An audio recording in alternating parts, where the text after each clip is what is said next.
On Benefits. By Seneca. Preface. Seneca, the favorite classic of the early fathers of the Church and of the Middle Ages, whom Jerome, Tertullian, and Augustine speak of as Seneca Noster, who was believed to have corresponded with St. Paul, and upon whom one Calvin wrote a commentary, seems almost forgotten in modern times. Perhaps some of his popularity may have been due to his being supposed to be the author of those tragedies which the world has long ceased to read, but which delighted a period that preferred Euripides to Aeschylus, while casuists must have found congenial matter in an author whose fantastic cases of conscience are often worthy of Sanchez or Escobar. Yet Seneca's morality is always pure, and from him we gain, albeit at second hand, an insight into the doctrines of the Greek philosophers, Zeno, Epicurus, Chrysippus, and whose precepts and system of religious thought had in cultivated Roman society taken the place of the old worship of Jupiter and Quirinus. Since Lodge's edition, Fall. 1614, no complete translation of Seneca has been published in England, though Sir Roger Lestrange wrote paraphrases of several dialogues, which seem to have been enormously popular, running through more than 16 editions. I think we may conjecture that Shakespeare had seen Lodge's translation, from several allusions to philosophy, to that impossible conception, the wise man, and especially from a passage in All's Well That Ends Well, which seems to breathe the very spirit of De Beneficiis. 'Tis pity that wishing well had not a body in it, which might be felt, that we, the poorer born, whose baser stars do shut us up in wishes, might with effects of them follow our friends, and show what we alone must think, which never returns us thanks. All's Well That Ends Well, Act I, Sc. 1. Though, if this will not fit the supposed date of that play, he may have taken the idea from the work of Lucius Annaeus Seneca concerning benefiting, that is to say, the doing, receiving, and requiting of good turns. Translated out of Latin by A. Golding. J. Day, London, 1578. And even during the Restoration, Pepys's ideal of virtuous and lettered seclusion is a country house in whose garden he might sit on summer afternoons with his friend, Sir W. Coventry, it may be, to read a chapter of Seneca. In sharp contrast to this is Vaughan's preface to the Minor Dialogues, which he edited after the death of his friend Coke, who had begun that work, in which he remarks that he has read much of this writer, in order to perfect his knowledge of Latin.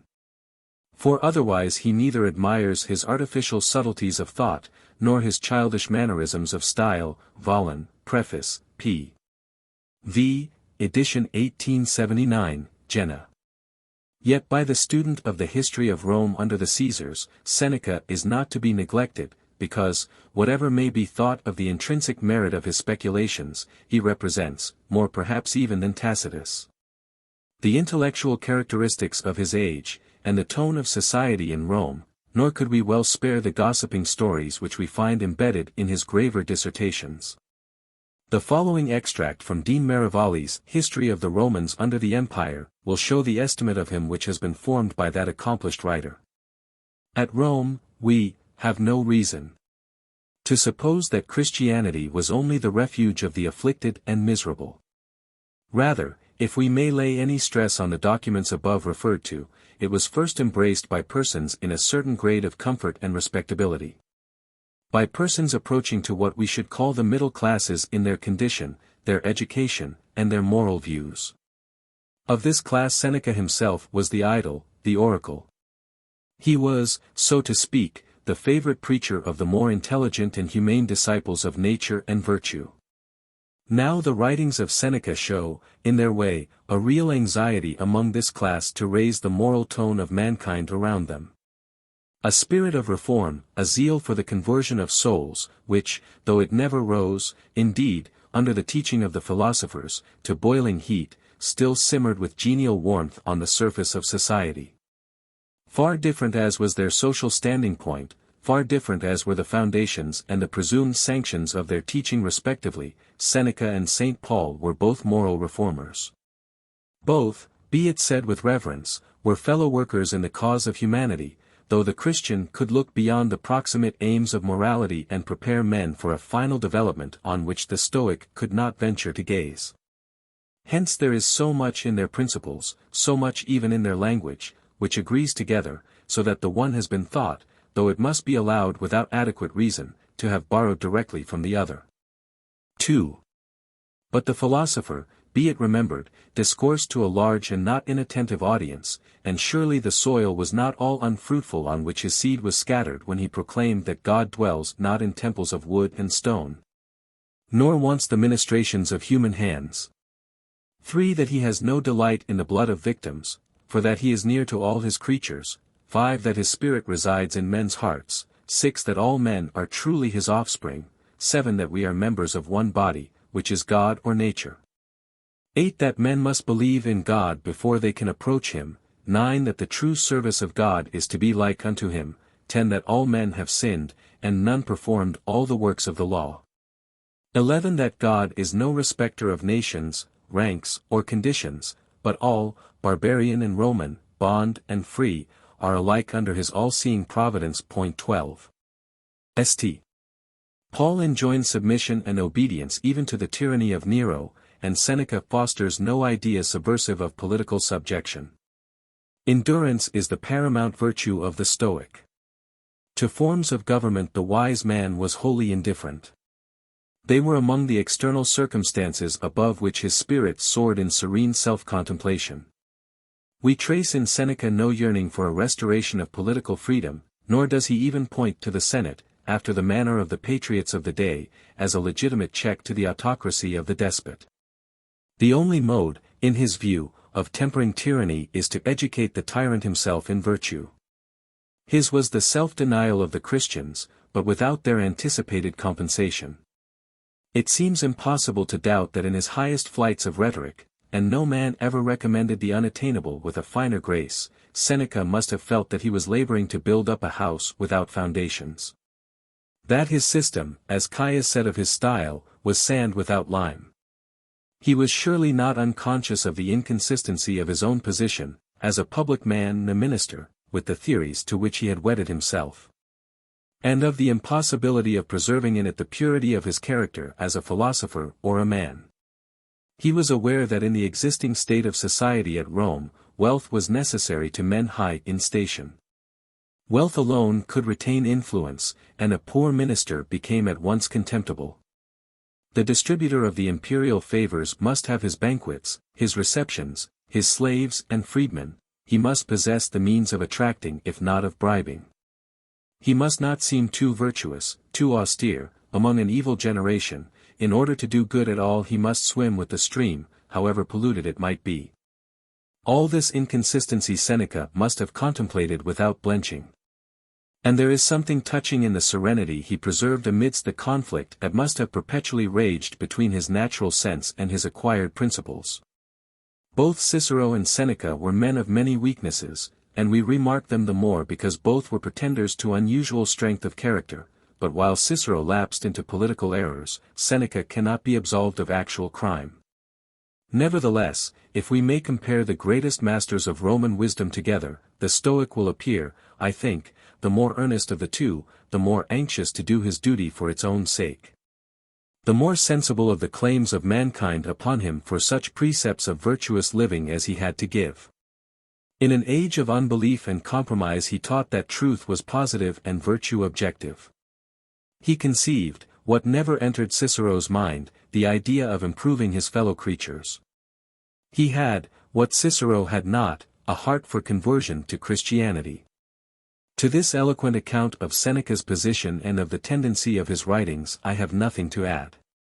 The main particulars of his life, his Spanish extraction, like that of Lacon and Martial, his father's treatises on rhetoric, his mother Helvia, his brothers, his wealth, his exile in Corsica, his outrageous flattery of Claudius and his satiric poem on his death, the vision of judgment, Marivalli calls it, after Lord Byron, his position as Nero's tutor, and his death, worthy at once of a Roman and a Stoic, by the orders of that tyrant, may be read of in The History of the Romans under the Empire, or in the article Seneca in the Dictionary of Classical Biography.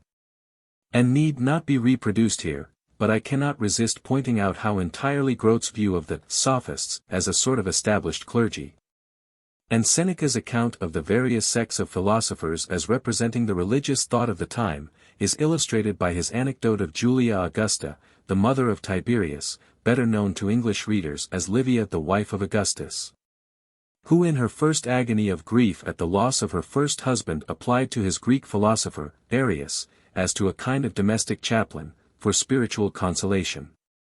Ad Marciam de Consolation, ch. 4. I take this opportunity of expressing my gratitude to the Reverend J. E. B. Mayer, Professor of Latin in the University of Cambridge, for his kindness in finding time among his many and important literary labors for reading and correcting the proofs of this work. The text which I have followed for De Beneficiis is that of Goetz, Berlin, 1876. Aubrey Stewart. London, March, 1887. How do you find this book? Any thoughts about the book or the author? Any suggestion for improvement? Please take a moment to share your thoughts in a comment. If you like it, share it with your friends who might enjoy it as well. Subscribe to keep in touch. Visit CompleteAudiobooks.com for more quality content. Book I. Among the numerous faults of those who pass their lives recklessly and without due reflection, my good friend Liberalis, I should say that there is hardly any one so hurtful to society as this. That we neither know how to bestow or how to receive a benefit. It follows from this that benefits are badly invested, and become bad debts. In these cases it is too late to complain of their not being returned, for they were thrown away when we bestowed them. Nor need we wonder that while the greatest vices are common, none is more common than ingratitude, for this I see is brought about by various causes. The first of these is, that we do not choose worthy persons upon whom to bestow our bounty, but although when we are about to lend money we first make a careful inquiry into the means and habits of life of our debtor, and avoid sowing seed in a worn-out or unfruitful soil, yet without any discrimination we scatter our benefits at random rather than bestow them. It is hard to say whether it is more dishonorable for the receiver to disown a benefit, or for the giver to demand a return of it, for a benefit is a loan, the repayment of which depends merely upon the good feeling of the debtor. To misuse a benefit like a spendthrift is most shameful, because we do not need our wealth but only our intention to set us free from the obligation of it, for a benefit is repaid by being acknowledged. Yet while they are to blame who do not even show so much gratitude as to acknowledge their debt, we ourselves are to blame no less. We find many men ungrateful, yet we make more men so, because at one time we harshly and reproachfully demand some return for our bounty, at another we are fickle and regret what we have given. At another we are peevish and apt to find fault with trifles. By acting thus we destroy all sense of gratitude, not only after we have given anything, but while we are in the act of giving it. Who has ever thought it enough to be asked for anything in an offhand manner, or to be asked only once?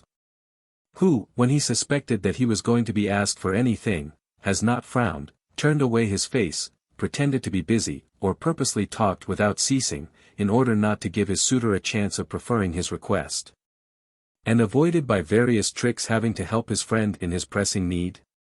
And when driven into a corner, has not either put the matter off, that is, given a cowardly refusal, or promised his help ungraciously, with a wry face, and with unkind words, of which he seemed to grudge the utterance. Yet no one is glad to owe what he has not so much received from his benefactor, as wrung out of him. Who can be grateful for what has been disdainfully flung to him, or angrily cast at him, or been given him out of weariness, to avoid further trouble? No one need expect any return from those whom he has tired out with delays, or sickened with expectation. A benefit is received in the same temper in which it is given, and ought not, therefore, to be given carelessly, for a man thanks himself for that which he receives without the knowledge of the giver. Neither ought we to give after long delay, because in all good offices the will of the giver counts for much, and he who gives tardily must long have been unwilling to give at all. Nor, assuredly, ought we to give in offensive manner, because human nature is so constituted that insults sink deeper than kindnesses, the remembrance of the latter soon passes away, while that of the former is treasured in the memory. So what can a man expect who insults while he obliges? All the gratitude which he deserves is to be forgiven for helping us.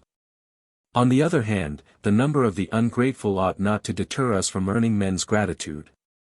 For, in the first place, their number is increased by our own acts. Secondly, the sacrilege and indifference to religion of some men does not prevent even the immortal gods from continuing to shower their benefits upon us, for they act according to their divine nature and help all alike.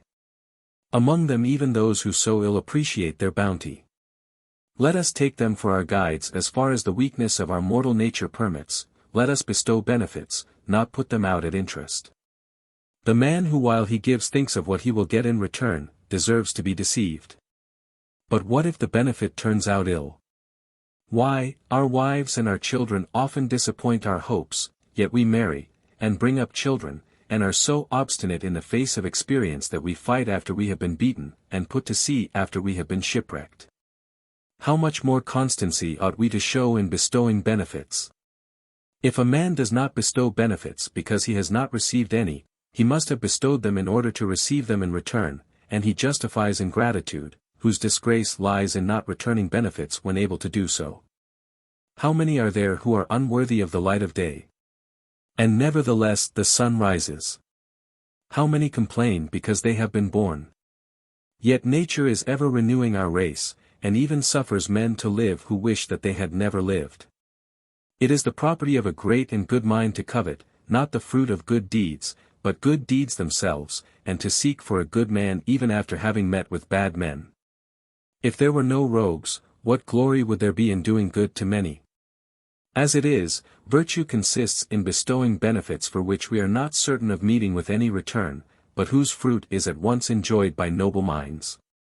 So little influence ought this to have in restraining us from doing good actions, that even though I were denied the hope of meeting with a grateful man, yet the fear of not having my benefits returned would not prevent my bestowing them. Because he who does not give, forestalls the vice of him who is ungrateful. I will explain what I mean. He who does not repay a benefit, sins more, but he who does not bestow one, sins earlier. If thou at random dost thy bounties waste, much must be lost, for one that's rightly placed. 2. In the former verse you may blame two things, for one should not cast them at random, and it is not right to waste anything, much less benefits. For unless they be given with judgment, they cease to be benefits, and may be called by any other name you please. The meaning of the latter verse is admirable, that one benefit rightly bestowed makes amends for the loss of many that have been lost. See, I pray you, whether it be not truer and more worthy of the glory of the giver, that we should encourage him to give, even though none of his gifts should be worthily placed. Much must be lost. Nothing is lost because he who loses had counted the cost before. The bookkeeping of benefits is simple, it is all expenditure. If any one returns it, that is clear gain, if he does not return it, it is not lost, I gave it for the sake of giving. No one writes down his gifts in a ledger, or like a grasping creditor demands repayment to the day and hour. A good man never thinks of such matters, unless reminded of them by some one returning his gifts. Otherwise they become like debts owing to him. It is a base usury to regard a benefit as an investment. Whatever may have been the result of your former benefits, persevere in bestowing others upon other men. They will be all the better placed in the hands of the ungrateful, whom shame, or a favorable opportunity, or imitation of others may some day cause to be grateful. Do not grow weary, perform your duty, and act as becomes a good man. Help one man with money, another with credit, another with your favor, this man with good advice, that one with sound maxims. Even wild beasts feel kindness, nor is there any animal so savage that good treatment will not tame it and win love from it. The mouths of lions are handled by their keepers with impunity. To obtain their food fierce elephants become as docile as slaves, so that constant unceasing kindness wins the hearts even of creatures who, by their nature, cannot comprehend or weigh the value of a benefit. Is a man ungrateful for one benefit? Perhaps he will not be so after receiving a second. Has he forgotten two kindnesses? Perhaps by a third he may be brought to remember the former ones also. 3. He who is quick to believe that he has thrown away his benefits, does really throw them away, but he who presses on and adds new benefits to his former ones, forces out gratitude even from a hard and forgetful breast. In the face of many kindnesses, your friend will not dare to raise his eyes, let him see you whithersoever he turns himself to escape from his remembrance of you, encircle him with your benefits. As for the power and property of these, I will explain it to you if first you will allow me to glance at a matter which does not belong to our subject, as to why the graces are 3 in number, why they are sisters, why hand in hand, and why they are smiling and young, with a loose and transparent dress. Some writers think that there is one who bestows a benefit, one who receives it, and a third who returns it. Others say that they represent the 3 sorts of benefactors, those who bestow, those who repay, and those who both receive and repay them. But take whichever you please to be true, what will this knowledge profit us? What is the meaning of this dance of sisters in a circle, hand in hand? It means that the course of a benefit is from hand to hand, back to the giver. That the beauty of the whole chain is lost if a single link fails, and that it is fairest when it proceeds in unbroken regular order. In the dance there is one, esteemed beyond the others, who represents the givers of benefits.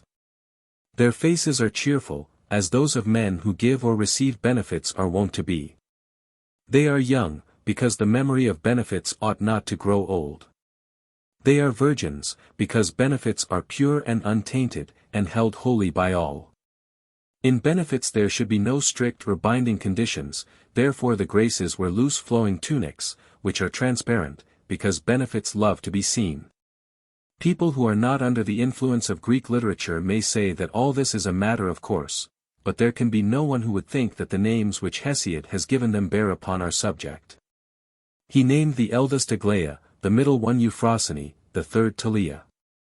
Every one, according to his own ideas, twists the meaning of these names, trying to reconcile them with some system, though Hesiod merely gave his maidens their names from his own fancy. So Homer altered the name of one of them, naming her Pasithea, and betrothed her to a husband, in order that you may know that they are not Vestal virgins. 13. I could find another poet, in whose writings they are girded, and wear thick or embroidered Phrygian robes. Mercury stands with them for the same reason, not because argument or eloquence commends benefits, but because the painter chose to do so. Also Chrysippus, that man of piercing intellect who saw to the very bottom of truth, who speaks only to the point, and makes use of no more words than are necessary to express his meaning, fills his whole treatise with these puerilities. Insomuch that he says but very little about the duties of giving, receiving, and returning a benefit, and has not so much inserted fables among these subjects, as he has inserted these subjects among a mass of fables. For, not to mention what Hecaton borrows from him, Chrysippus tells us that the 3 graces are the daughters of Jupiter and Eurynomy, that they are younger than the hours, and rather more beautiful. And that on that account they are assigned as companions to Venus. He also thinks that the name of their mother bears upon the subject, and that she is named Eurynomy because to distribute benefits requires a wide inheritance. As if the mother usually received her name after her daughters, or as if the names given by poets were true.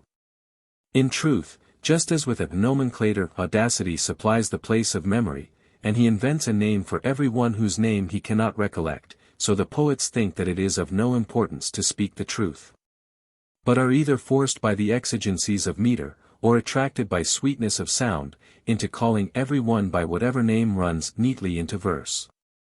Nor do they suffer for it if they introduce another name into the list, for the next poet makes them bear what name he pleases. That you may know that this is so, for instance Talia, our present subject of discourse, is one of the graces in Hesiod's poems, while in those of Homer she is one of the muses. 4. But lest I should do the very thing which I am blaming, I will pass over all these matters, which are so far from the subject that they are not even connected with it. Only do you protect me, if any one attacks me for putting down Chrysippus, who, by Hercules, was a great man, but yet a Greek, whose intellect, too sharply pointed, is often bent and turned back upon itself. Even when it seems to be in earnest it only pricks, but does not pierce. Here, however, What occasion is there for subtlety? We are to speak of benefits, and to define a matter which is the chief bond of human society. We are to lay down a rule of life, such that neither careless open-handedness may commend itself to us under the guise of goodness of heart, and yet that our circumspection, while it moderates, may not quench our generosity. A quality in which we ought neither to exceed nor to fall short. Men must be taught to be willing to give, willing to receive, willing to return, and to place before themselves the high aim, not merely of equaling, but even of surpassing those to whom they are indebted, both in good offices and in good feeling. Because the man whose duty it is to repay, can never do so unless he outdoes his benefactor. 14 The one class must be taught to look for no return, the other to feel deeper gratitude. In this noblest of contests to outdo benefits by benefits, Chrysippus encourages us by bidding us beware lest, as the Graces are the daughters of Jupiter, to act ungratefully may not be a sin against them, and may not wrong those beauteous maidens. Do thou teach me how I may bestow more good things, and be more grateful to those who have earned my gratitude, and how the minds of both parties may vie with one another, the giver in forgetting, the receiver in remembering his debt. As for those other follies, let them be left to the poets, whose purpose is merely to charm the ear and to weave a pleasing story. But let those who wish to purify men's minds, to retain honor in their dealings, and to imprint on their minds gratitude for kindnesses, let them speak in sober earnest and act with all their strength. Unless you imagine, perchance, that by such flippant and mythical talk, and such old wives' reasoning, it is possible for us to prevent that most ruinous consummation, the repudiation of benefits. However, while I pass over what is futile and irrelevant, I must point out that the first thing which we have to learn is, what we owe in return for a benefit received. One man says that he owes the money which he has received, another that he owes a consulship, a priesthood, a province, and so on. These, however, are but the outward signs of kindnesses, not the kindnesses themselves. A benefit is not to be felt and handled, it is a thing which exists only in the mind. There is a great difference between the subject matter of a benefit, and the benefit itself. Wherefore neither gold, nor silver, nor any of those things which are most highly esteemed, are benefits, but the benefit lies in the goodwill of him who gives them.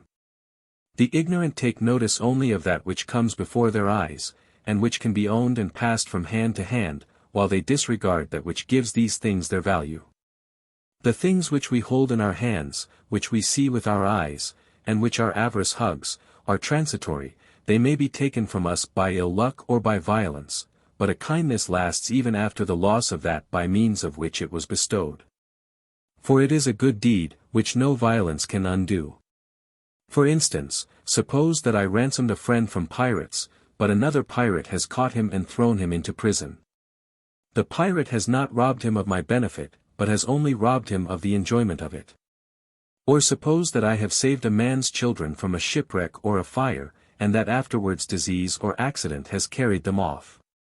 Even when they are no more, the kindness which was done by means of them remains. All those things, therefore, which improperly assume the name of benefits, are means by which kindly feeling manifests itself. In other cases also, we find a distinction between the visible symbol and the matter itself, as when a general bestows collars of gold, or civic or mural crowns upon any one. What value has the crown in itself? Or the purple-bordered robe? Or the fasces?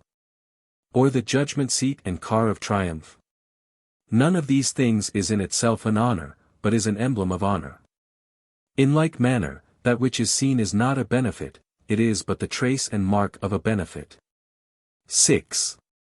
What, then, is a benefit? It is the art of doing a kindness which both bestows pleasure and gains it by bestowing it, and which does its office by natural and spontaneous impulse. It is not, therefore, the thing which is done or given, but the spirit in which it is done or given, that must be considered, because a benefit exists, not in that which is done or given, but in the mind of the doer or giver. How great the distinction between them is, you may perceive from this, that while a benefit is necessarily good, yet that which is done or given is neither good nor bad. The spirit in which they are given can exalt small things, can glorify mean ones, and can discredit great and precious ones. The objects themselves which are sought after have a neutral nature, neither good nor bad. All depends upon the direction given them by the guiding spirit from which things receive their shape. That which is paid or handed over is not the benefit itself, just as the honor which we pay to the gods lies not in the victims themselves, although they be fat and glittering with gold. 15 But in the pure and holy feelings of the worshippers. Thus good men are religious, though their offering be meal and their vessels of earthenware, whilst bad men will not escape from their impiety, though they pour the blood of many victims upon the altars. 7. If benefits consisted of things, and not of the wish to benefit, then the more things we received the greater the benefit would be. But this is not true, for sometimes we feel more gratitude to one who gives us trifles nobly, who, like Virgil's poor old soldier, holds himself as rich as kings. If he has given us ever so little with a good will, a man who forgets his own need when he sees mine, who has not only a wish but a longing to help, who thinks that he receives a benefit when he bestows one, who gives as though he would receive no return, receives a repayment as though he had originally given nothing, and who watches for and seizes an opportunity of being useful. On the other hand, as I said before, those gifts which are hardly wrung from the giver, or which drop unheeded from his hands, claim no gratitude from us, however great they may appear and may be. We prize much more what comes from a willing hand, than what comes from a full one. This man has given me but little, yet more he could not afford, while what that one has given is much indeed, but he hesitated, he put it off, he grumbled when he gave it haughtily, or he proclaimed it aloud, and did it to please others. Not to please the person to whom he gave it. He offered it to his own pride, not to me. 8. As the pupils of Socrates, each in proportion to his means, gave him large presents, Aeschines, a poor pupil, said, I can find nothing to give you which is worthy of you. I feel my poverty in this respect alone. Therefore I present you with the only thing I possess, myself. I pray that you may take this my present, such as it is, in good part, and may remember that the others, although they gave you much, yet left for themselves more than they gave. Socrates answered, Surely you have bestowed a great present upon me, unless perchance you set a small value upon yourself. I will accordingly take pains to restore you to yourself a better man than when I received you. By this present Aeschines outdid Alcibiades, whose mind was as great as his wealth, and all the splendor of the most wealthy youths of Athens. 9. You see how the mind even in the straitest circumstances finds the means of generosity. Aeschines seems to me to have said, Fortune, it is in vain that you have made me poor, in spite of this I will find a worthy present for this man. Since I can give him nothing of yours, I will give him something of my own. Nor need you suppose that he held himself cheap, he made himself his own price. By a stroke of genius this youth discovered a means of presenting Socrates to himself. We must not consider how great presents are, but in what spirit they are given. A rich man is well spoken of if he is clever enough to render himself easy of access to men of a moderate ambition, and although he intends to do nothing to help them, yet encourages their unconscionable hopes. But he is thought the worse of if he be sharp of tongue, sour in appearance, and displays his wealth in an invidious fashion. For men respect and yet loathe a fortunate man, and hate him for doing what, if they had the chance, they would do themselves. Men nowadays no longer secretly, but openly outrage the wives of others, and allow to others access to their own wives. A match is thought countrified, uncivilized, in bad style, and to be protested against by all matrons, if the husband should forbid his wife to appear in public in a litter, and to be carried about exposed to the gaze of all observers. If a man has not made himself notorious by a liaison with some mistress, if he does not pay an annuity to some one else's wife, married women speak of him as a poor-spirited creature, a man given to low vice, a lover of servant girls. Soon adultery becomes the most respectable form of marriage, and widowhood and celibacy are commonly practiced. No one takes a wife unless he takes her away from someone else. Now men vie with one another in wasting what they have stolen, and in collecting together what they have wasted with the keenest avarice. They become utterly reckless, scorn poverty in others, fear personal injury more than anything else, break the peace by their riots, and by violence and terror domineer over those who are weaker than themselves.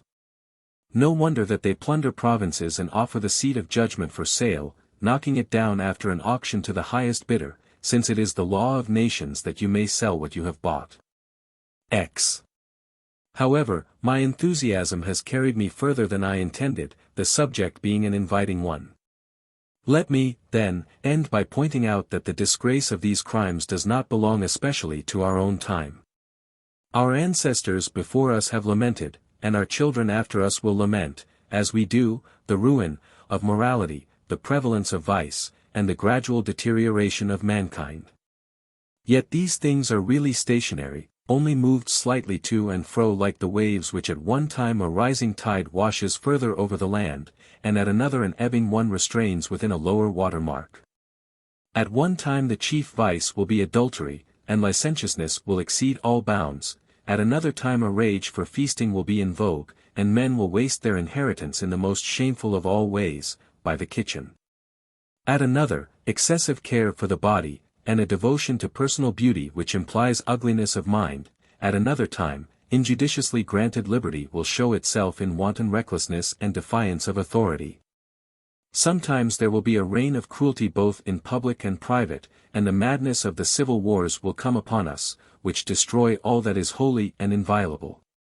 Sometimes even drunkenness will be held in honor, and it will be a virtue to swallow most wine.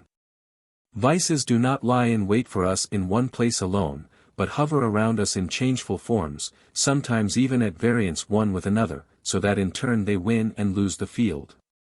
Yet we shall always be obliged to pronounce the same verdict upon ourselves, that we are and always were evil, and, I unwillingly add, that we always shall be.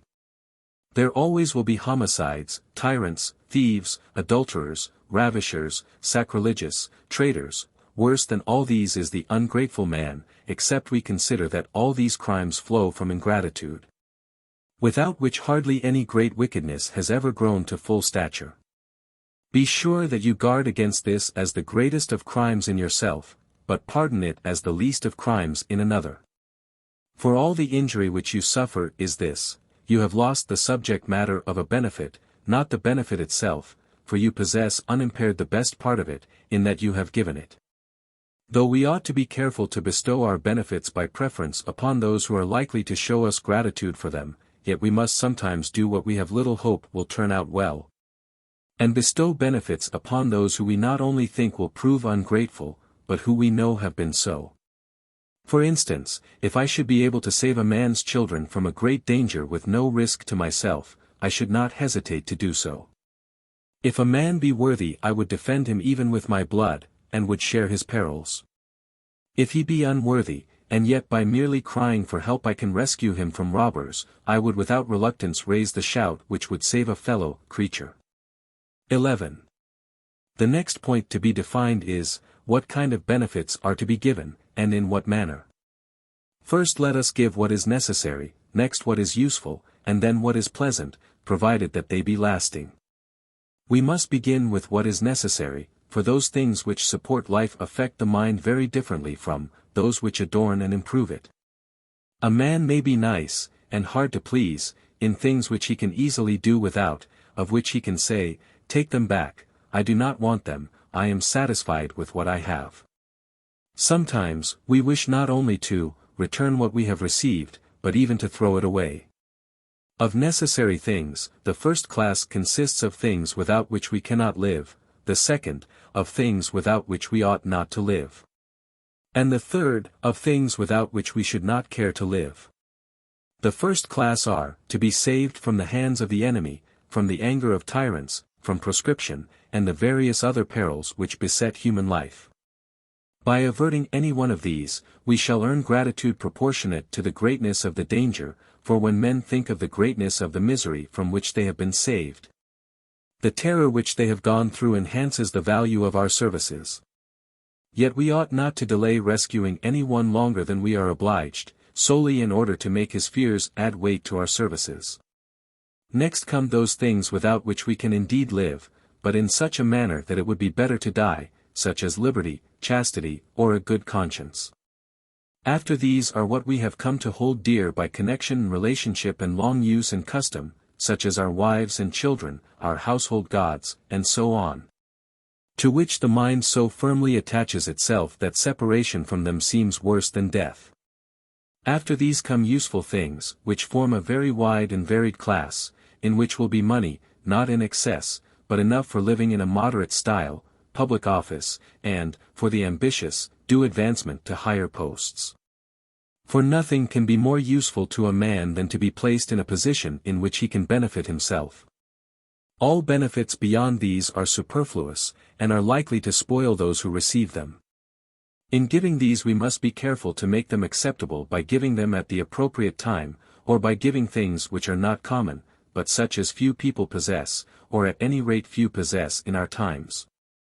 Or again, by giving things in such a manner, that though not naturally valuable, they become so by the time and place at which they are given. We must reflect what present will produce the most pleasure, what will most frequently come under the notice of the possessor of it, so that whenever he is with it he may be with us also. And in all cases we must be careful not to send useless presents, such as hunting weapons to a woman or old man, or books to a rustic, or nets to catch wild animals to a quiet literary man. On the other hand, we ought to be careful, while we wish to send what will please, that we do not send what will insultingly remind our friends of their failings, as, for example, if we send wine to a hard drinker or drugs to an invalid. For a present which contains an allusion to the shortcomings of the receiver, becomes an outrage.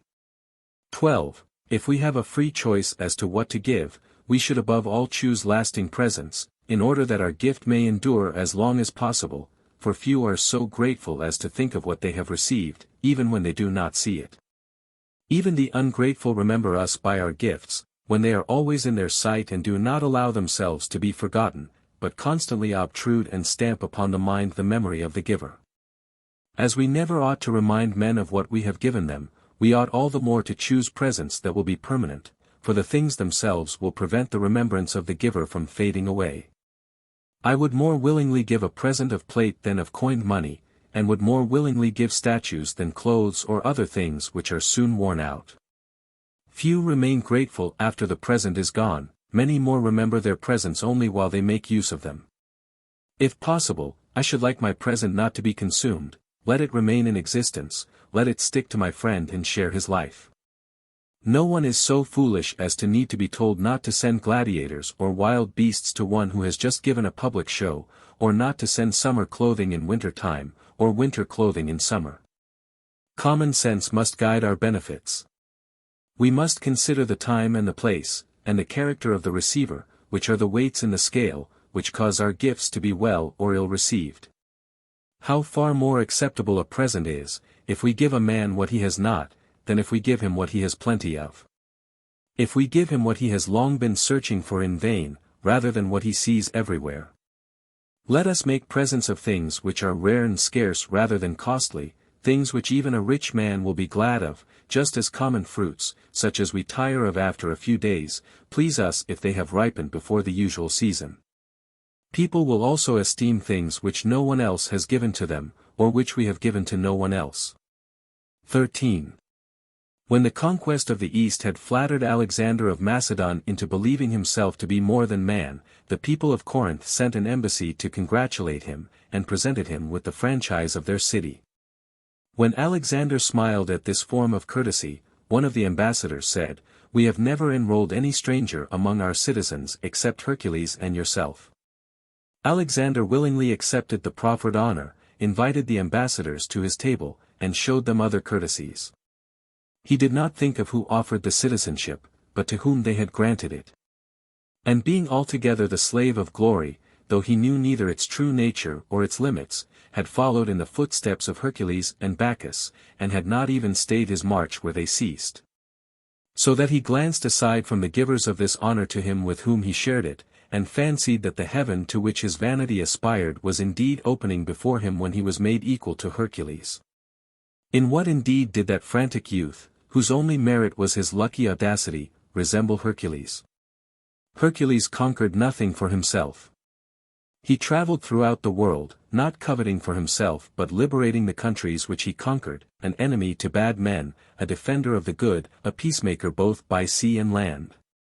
Whereas the other was from his boyhood a brigand and desolator of nations, a pest to his friends and enemies alike, whose greatest joy was to be the terror of all mankind.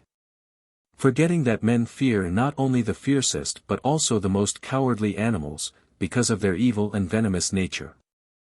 14. Let us now return to our subject. He who bestows a benefit without discrimination, gives what pleases no one.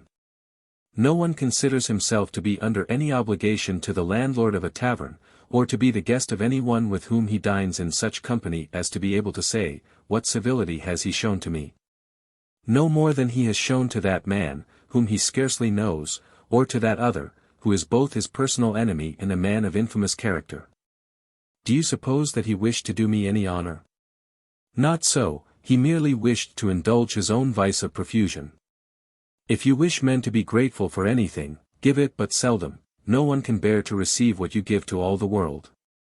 Yet let no one gather from this that I wish to impose any bonds upon generosity. Let her go to what lengths she will, so that she go a steady course, not at random. It is possible to bestow gifts in such a manner that each of those who receive them, although he shares them with many others, may yet feel himself to be distinguished from the common herd. Let each man have some peculiarity about his gift which may make him consider himself more highly favored than the rest. He may say, "I received the same present that he did, but I never asked for it. I received the same present, but mine was given me after a few days, whereas he had earned it by long service. Others have the same present, but it was not given to them with the same courtesy and gracious words with which it was given to me. That man got it because he asked for it, I did not ask. That man received it as well as I, but then he could easily return it. One has great expectations from a rich man, old and childless, as he is. Whereas in giving the same present to me he really gave more, because he gave it without the hope of receiving any return for it. Just as a courtesan divides her favors among many men, so that no one of her friends is without some proof of her affection, so let him who wishes his benefits to be prized consider how he may at the same time gratify many men, and nevertheless give each one of them some especial mark of favor to distinguish him from the rest. 15. I am no advocate of slackness in giving benefits. The more and the greater they are, the more praise they will bring to the giver. Yet let them be given with discretion, for what is given carelessly and recklessly can please no one. Whoever, therefore, supposes that in giving this advice I wish to restrict benevolence and to confine it to narrower limits, entirely mistakes the object of my warning. What virtue do we admire more than benevolence? Which do we encourage more? Who ought to applaud it more than we Stoics, who preach the brotherhood of the human race? What then is it? Since no impulse of the human mind can be approved of, even though it springs from a right feeling, unless it be made into a virtue by discretion, I forbid generosity to degenerate into extravagance. It is, indeed, pleasant to receive a benefit with open arms, when reason bestows it upon the worthy, not when it is flung hither or thither thoughtlessly and at random. This alone we care to display and claim as our own. Can you call anything a benefit, if you feel ashamed to mention the person who gave it you? How far more grateful is a benefit, how far more deeply does it impress itself upon the mind, never to be forgotten, when we rejoice to think not so much of what it is, as from whom we have received it. Crispus Pacinus was wont to say that some men's advice was to be preferred to their presents, some men's presents to their advice, and he added as an example, I would rather have received advice from Augustus than a present. I would rather receive a present from Claudius than advice. I, however, think that one ought not to wish for a benefit from any man whose judgment is worthless. What then? Ought we not to receive what Claudius gives? We ought. But we ought to regard it as obtained from fortune, which may at any moment turn against us. Why do we separate this which naturally is connected? That is not a benefit, to which the best part of a benefit, that it be bestowed with judgment, is wanting. A really great sum of money, if it be given neither with discernment nor with good will, is no more a benefit than if it remained hoarded. There are, however, many things which we ought not to reject, yet for which we cannot feel indebted. Book 2. Let us consider, most excellent Liberalis, what still remains of the earlier part of the subject, in what way a benefit should be bestowed. I think that I can point out the shortest way to this. Let us give in the way in which we ourselves should like to receive. Above all, we should give willingly, quickly, and without any hesitation. A benefit commands no gratitude if it has hung for a long time in the hands of the giver, if he seems unwilling to part with it, and gives it as though he were being robbed of it.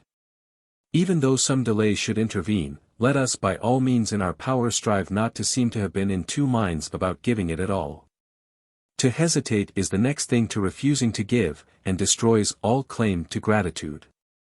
For just as the sweetest part of a benefit is the kindly feeling of the giver, it follows that one who has by his very delay proved that he gives unwillingly, must be regarded not as having given anything, but as having been unable to keep it from an importunate suitor.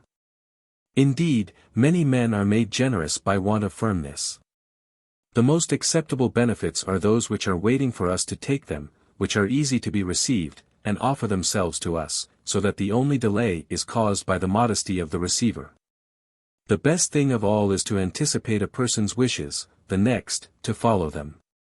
The former is the better course, to be beforehand with our friends by giving them what they want before they ask us for it, for the value of a gift is much enhanced by sparing an honest man the misery of asking for it with confusion and blushes. He who gets what he asked for does not get it for nothing, for indeed, as our austere ancestors thought, nothing is so dear as that which is bought by prayers.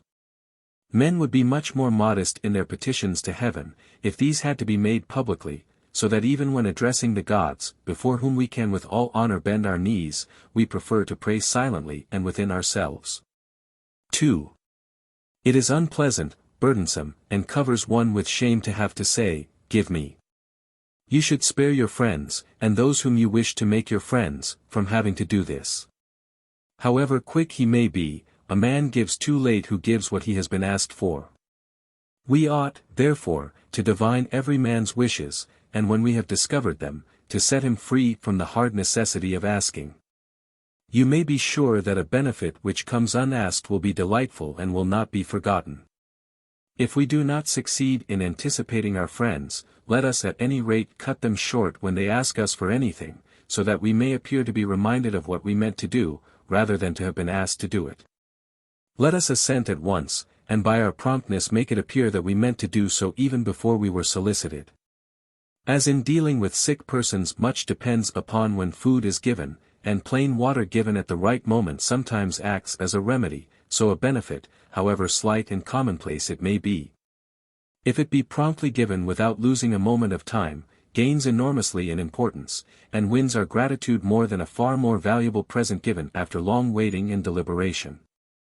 One who gives so readily must needs give with good will, he therefore gives cheerfully and shows his disposition in his countenance.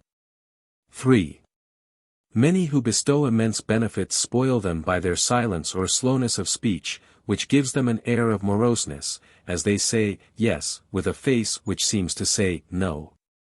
How much better is it to join kind words to kind actions, and to enhance the value of our gifts by a civil and gracious commendation of them. To cure your friend of being slow to ask a favor of you, you may join to your gift the familiar rebuke, "I am angry with you for not having long ago let me know what you wanted, for having asked for it so formally, or for having made interest with a third party.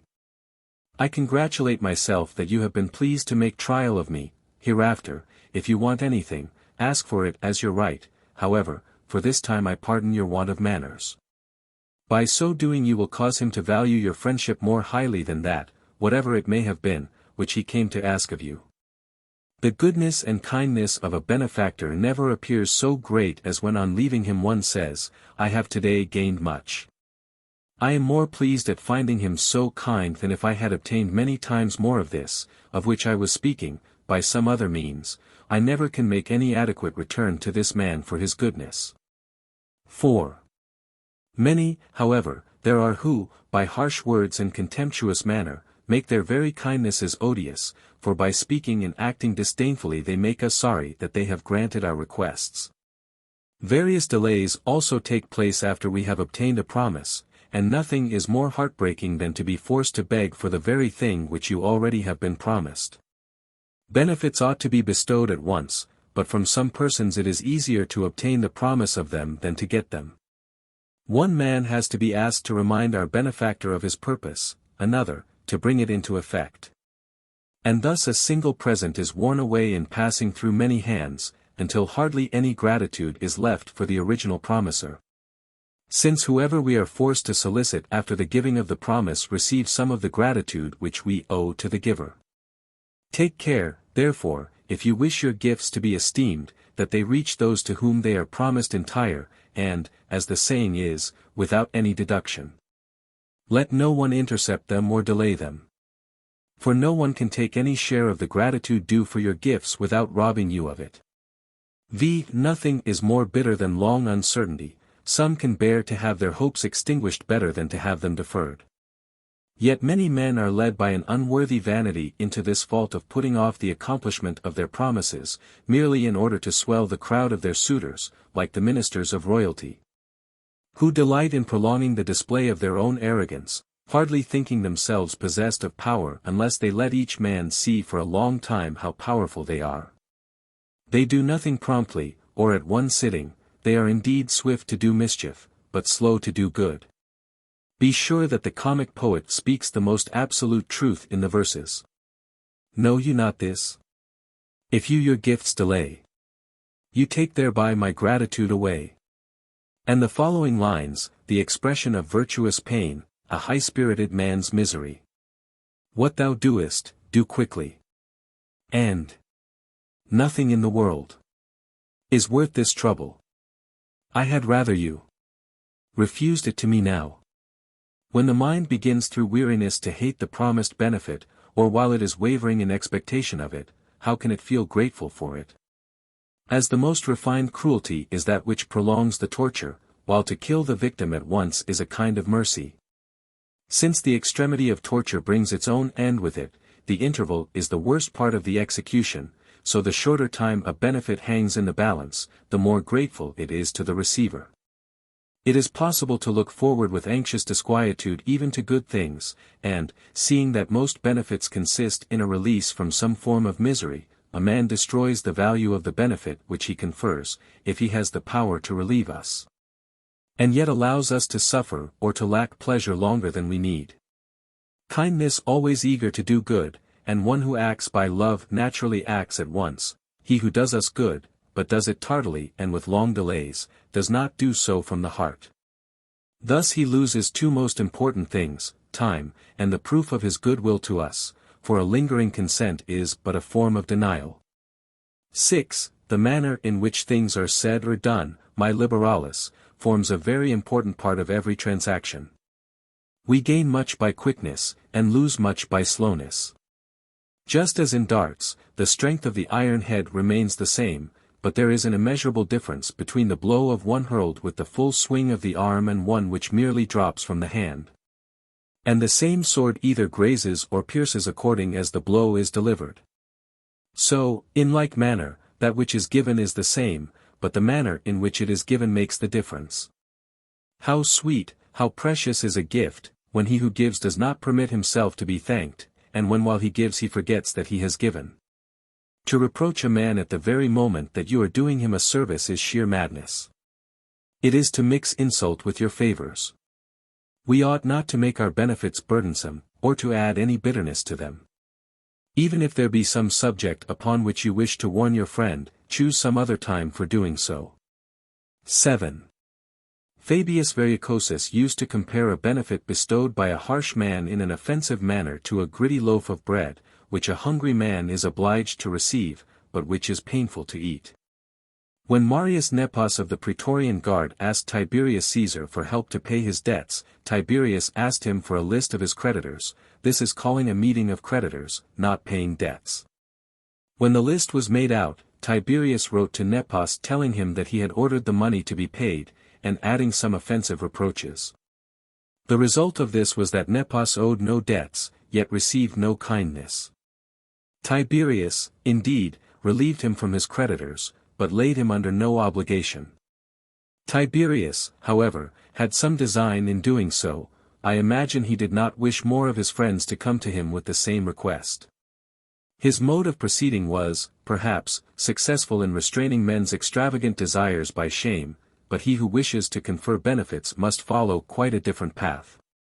In all ways you should make your benefit as acceptable as possible by presenting it in the most attractive form, but the method of Tiberius is not to confer benefits, but to reproach. 8. Moreover, if incidentally I should say what I think of this part of the subject, I do not consider that it is becoming even to an emperor to give merely in order to cover a man with shame. And yet, we are told, Tiberius did not even by this means attain his object, for after this a good many persons were found to make the same request. He ordered all of them to explain the reasons of their indebtedness before the Senate, and when they did so, granted them certain definite sums of money. This is not an act of generosity, but a reprimand. You may call it a subsidy, or an imperial contribution. It is not a benefit, for the receiver cannot think of it without shame. I was summoned before a judge, and had to be tried at bar before I obtained what I asked for. 9. Accordingly, all writers on ethical philosophy tell us that some benefits ought to be given in secret, others in public. Those things which it is glorious to receive, such as military decorations or public offices, and whatever else gains in value the more widely it is known, should be conferred in public. On the other hand, when they do not promote a man or add to his social standing, but help him when in weakness, in want, or in disgrace, they should be given silently, and so as to be known only to those who profit by them. X. Sometimes even the person who is assisted must be deceived, in order that he may receive our bounty without knowing the source from whence it flows. It is said that Arcesilaus had a friend who was poor, but concealed his poverty. Who was ill, yet tried to hide his disorder, and who had not money for the necessary expenses of existence. Without his knowledge, Arcesilaus placed a bag of money under his pillow, in order that this victim of false shame might rather seem to find what he wanted than to receive.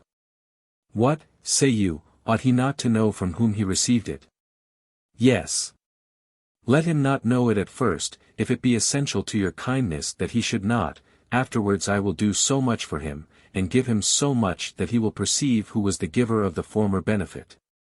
Or, better still, let him not know that he has received anything, provided I know that I have given it. This, you say, is to get too little return for one's goodness. True, if it be an investment of which you are thinking. But if a gift, it should be given in the way which will be of most service to the receiver. You should be satisfied with the approval of your own conscience. If not, you do not really delight in doing good, but in being seen to do good. For all that, say you, I wish him to know it. Is it a debtor that you seek for? For all that, I wish him to know it. What? Though it be more useful, more creditable, more pleasant for him not to know his benefactor, will you not consent to stand aside? I wish him to know. So, then, you would not save a man's life in the dark. I do not deny that, whenever the matter admits of it, one ought to take into consideration the pleasure which we receive from the joy of the receiver of our kindness.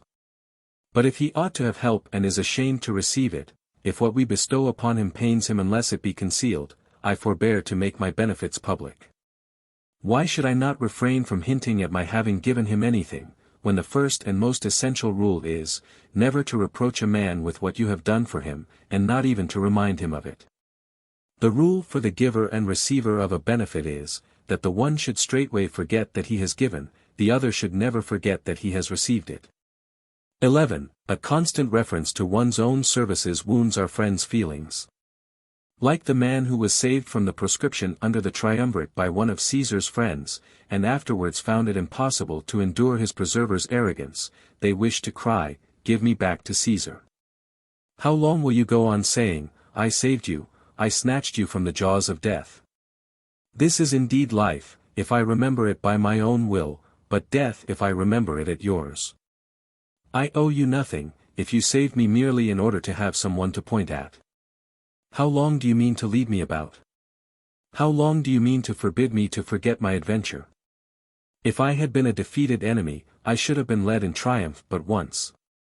We ought not to speak of the benefits which we have conferred, to remind men of them is to ask them to return them. We should not obtrude them, or recall the memory of them. You should only remind a man of what you have given him by giving him something else. We ought not even to tell others of our good deeds. He who confers a benefit should be silent, it should be told by the receiver. For otherwise you may receive the retort which was made to one who was everywhere boasting of the benefit which he had conferred, "You will not deny," said his victim, "that you have received a return for it?" "When?" asked he. "Often," said the other, "and in many places, that is, wherever and whenever you have told the story. What need is there for you to speak, and to take the place which belongs to another? There is a man who can tell the story in a way much more to your credit, and thus you will gain glory for not telling it yourself. You would think me ungrateful if, through your own silence, no one is to know of your benefit. So far from doing this, even if any one tells the story in our presence, we ought to make answer, he does indeed deserve much more than this, and I am aware that I have not hitherto done any great things for him, although I wish to do so. This should not be said jokingly, nor yet with that air by which some persons repel those whom they especially wish to attract. In addition to this, we ought to act with the greatest politeness towards such persons. If the farmer ceases his labors after he has put in the seed, he will lose what he has sown. It is only by great pains that seeds are brought to yield a crop. No plant will bear fruit unless it be tended with equal care from first to last, and the same rule is true of benefits. Can any benefits be greater than those which children receive from their parents?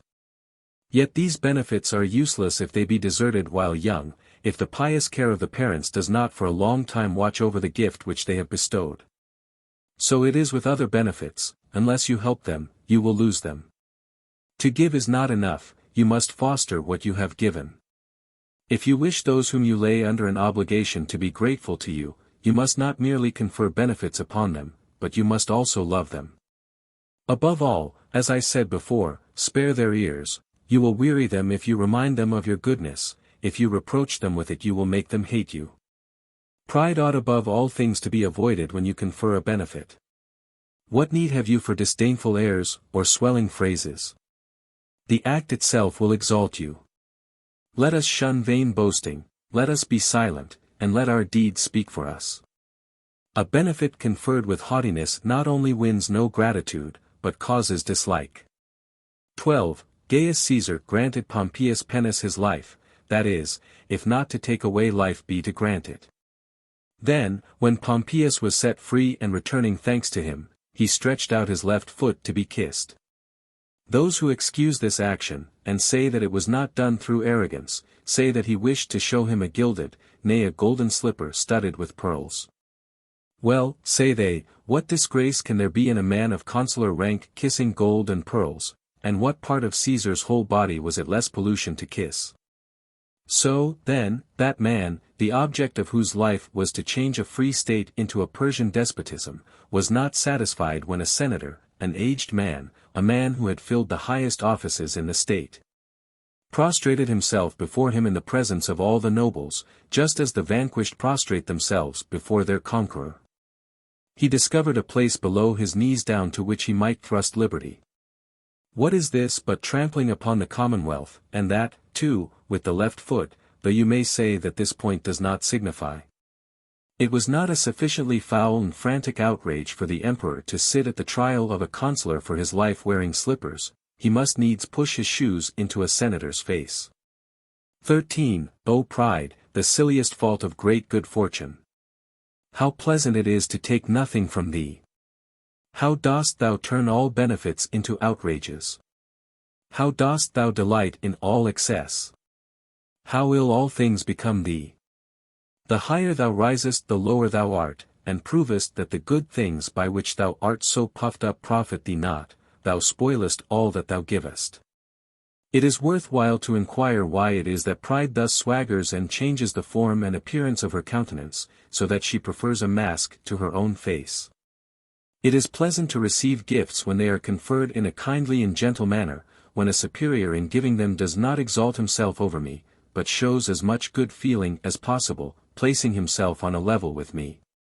Giving without parade, and choosing a time when I am glad of his help, rather than waiting till I am in the bitterest need. The only way by which you can prevail upon proud men not to spoil their gifts by their arrogance is by proving to them that benefits do not appear greater because they are bestowed with great pomp and circumstance. That no one will think them greater men for so doing, and that excessive pride is a mere delusion which leads men to hate even what they ought to love. 14. There are some things which injure those who receive them, things which it is not a benefit to give but to withhold. We should therefore consider the usefulness of our gift rather than the wish of the petitioner to receive it. For we often long for hurtful things, and are unable to discern how ruinous they are, because our judgment is biased by our feelings. When, however, the longing is past, when that frenzied impulse which masters our good sense has passed away, we abhor those who have given us hurtful gifts. As we refuse cold water to the sick, or swords to the grief-stricken or remorseful, and take from the insane whatever they might in their delirium use to their own destruction. So must we persist in refusing to give anything whatever that is hurtful, although our friends earnestly and humbly, nay, sometimes even most piteously beg for it. We ought to look at the end of our benefits as well as the beginning, and not merely to give what men are glad to receive, but what they will hereafter be glad to have received. There are many who say, I know that this will do him no good, but what am I to do? He begs for it, I cannot withstand his entreaties. Let him see to it, he will blame himself, not me. Not so, you he will blame, and deservedly. When he comes to his right mind, when the frenzy which now excites him has left him, how can he help hating the man who has assisted him to harm and to endanger himself? It is a cruel kindness to allow one's self to be won over into granting that which injures those who beg for it. Just as it is the noblest of acts to save men from harm against their will, so it is but hatred, under the mask of civility, to grant what is harmful to those who ask for it. Let us confer benefits of such a kind, that the more they are made use of the better they please, and which never can turn into injuries. I never will give money to a man if I know that he will pay it to an adulteress, nor will I be found in connection with any wicked act or plan. If possible, I will restrain men from crime. If not, at least I will never assist them in it. Whether my friend be driven into doing wrong by anger, or seduced from the path of safety by the heat of ambition, he shall never gain the means of doing mischief except from himself, nor will I enable him one day to say, he ruined me out of love for me. Our friends often give us what our enemies wish us to receive. We are driven by the unseasonable fondness of the former into the ruin which the latter hope will befall us. Yet, often as it is the case, what can be more shameful than that there should be no difference between a benefit and hatred? 15. Let us never bestow gifts which may recoil upon us to our shame. As the sum total of friendship consists in making our friends equal to ourselves, we ought to consider the interests of both parties. I must give to him that wants, yet so that I do not want myself. I must help him who is perishing, yet so that I do not perish myself, unless by so doing I can save a great man or a great cause. I must give no benefit which it would disgrace me to ask for. I ought not to make a small benefit appear a great one, nor allow great benefits to be regarded as small. For although it destroys all feeling of gratitude to treat what you give like a creditor, yet you do not reproach a man, but merely set off your gift to the best advantage by letting him know what it is worth. Every man must consider what his resources and powers are, so that we may not give either more or less than we are able. We must also consider the character and position of the person to whom we give, for some men are too great to give small gifts, while others are too small to receive great ones. Compare, therefore, the character both of the giver and the receiver, and weigh that which you give between the two, taking care that what is given be neither too burdensome nor too trivial for the one to give, nor yet such as the receiver will either treat with disdain as too small, or think too great for him to deal with. 16. Alexander, who was of unsound mind, and always full of magnificent ideas, presented somebody with a city. When the man to whom he gave it had reflected upon the scope of his own powers, he wished to avoid the jealousy which so great a present would excite, saying that the gift did not suit a man of his position. I do not ask, replied Alexander, what is becoming for you to receive, but what is becoming for me to give. This seems a spirited and kingly speech, yet really it is a most foolish one. Nothing is by itself a becoming gift for any one, all depends upon who gives it, to whom he gives it, when, for what reason, where, and so forth, without which details it is impossible to argue about it. Inflated creature. If it did not become him to receive this gift, it could not become thee to give it. There should be a proportion between men's characters and the offices which they fill. And as virtue in all cases should be our measure, he who gives too much acts as wrongly as he who gives too little. Even granting that fortune has raised you so high, that, where other men give cups, you give cities, which it would show a greater mind in you not to take than to take and squander. Still there must be some of your friends who are not strong enough to put a city in their pockets. 17. A certain cynic asked Antigonus for a talent. Antigonus answered that this was too much for a cynic to ask for. After this rebuff he asked for a penny. Antigonus answered that this was too little for a king to give. This kind of hair-splitting, you say, is contemptible. He found the means of giving neither. In the matter of the penny he thought of the king, in that of the talent he thought of the cynic, whereas with respect to the cynic it would have been right to receive the penny, with respect to the king it would have been right to give the talent. Though there may be things which are too great for a cynic to receive, yet nothing is so small, that it does not become a gracious king to bestow it. If you ask me, I applaud Antigonus. For it is not to be endured that a man who despises money should ask for it. Your cynic has publicly proclaimed his hatred of money, and assumed the character of one who despises it. Let him act up to his professions. It is most inconsistent for him to earn money by glorifying his poverty. I wish to use Chrysippus's simile of the game of ball, in which the ball must certainly fall by the fault either of the thrower or of the catcher. It only holds its course when it passes between the hands of two persons who each throw it and catch it suitably. It is necessary, however, for a good player to send the ball in one way to a comrade at a long distance, and in another to one at a short distance. So it is with a benefit, unless it be suitable both for the giver and the receiver, it will neither leave the one nor reach the other as it ought. If we have to do with a practiced and skilled player, we shall throw the ball more recklessly, for however it may come, that quick and agile hand will send it back again. If we are playing with an unskilled novice, we shall not throw it so hard, but far more gently, guiding it straight into his very hands, and we shall run to meet it when it returns to us. This is just what we ought to do in conferring benefits. Let us teach some men how to do so, and be satisfied if they attempt it, if they have the courage and the will to do so. For the most part, however, we make men ungrateful, and encourage them, to be so, as if our benefits were only great when we cannot receive any gratitude for them.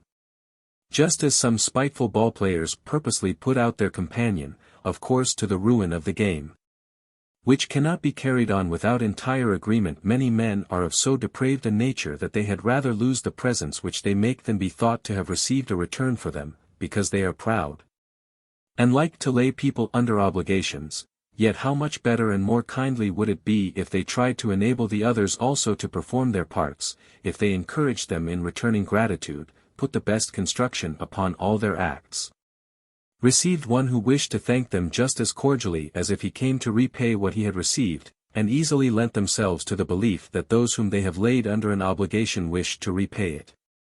We blame usurers equally when they press harshly for payment, and when they delay and make difficulties about taking back the money which they have lent. In the same way, it is just as right that a benefit should be returned, as it is wrong to ask any one to return it. The best man is he who gives readily, never asks for any return, and is delighted when the return is made, because, having really and truly forgotten what he gave, he receives it as though it were a present. 18. Some men not only give, but even receive benefit haughtily, a mistake into which we ought not to fall. For now let us cross over to the other side of the subject, and consider how men should behave when they receive benefits. Every function which is performed by two persons makes equal demands upon both. After you have considered what a father ought to be, you will perceive that there remains an equal task. That of considering what a son ought to be. A husband has certain duties, but those of a wife are no less important. Each of these give and take equally, and each require a similar rule of life, which, as Hecaton observes, is hard to follow. Indeed, it is difficult for us to attain to virtue, or even to anything that comes near virtue, for we ought not only to act virtuously but to do so upon principle. We ought to follow this guide throughout our lives, and to do everything great and small according to its dictates, according as virtue prompts us. We ought both to give and to receive. Now she will declare at the outset that we ought not to receive benefits from every man. From whom, then, ought we to receive them? To answer you briefly, I should say, from those to whom we have given them. Let us consider whether we ought not to be even more careful in choosing to whom we should owe than to whom we should give. For even supposing that no unpleasantness should result, and very much always does, still it is a great misery to be indebted to a man to whom you do not wish to be under an obligation. Whereas it is most delightful to receive a benefit from one whom you can love even after he has wronged you, and when the pleasure which you feel in his friendship is justified by the grounds on which it is based. Nothing is more wretched for a modest and honorable man than to feel it to be his duty to love one whom it does not please him to love. I must constantly remind you that I do not speak of wise men, who take pleasure in everything that is their duty, who have their feelings under command, and are able to lay down whatever law they please to themselves and keep it. But that I speak of imperfect beings struggling to follow the right path, who often have trouble in bending their passions to their will. I must therefore choose the man from whom I will accept a benefit. Indeed, I ought to be more careful in the choice of my creditor for a benefit than for money. For I have only to pay the latter as much as I received of him. Land when I have paid it I am free from all obligation. But to the other I must both repay more, and even when I have repaid his kindness we remain connected, for when I have paid my debt I ought again to renew it, while our friendship endures unbroken. Thus, as I ought not to make an unworthy man my friend, so I ought not to admit an unworthy man into that most holy bond of gratitude for benefits, from which friendship arises. You reply, I cannot always say no, sometimes I must receive a benefit even against my will. Suppose I were given something by a cruel and easily offended tyrant, who would take it as an affront if his bounty were slighted? Am I not to accept it? Suppose it were offered by a pirate, or a brigand, or a king of the temper of a pirate or brigand. What ought I to do? Such a man is not a worthy object for me to owe a benefit to. When I say that you ought to choose, I accept vis major and fear, which destroy all power of choice. If you are free, if it lies with you to decide whether you will or not, then you will turn over in your own mind whether you will take a gift from a man or not. But if your position makes it impossible for you to choose, then be assured that you do not receive a gift, you merely obey orders. No one incurs any obligation by receiving what it was not in his power to refuse. If you want to know whether I wish to take it, arrange matters so that I have the power of saying no. Yet suppose he gave you your life. It does not matter what the gift was, unless it be given and received with good will. You are not my preserver because you have saved my life. Poison sometimes acts as a medicine, yet it is not on that account regarded as wholesome. Some things benefit us but put us under no obligation, for instance a man who intended to kill a tyrant. Cut with his sword a tumor from which he suffered, yet the tyrant did not show him gratitude because by wounding him he had healed a disease which surgeons had feared to meddle with. 19. You see that the actual thing itself is not of much importance, because it is not regarded as a benefit at all. If you do good when you intended to do evil, in such a case the benefit is done by chance, the man did harm. I have seen a lion in the amphitheater, who recognized one of the men who fought with wild beasts, who once had been his keeper, and protected him against the attacks of the other animals. Are we, then, to say that this assistance of the brute was a benefit? By no means, because it did not intend to do it, and did not do it with kindly intentions. You may class the lion and your tyrant together, each of them saved a man's life, yet neither conferred a benefit. Because it is not a benefit to be forced to receive one, neither is it a benefit to be under an obligation to a man to whom we do not wish to be indebted. You must first give me personal freedom of decision, and then your benefit. XX. The question has been raised, whether Marcus Brutus ought to have received his life from the hands of Julius Caesar, who, he had decided, ought to be put to death. As to the grounds upon which he put him to death, I shall discuss them elsewhere. For to my mind, though he was in other respects a great man, in this he seems to have been entirely wrong, and not to have followed the maxims of the Stoic philosophy. He must either have feared the name of king, although a state thrives best under a good king, or he must have hoped that liberty could exist in a state where some had so much to gain by reigning, and others had so much to gain by becoming slaves. Or, again, he must have supposed that it would be possible to restore the ancient constitution after all the ancient manners had been lost, and that citizens could continue to possess equal rights, or laws remain inviolate.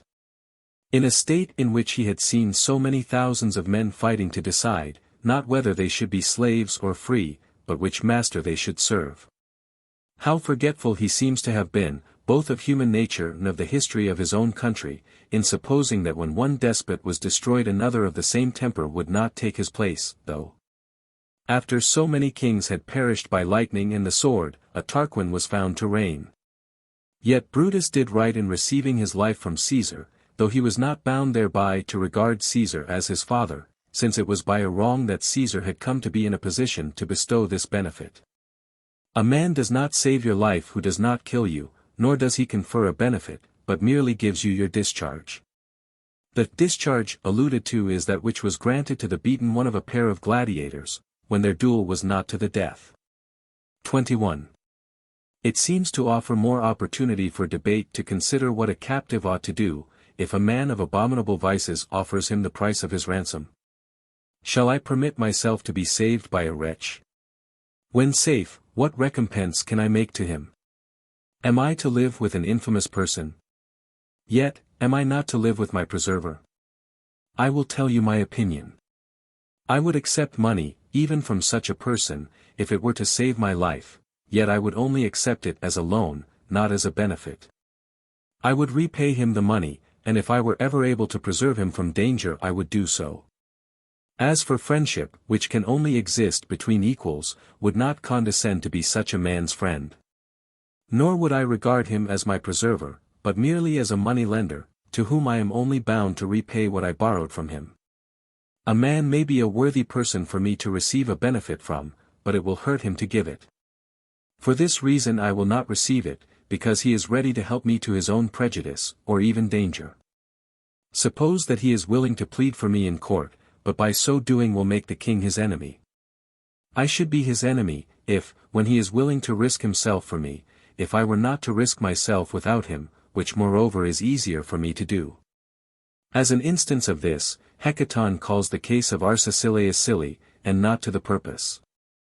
Arcesilaus, he says, refused to receive a large sum of money which was offered to him by a son, lest the son should offend his penurious father. What did he do deserving of praise, in not receiving stolen goods, in choosing not to receive them, instead of returning them? What proof of self-restraint is there in refusing to receive another man's property? If you want an instance of magnanimity, take the case of Julius Grisinus, whom Caius Caesar put to death merely on the ground that he was a better man than it suited a tyrant for anyone to be. This man, when he was receiving subscriptions from many of his friends to cover his expenses in exhibiting public games, would not receive a large sum which was sent him by Fabius Persicus. And when he was blamed for rejecting it by those who think more of what is given than of who gives it, he answered, "Am I to accept a present from a man when I would not accept his offer to drink a glass of wine with him?" When a consular named Rebellius, a man of equally bad character, sent a yet larger sum to Grisinus, and pressed him to receive it. "I must beg," answered he, "that you will excuse me. I did not take money from Persicus either." Ought we to call this receiving presents, or rather taking one's pick of the Senate? 22. When we have decided to accept, let us accept with cheerfulness, showing pleasure, and letting the giver see it, so that he may at once receive some return for his goodness, for as it is a good reason for rejoicing to see our friend happy, it is a better one to have made him so. Let us, therefore, show how acceptable a gift is by loudly expressing our gratitude for it, and let us do so, not only in the hearing of the giver, but everywhere. He who receives a benefit with gratitude, repays the first installment of it. 23. There are some, who only like to receive benefits privately, they dislike having any witnesses and confidants. Such men, we may believe, have no good intentions. As a giver is justified in dwelling upon those qualities of his gift which will please the receiver, so a man, when he receives, should do so publicly. You should not take from a man what you are ashamed to owe him. Some return thanks to one stealthily, in a corner, in a whisper. This is not modesty, but a kind of denying of the debt. It is the part of an ungrateful man not to express his gratitude before witnesses.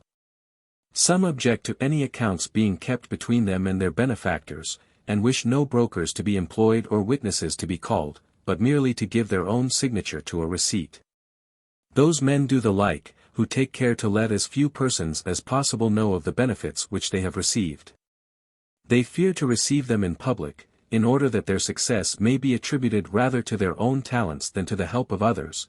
They are very seldom to be found in attendance upon those to whom they owe their lives and their fortunes. And thus, while avoiding the imputation of servility, they incur that of ingratitude. Some men speak in the most offensive terms of those to whom they owe most. There are men whom it is safer to affront than to serve, for their dislike leads them to assume the airs of persons who are not indebted to us, although nothing more is expected of them than that they should remember what they owe us. Refreshing their memory from time to time, because no one can be grateful who forgets a kindness, and he who remembers it, by so doing proves his gratitude. We ought neither to receive benefits with a fastidious air, nor yet with a slavish humility, for if a man does not care for a benefit when it is freshly bestowed, a time at which all presents please us most, what will he do when its first charms have gone off? Others receive with an air of disdain, as much as to say, I do not want it, but as you wish it so very much, I will allow you to give it to me. Others take benefits languidly, and leave the giver in doubt as to whether they know that they have received them. Others barely open their lips in thanks, and would be less offensive if they said nothing. One ought to proportion one's thanks to the importance of the benefit received, and to use the phrases, you have laid more of us than you think under an obligation, for everyone likes to find his good actions extend further than he expected. You do not know what it is that you have done for me, but you ought to know how much more important it is than you imagine. It is in itself an expression of gratitude to speak of oneself as overwhelmed by kindness. Or, I shall never be able to thank you sufficiently, but, at any rate, I will never cease to express everywhere my inability to thank you. 25. By nothing did Furnius gain greater credit with Augustus, and make it easy for him to obtain anything else for which he might ask, than by merely saying, when at his request Augustus pardoned his father for having taken Antonius's side. One wrong alone I have received at your hands, Caesar. You have forced me to live and to die owing you a greater debt of gratitude than I can ever repay. What can prove gratitude so well as that a man should never be satisfied, should never even entertain the hope of making any adequate return for what he has received? By these and similar expressions we must try not to conceal our gratitude, but to display it as clearly as possible.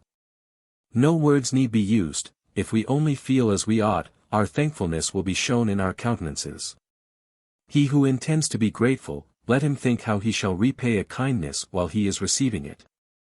Chrysippus says that such a man must watch for his opportunity, and spring forward whenever it offers, like one who has been entered for a race, and who stands at the starting point waiting for the barriers to be thrown open. And even then he must use great exertions and great swiftness to catch the other, who has a start of him. We must now consider what is the main cause of ingratitude. It is caused by excessive self-esteem, by that fault innate in all mortals, of taking a partial view of ourselves and our own acts, by greed, or by jealousy. Let us begin with the first of these. Every one is prejudiced in his own favor, from which it follows that he believes himself to have earned all that he receives, regards it as payment for his services, and does not think that he has been appraised at a valuation sufficiently near his own. He has given me this, says he, but how late, after how much toil? How much more might I have earned if I had attached myself to so and so, or to so and so? I did not expect this, I have been treated like one of the herd. Did he really think that I only deserved so little? Why, it would have been less insulting to have passed me over altogether. 27. The augur Gnaeus Lentulus, who, before his freedmen reduced him to poverty, was one of the richest of men, who saw himself in possession of a fortune of 400 millions, I say advisedly, saw. For he never did more than see it, was as barren and contemptible in intellect as he was in spirit. Though very avaricious, yet he was so poor a speaker that he found it easier to give men coins than words. This man, who owed all his prosperity to the late Emperor Augustus, to whom he had brought only poverty, encumbered with a noble name, when he had risen to be the chief man in Rome, both in wealth and influence, used sometimes to complain that Augustus had interrupted his legal studies, observing that he had not received anything like what he had lost by giving up the study of eloquence. Yet the truth was that Augustus, besides loading him with other gifts, had set him free from the necessity of making himself ridiculous by laboring at a profession in which he never could succeed. Greed does not permit anyone to be grateful. For what is given is never equal to its base desires, and the more we receive the more we covet, for avarice is much more eager when it has to deal with great accumulations of wealth. Just as the power of a flame is enormously greater in proportion to the size of the conflagration from which it springs. Ambition in like manner suffers no man to rest satisfied with that measure of public honors, to gain which was once the limit of his wildest hope. No one is thankful for becoming tribune, but grumbles at not being at once promoted to the post of praetor, nor is he grateful for this if the consulship does not follow, and even this does not satisfy him if he be consul but once. His greed ever stretches itself out further, and he does not understand the greatness of his success because he always looks forward to the point at which he aims, and never back towards that from which he started. 28. A more violent and distressing vice than any of these is jealousy, which disturbs us by suggesting comparisons. He gave me this, but he gave more to that man, and he gave it to him before me. After which he sympathizes with no one, but pushes his own claims to the prejudice of everyone else. How much more straightforward and modest is it to make the most of what we have received, knowing that no man is valued so highly by anyone else as by his own self. I ought to have received more, but it was not easy for him to give more. He was obliged to distribute his liberality among many persons. This is only the beginning, let me be contented, and by my gratitude encourage him to show me more favor. He has not done as much as he ought, but he will do so the more frequently. He certainly preferred that man to me, but he has preferred me before many others. That man is not my equal either in virtue or in services, but he has some charm of his own. By complaining I shall not make myself deserve to receive more, but shall become unworthy of what I have received. More has been given to those most villainous men than has been given to me. Well, what is that to the purpose? How seldom does fortune show judgment in her choice? We complain every day of the success of bad men. Very often the hail passes over the estates of the greatest villains and strikes down the crops of the best of men. Every man has to take his chance, in friendship as well as in everything else. There is no benefit so great that spitefulness can pick no holes in it, none so paltry that it cannot be made more of by friendly interpretation.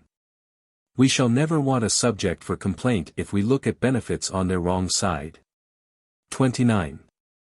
See how unjustly the gifts of heaven are valued even by some who profess themselves philosophers, who complain that we are not as big as elephants, as swift as stags, as light as birds, as strong as bulls.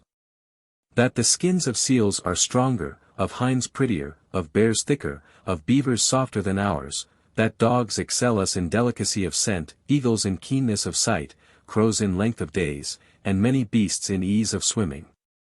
And although nature itself does not allow some qualities, as for example strength and swiftness, to be combined in the same person, yet they call it a monstrous thing that men are not compounded of different and inconsistent good qualities. And call the gods neglectful of us because we have not been given health which even our vices cannot destroy, or knowledge of the future. They scarcely refrain from rising to such a pitch of impudence as to hate nature because we are below the gods, and not on an equality with them. How much better is it to turn to the contemplation of so many great blessings, and to be thankful that the gods have been pleased to give us a place second only to themselves in this most beautiful abode. and that they have appointed us to be the lords of the earth. Can anyone compare us with the animals over whom we rule? Nothing has been denied us except what could not have been granted.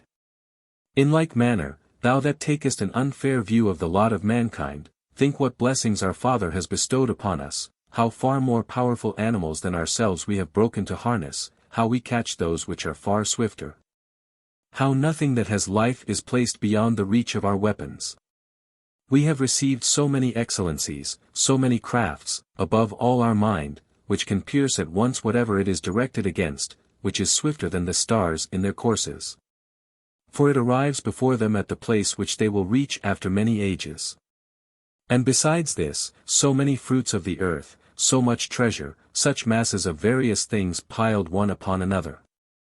You may go through the whole order of nature, and since you find no entire creature which you would prefer to be, you may choose from each, the special qualities which you would like to be given to yourself.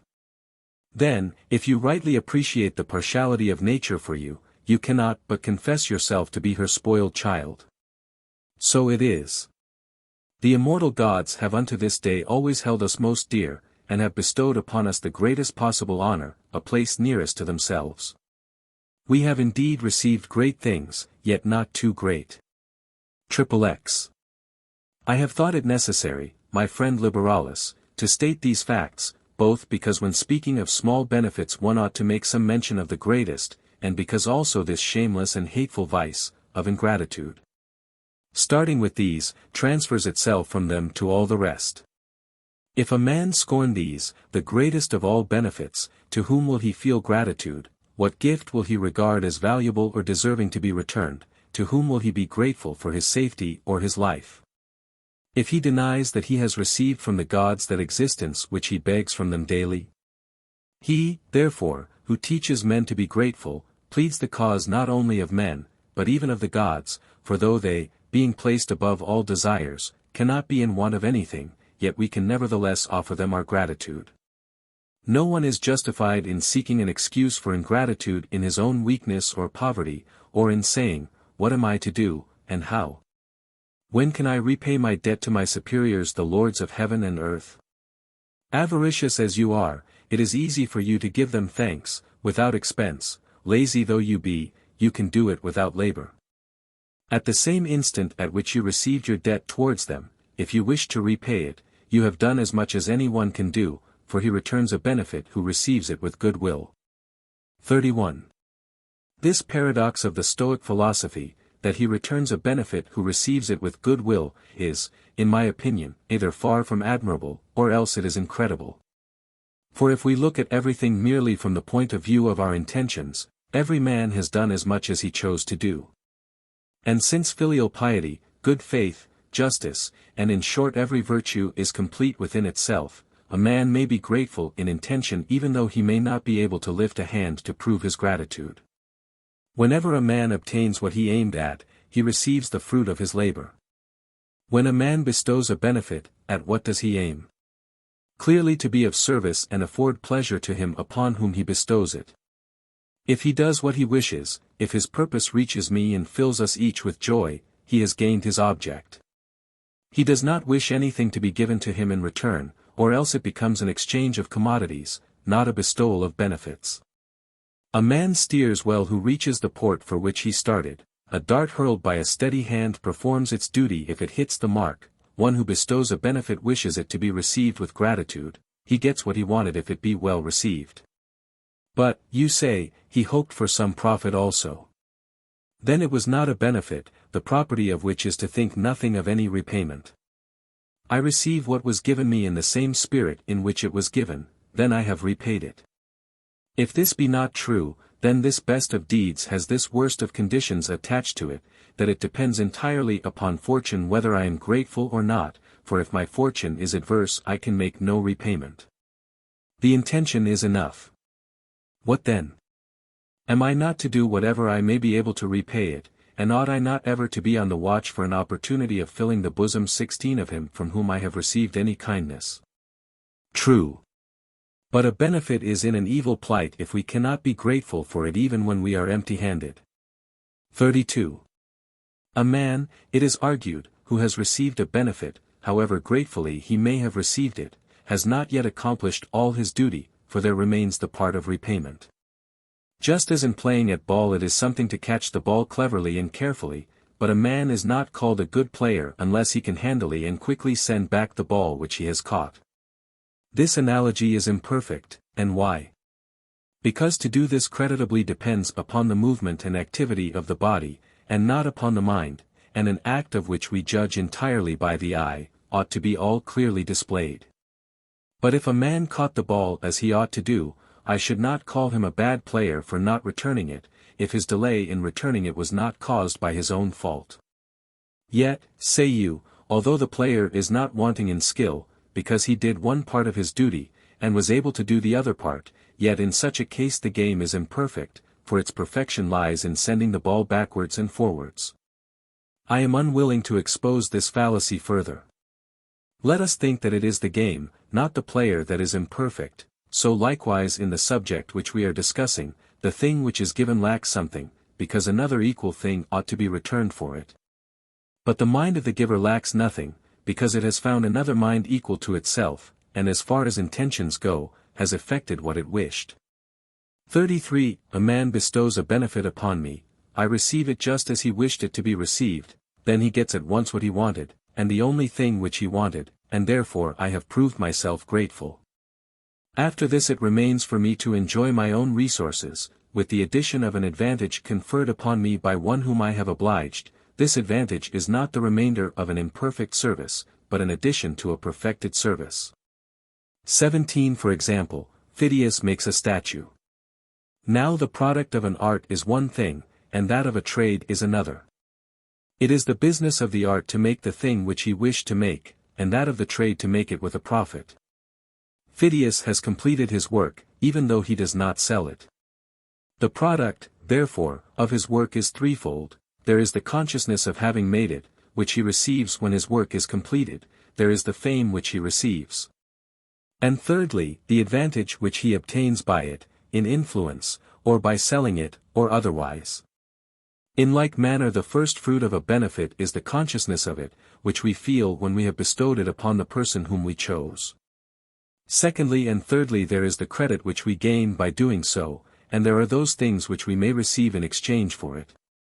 So when a benefit has been graciously received, the giver has already received gratitude, but has not yet received recompense for it. That which we owe in return is therefore something apart from the benefit itself.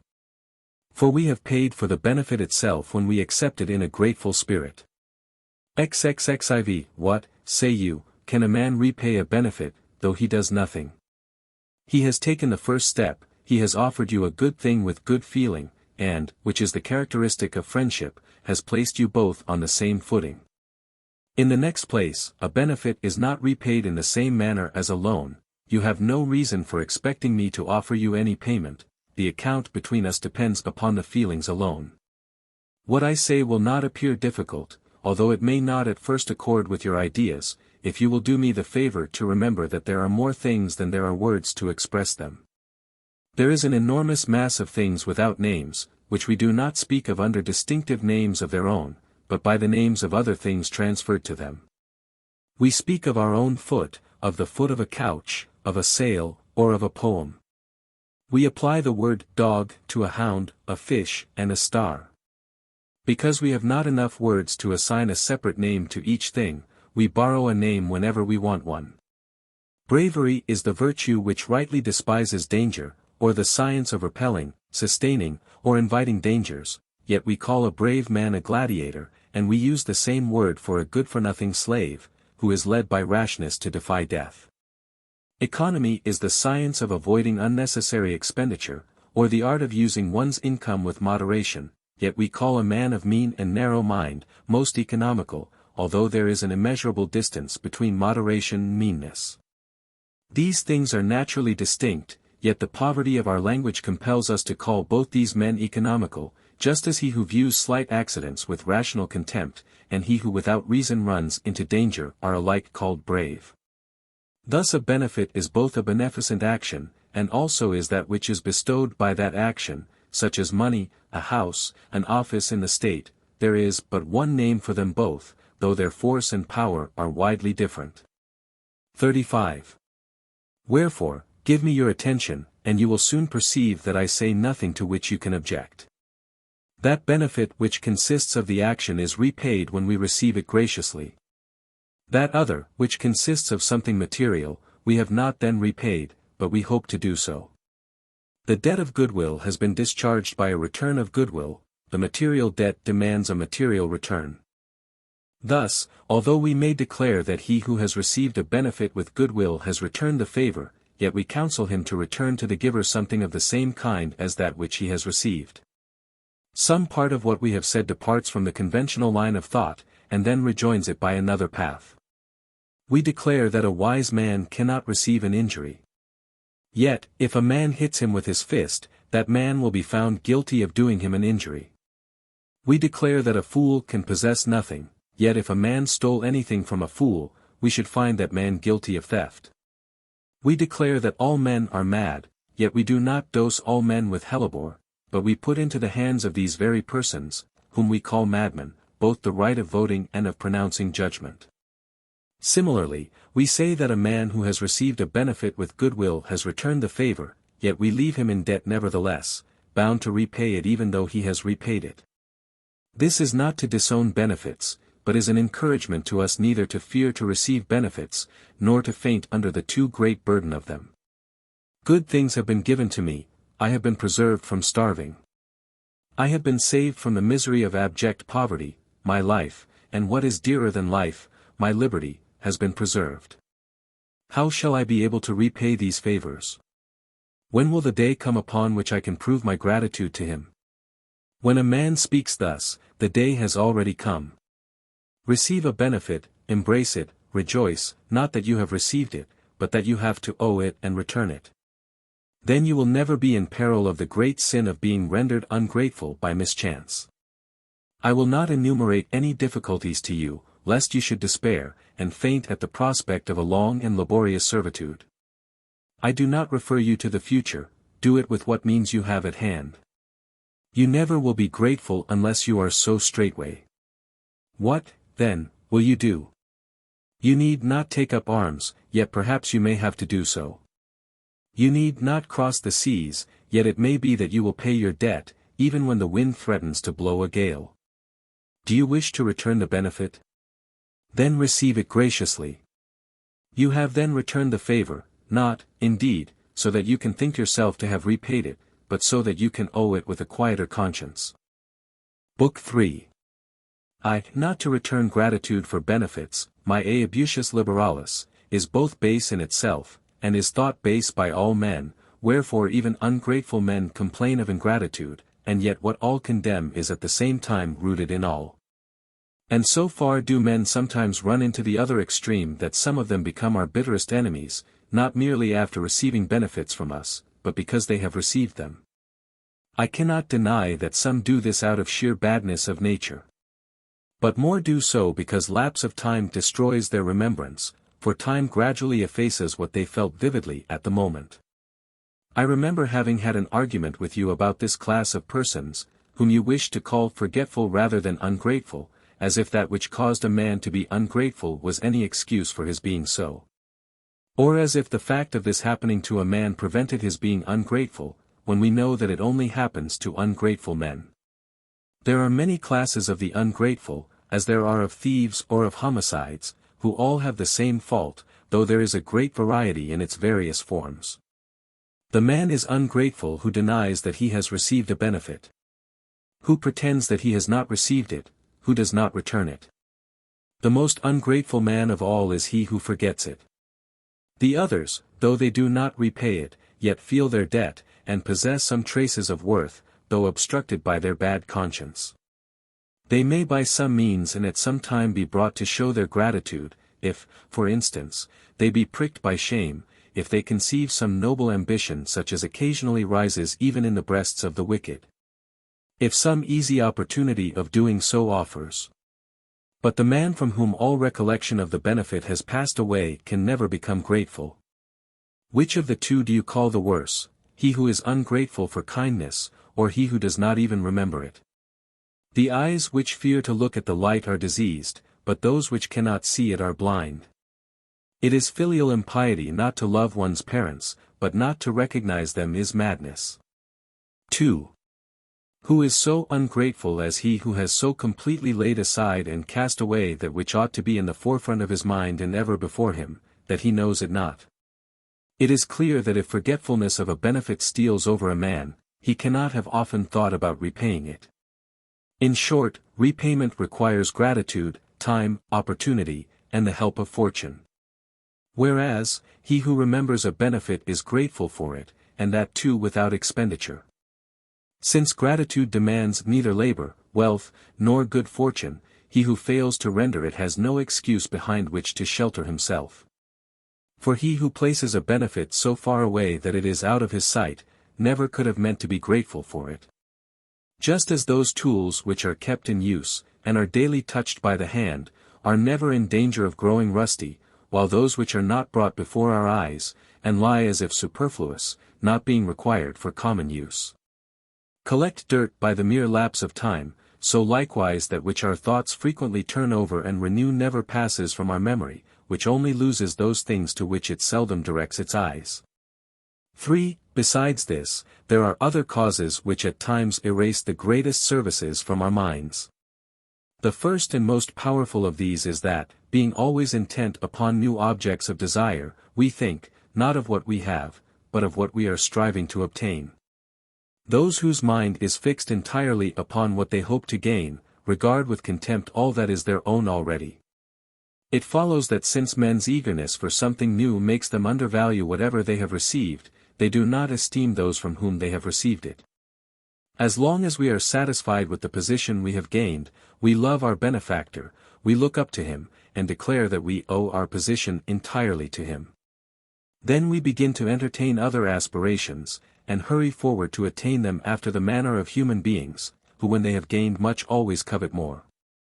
Straightway all that we used to regard as benefits slip from our memory, and we no longer consider the advantages which we enjoy over others, but only the insolent prosperity of those who have outstripped us. Now no one can at the same time be both jealous and grateful, because those who are jealous are querulous and sad, while the grateful are joyous. In the next place, since none of us think of any time but the present, and but few turn back their thoughts to the past, it results that we forget our teachers, and all the benefits which we have obtained from them. Because we have altogether left our childhood behind us, thus, all that was done for us in our youth perishes unremembered, because our youth itself is never reviewed. What has been is regarded by every one, not only as past, but as gone, and for the same reason, our memory is weak for what is about to happen in the future. 4. Here I must do Epicurus the justice to say that he constantly complains of our ingratitude for past benefits, because we cannot bring back again, or count among our present pleasures, those good things which we have received long ago. Although no pleasures can be more undeniable than those which cannot be taken from us. Present good is not yet altogether complete, some mischance may interrupt it, the future is in suspense, and uncertain, but what is past is laid up in safety. How can any man feel gratitude for benefits, if he skips through his whole life entirely engrossed with the present and the future? It is remembrance that makes men grateful, and the more men hope, the less they remember. V. In the same way, my Liberalis, as some things remain in our memory as soon as they are learned, while to know others it is not enough to have learned them. For our knowledge slips away from us unless it be kept up, I allude to geometry and astronomy, and such other sciences as are hard to remember because of their intricacy, so the greatness of some benefits prevents their being forgotten. While others, individually less, though many more in number, and bestowed at different times, pass from our minds, because, as I have stated above, we do not constantly think about them. And do not willingly recognize how much we owe to each of our benefactors. Listen to the words of those who ask for favors. There is not one of them who does not declare that his remembrance will be eternal, who does not vow himself your devoted servant and slave, or find, if he can, some even greater expression of humility with which to pledge himself. After a brief space of time these same men avoid their former expressions, thinking them abject, and scarcely befitting freeborn men. Afterwards they arrive at the same point to which, as I suppose, the worst and most ungrateful of men come, that is, they forget. So little does forgetfulness excuse ingratitude, that even the remembrance of a benefit may leave us ungrateful. 6. The question has been raised, whether this most odious vice ought to go unpunished. And whether the law commonly made use of in the schools, by which we can proceed against a man for ingratitude, ought to be adopted by the state also, since all men agree that it is just. Why not? You may say, seeing that even cities cast in each other's teeth the services which they have performed to one another, and demand from the children some return for benefits conferred upon their fathers. On the other hand, our ancestors, who were most admirable men, made demands upon their enemies alone, and both gave and lost their benefits with magnanimity. With the exception of Macedonia, no nation has ever established an action at law for ingratitude. And this is a strong argument against its being established, because all agree in blaming crime.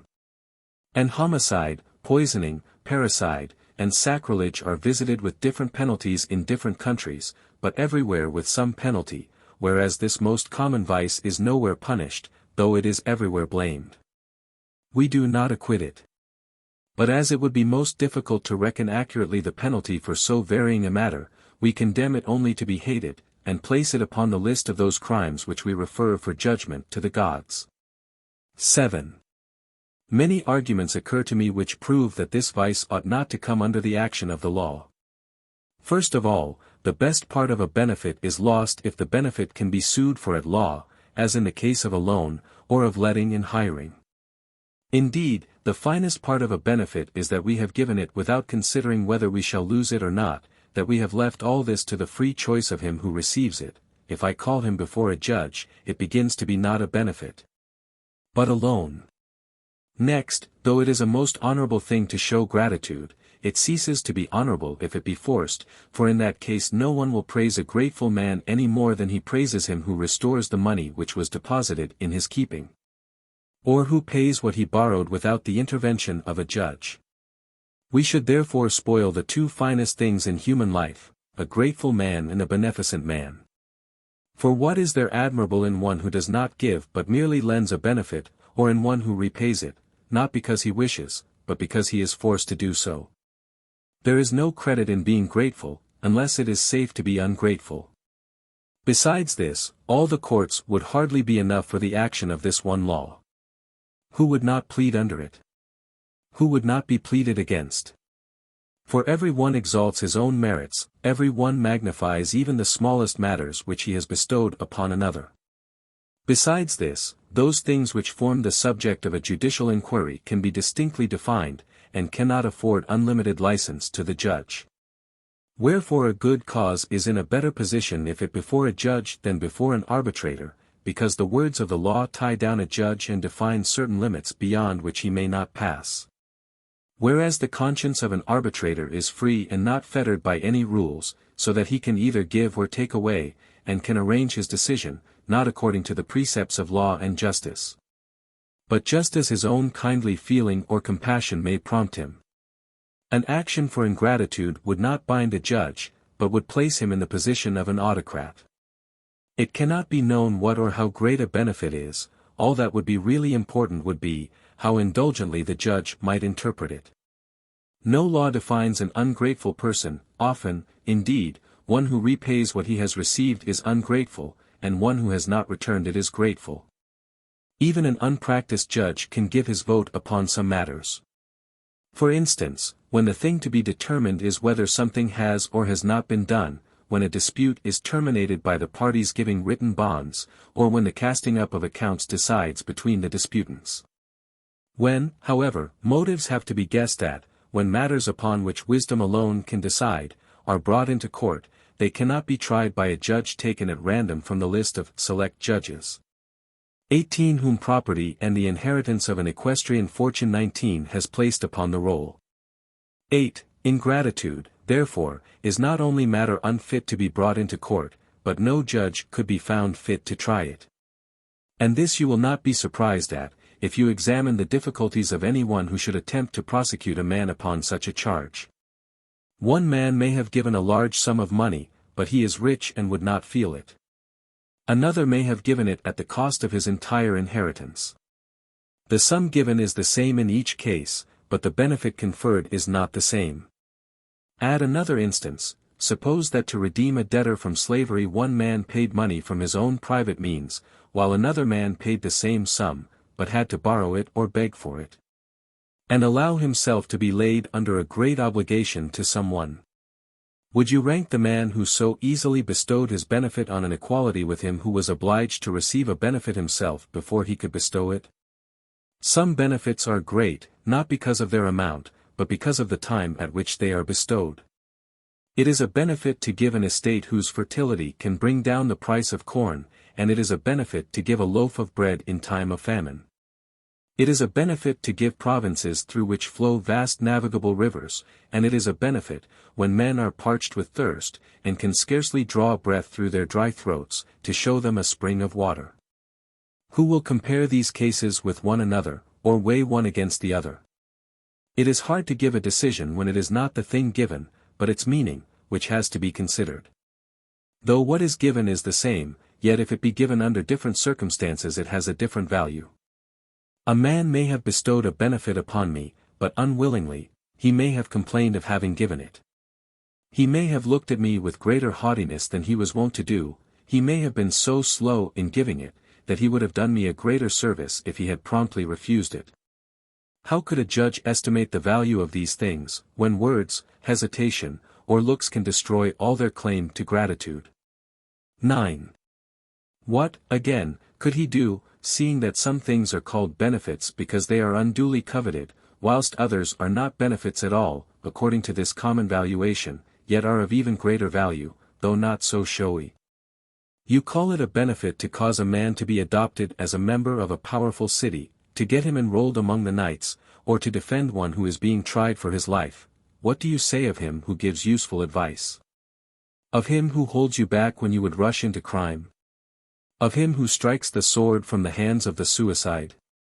Of him who by his power of consolation brings back to the duties of life one who was plunged in grief, and eager to follow those whom he had lost? Of him who sits at the bedside of the sick man, and who, when health and recovery depend upon seizing the right moment, administers food in due season, stimulates the failing veins with wine, or calls in the physician to the dying man? Who can estimate the value of such services as these? Who can bid us weigh dissimilar benefits one with another? I gave you a house, says one. Yes, but I forewarned you that your own house would come down upon your head. I gave you an estate, says he.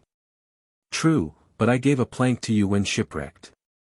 I fought for you and received wounds for you, says another. But I saved your life by keeping silence. Since a benefit is both given and returned differently by different people, it is hard to make them balance. Besides this, no day is appointed for repayment of a benefit, as there is for borrowed money. Consequently he who has not yet repaid a benefit may do so hereafter, for tell me, pray, within what time a man is to be declared ungrateful? The greatest benefits cannot be proved by evidence. They often lurk in the silent consciousness of two men only. Are we to introduce the rule of not bestowing benefits without witnesses? Next, what punishment are we to appoint for the ungrateful? Is there to be one only for all, though the benefits which they have received are different? Or should the punishment be varying, greater or less according to the benefit which each has received? Are our valuations to be restricted to pecuniary fines? What are we to do, seeing that in some cases the benefit conferred is life, and things dearer than life? What punishment is to be assigned to ingratitude for these? One less than the benefit? That would be unjust. One equal to it, death. What could be more inhuman than to cause benefits to result in cruelty? 11. It may be argued, parents have certain privileges, these are regarded as exempt from the action of ordinary rules, and so also ought to be the case with other beneficent persons. Nay. Mankind has assigned a peculiar sanctity to the position of parents, because it was advantageous that children should be reared, and people had to be tempted into undergoing the toil of doing so, because the issue of their experiment was doubtful. One cannot say to them, as one does to others who bestow benefits, choose the man to whom you give, you must only blame yourself if you are deceived, help the deserving. In rearing children nothing depends upon the judgment of those who rear them. It is a matter of hope, in order, therefore, that people may be more willing to embark upon this lottery, it was right that they should be given a certain authority. And since it is useful for youth to be governed, we have placed their parents in the position of domestic magistrates, under whose guardianship their lives may be ruled. Moreover, the position of parents differs from that of other benefactors, for their having given formerly to their children does not stand in the way of their giving now and hereafter. And also, there is no fear of their falsely asserting that they have given. With others one has to inquire not only whether they have received, but whether they have given, but the good deeds of parents are placed beyond doubt. In the next place, one benefit bestowed by parents is the same for all, and might be counted once for all, while the others which they bestow are of various kinds, unlike one to another, differing from one another by the widest possible intervals. They can therefore come under no regular rule, since it would be more just to leave them all unrewarded than to give the same reward to all. 12. Some benefits cost much to the givers, some are of much value to the receivers but cost the givers nothing. Some are bestowed upon friends, others on strangers, now although that which is given be the same. Yet it becomes more when it is given to one with whom you are beginning to be acquainted through the benefits which you have previously conferred upon him. One man may give us help, another distinctions, a third consolation. You may find one who thinks nothing pleasanter or more important than to have some one to save him from distress. You may again find one who would rather be helped to great place than to security, while some consider themselves more indebted to those who save their lives than to those who save their honor. Each of these services will be held more or less important, according as the disposition of our judge inclines to one or the other of them. Besides this, I choose my creditors for myself, whereas I often receive benefits from those from whom I would not, and sometimes I am laid under an obligation without my knowledge. What will you do in such a case? When a man has received a benefit unknown to himself, and which, had he known of it, he would have refused to receive, will you call him ungrateful if he does not repay it, however he may have received it? Suppose that someone has bestowed a benefit upon me, and that the same man has afterwards done me some wrong. Am I to be bound by his one bounty to endure with patience any wrong that he may do me, or will it be the same as if I had repaid it, because he himself has by the subsequent wrong cancelled his own benefit? How, in that case, would you decide which was the greater, the present which the man has received, or the injury which has been done him? Time would fail me if I attempted to discuss all the difficulties which would arise. 13. It may be argued that we render men less willing to confer benefits by not supporting the claim of those which have been bestowed to meet with gratitude, and by not punishing those who repudiate them. But you would find, on the other hand, that men would be far less willing to receive benefits, if by so doing they were likely to incur the danger of having to plead their cause in court, and having more difficulty in proving their integrity.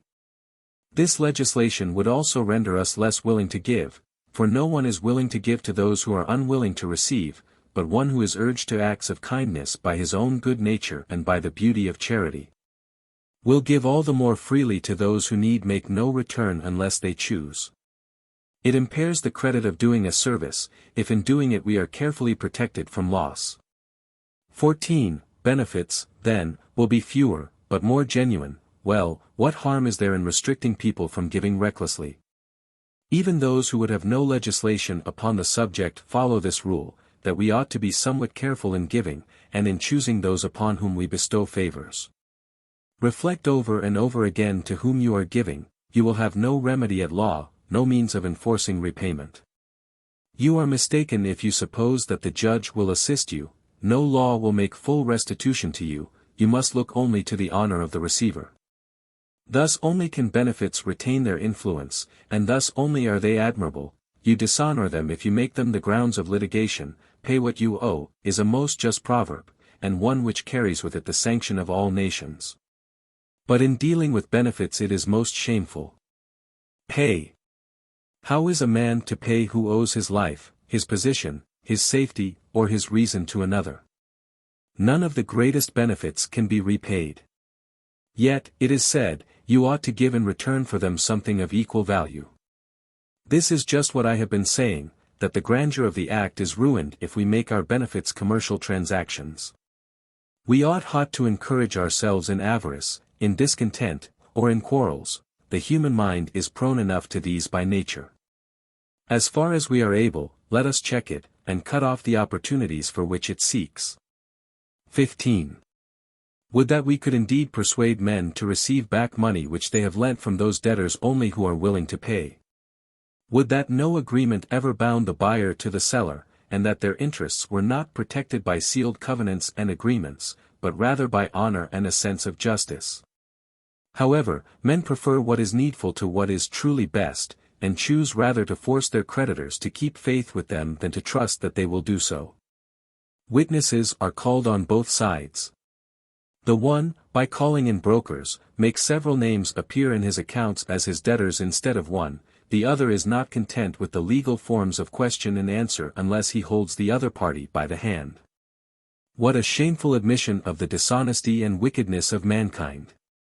Men trust more to our signet rings than to our intentions. For what are these respectable men summoned? For what do they impress their seals? It is in order that the borrower may not deny that he has received what he has received. You regard these men, I suppose, as above bribes, as maintainers of the truth. Well, these very men will not be entrusted with money except on the same terms. Would it not, then, be more honorable to be deceived by some than to suspect all men of dishonesty?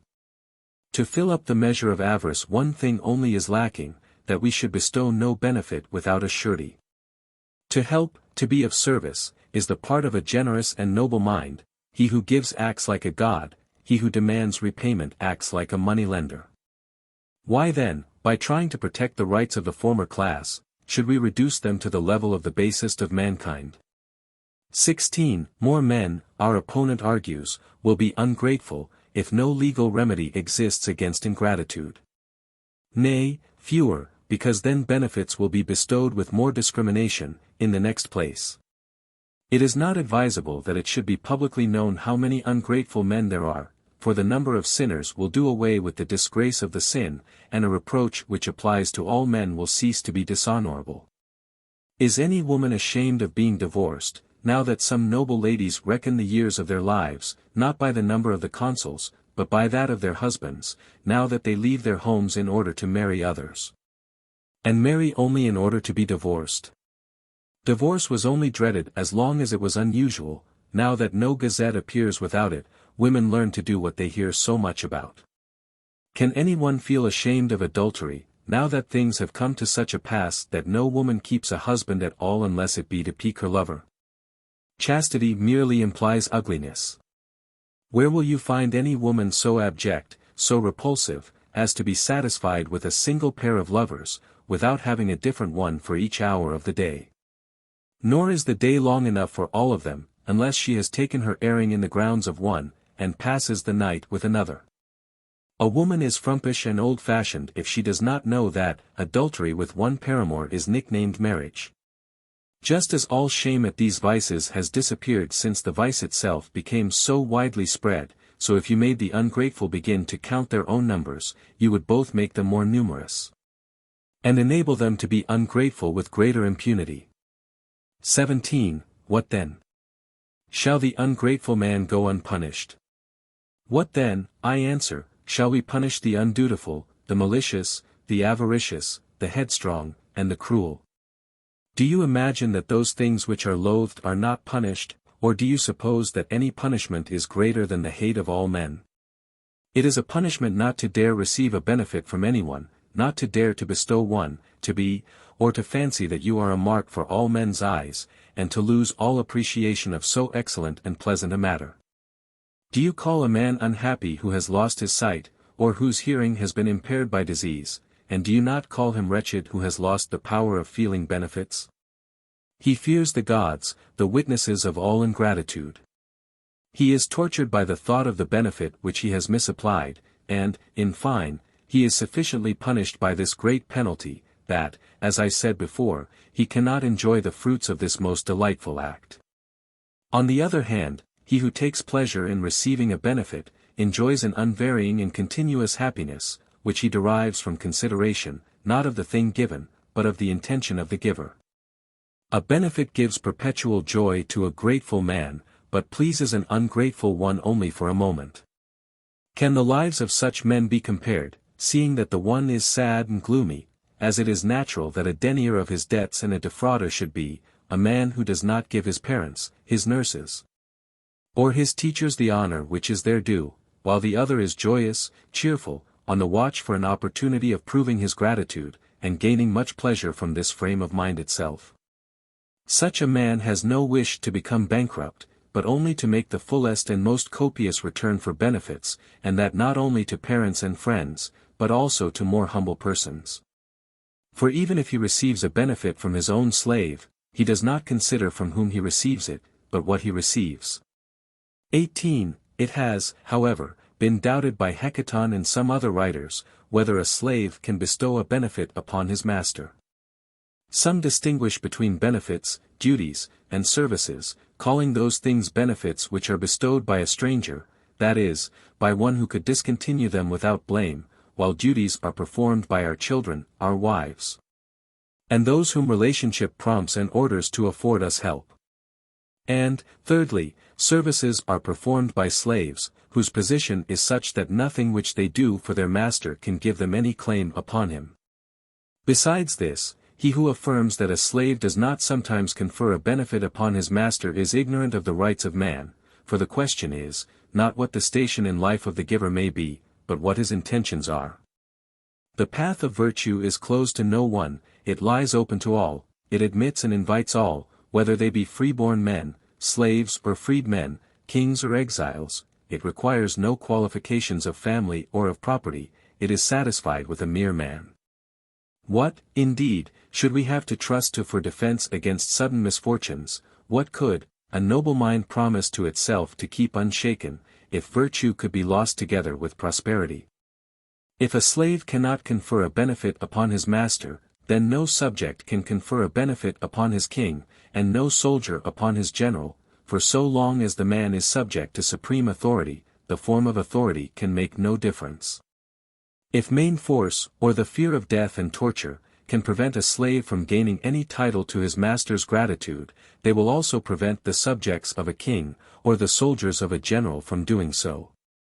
For the same things may happen to either of these classes of men, though under different names. Yet men do bestow benefits upon their kings and their generals, therefore slaves can bestow benefits upon their masters. A slave can be just, brave, magnanimous. He can therefore bestow a benefit, for this is also the part of a virtuous man. So true is it that slaves can bestow benefits upon their masters, that the masters have often owed their lives to them. 19. There is no doubt that a slave can bestow a benefit upon anyone. Why, then, not upon his master? Because, it is argued, he cannot become his master's creditor if he gives him money. If this be not so, he daily lays his master under an obligation to him.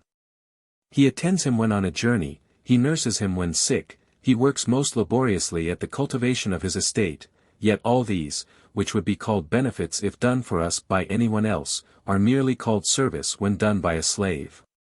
A benefit is that which someone bestows who has the option of withholding it. Now a slave has no power to refuse, so that he does not afford us his help, but obeys our orders, and cannot boast of having done what he could not leave undone. Even under these conditions I shall win the day, and will place a slave in such positions, that for many purposes he will be free. In the meanwhile, tell me, if I give you an instance of a slave fighting for his master's safety without regard to himself, pierced through with wounds, yet spending the last drops of his blood, and gaining time for his master to escape by the sacrifice of his life, will you say that this man did not bestow a benefit upon his master because he was a slave? If I give an instance of one who could not be bribed to betray his master's secrets by any of the offers of a tyrant, who was not terrified by any threats, nor overpowered by any tortures, but who, as far as he was able, placed his questioners upon a wrong scent, and paid for his loyalty with his life, will you say that this man did not confer a benefit upon his master because he was a slave?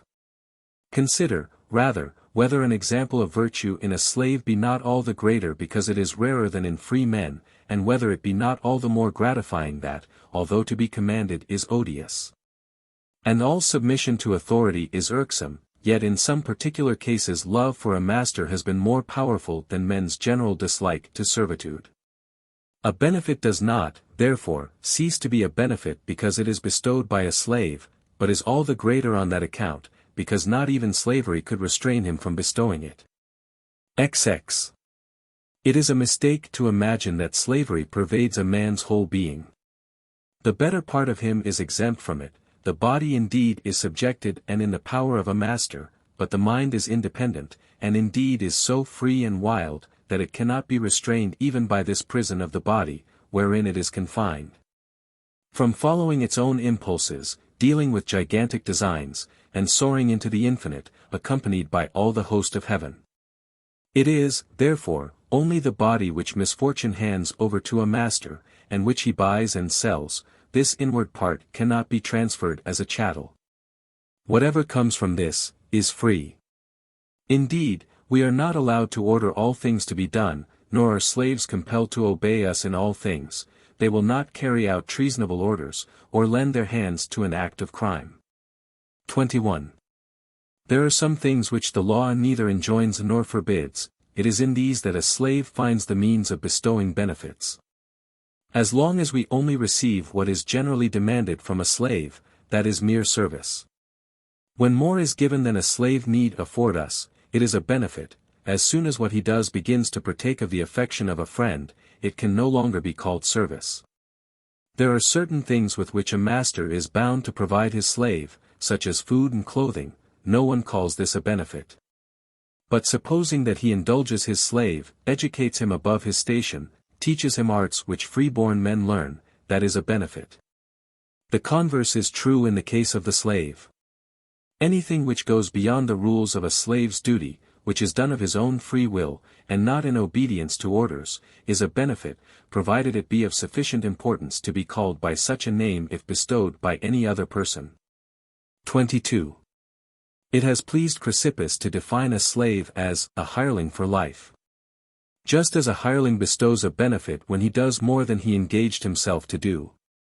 So when a slave's love for his master raises him above his condition and urges him to do something noble, something which would be a credit even to men more fortunate by birth, he surpasses the hopes of his master. And is a benefit found in the house. Do you think it is just that we should be angry with our slaves when they do less than their duty, and that we should not be grateful to them when they do more? Do you wish to know when their service is not a benefit? When the question can be asked, what if he had refused to do it? When he does that which he might have refused to do, we must praise his good will. Benefits and wrongs are opposites. A slave can bestow a benefit upon his master, if he can receive a wrong from his master. Now an official has been appointed to hear complaints of the wrongs done by masters to their slaves, whose duty it is to restrain cruelty and lust, or avarice in providing them with the necessaries of life. What follows, then? Is it the master who receives a benefit from his slave? Nay, rather, it is one man who receives it from another. Lastly, he did all that lay in his power, he bestowed a benefit upon his master. It lies in your power to receive or not to receive it from a slave. Yet who is so exalted, that fortune may not make him need the aid even of the lowliest? 23. I shall now quote a number of instances of benefits, not all alike, some even contradictory. Some slaves have given their master life, some death, have saved him when perishing, or, as if that were not enough, have saved him by their own death. Others have helped their master to die, some have saved his life by stratagem. Claudius Quadrigerus tells us in the 18th book of his Annals, that when Grimentum was being besieged, and had been reduced to the greatest straits, 2 slaves deserted to the enemy, and did valuable service. Afterwards, when the city was taken, and the victors were rushing wildly in every direction, they ran before every one else along the streets, which they well knew, to the house in which they had been slaves, and drove their mistress before them. When they were asked who she might be, they answered that she was their mistress, and a most cruel one, and that they were leading her away for punishment. They led her outside the walls, and concealed her with the greatest care until the fighting was over. Then, as the soldiery, satisfied with the sack of the city, quickly resumed the manners of Romans, they also returned to their own countrymen, and themselves restored their mistress to them. She manumitted each of them on the spot, and was not ashamed to receive her life from men over whom she had held the power of life and death. She might, indeed, especially congratulate herself upon this. For had she been saved otherwise, she would merely have received a common and hackneyed piece of kindness, whereas, by being saved as she was, she became a glorious legend, and an example to 2 cities. In the confusion of the captured city, when every one was thinking only of his own safety, all deserted her except these deserters. But they, that they might prove what had been their intentions in effecting that desertion, deserted again from the victors to the captive, wearing the masks of unnatural murderers. They thought, and this was the greatest part of the service which they rendered, they were content to seem to have murdered their mistress, if thereby their mistress might be saved from murder. Believe me, it is the mark of no slavish soul to purchase a noble deed by the semblance of crime. When Vedius, the praetor of the Marsi, was being led into the presence of the Roman general, his slave snatched a sword from the soldier who was dragging him along, and first slew his master. Then he said, "It is now time for me to look to myself. I have already set my master free," and with these words transfixed himself with one blow. Can you tell me of anyone who saved his master more gloriously? 24. When Caesar was besieging Corfinium, Domitius, who was shut up in the city, ordered a slave of his own, who was also a physician, to give him poison. Observing the man's hesitation, he said, "Why do you delay, as though the whole business was in your power? I ask for death with arms in my hands." Then the slave assented, and gave him a harmless drug to drink. When Domitius fell asleep after drinking this, the slave went to his son, and said, "Give orders for my being kept in custody until you learn from the result whether I have given your father poison or no." Domitius lived, and Caesar saved his life. But his slave had saved it before. 25. During the Civil War, a slave hid his master, who had been proscribed, put on his rings and clothes, met the soldiers who were searching for him, and, after declaring that he would not stoop to entreat them not to carry out their orders, offered his neck to their swords. What a noble spirit it shows in a slave to have been willing to die for his master, at a time when few were faithful enough to wish their master to live. To be found kind when the state was cruel, faithful when it was treacherous. To be eager for the reward of fidelity, though it was death, at a time when such rich rewards were offered for treachery. XXVI, I will not pass over the instances which our own age affords. In the reign of Tiberius Caesar, there was a common and almost universal frenzy for informing, which was more ruinous to the citizens of Rome than the whole civil war. The talk of drunkards, the frankness of jesters, was alike reported to the government. Nothing was safe. Every opportunity of ferocious punishment was seized, and men no longer waited to hear the fate of accused persons, since it was always the same. One Paulus, of the Praetorian Guard, was at an entertainment, wearing a portrait of Tiberius Caesar engraved in relief upon a gem. It would be absurd for me to beat about the bush for some delicate way of explaining that he took up a chamber pot, an action which was at once noticed by Maro, one of the most notorious informers of that time. And the slave of the man who was about to fall into the trap, who drew the ring from the finger of his drunken master. When Maro called the guests to witness that Paulus had dishonored the portrait of the emperor, and was already drawing up an act of accusation, the slave showed the ring upon his own finger. Such a man no more deserves to be called a slave, than Maro deserved to be called a guest. XXVIII. In the reign of Augustus men's own words were not yet able to ruin them, yet they sometimes brought them into trouble.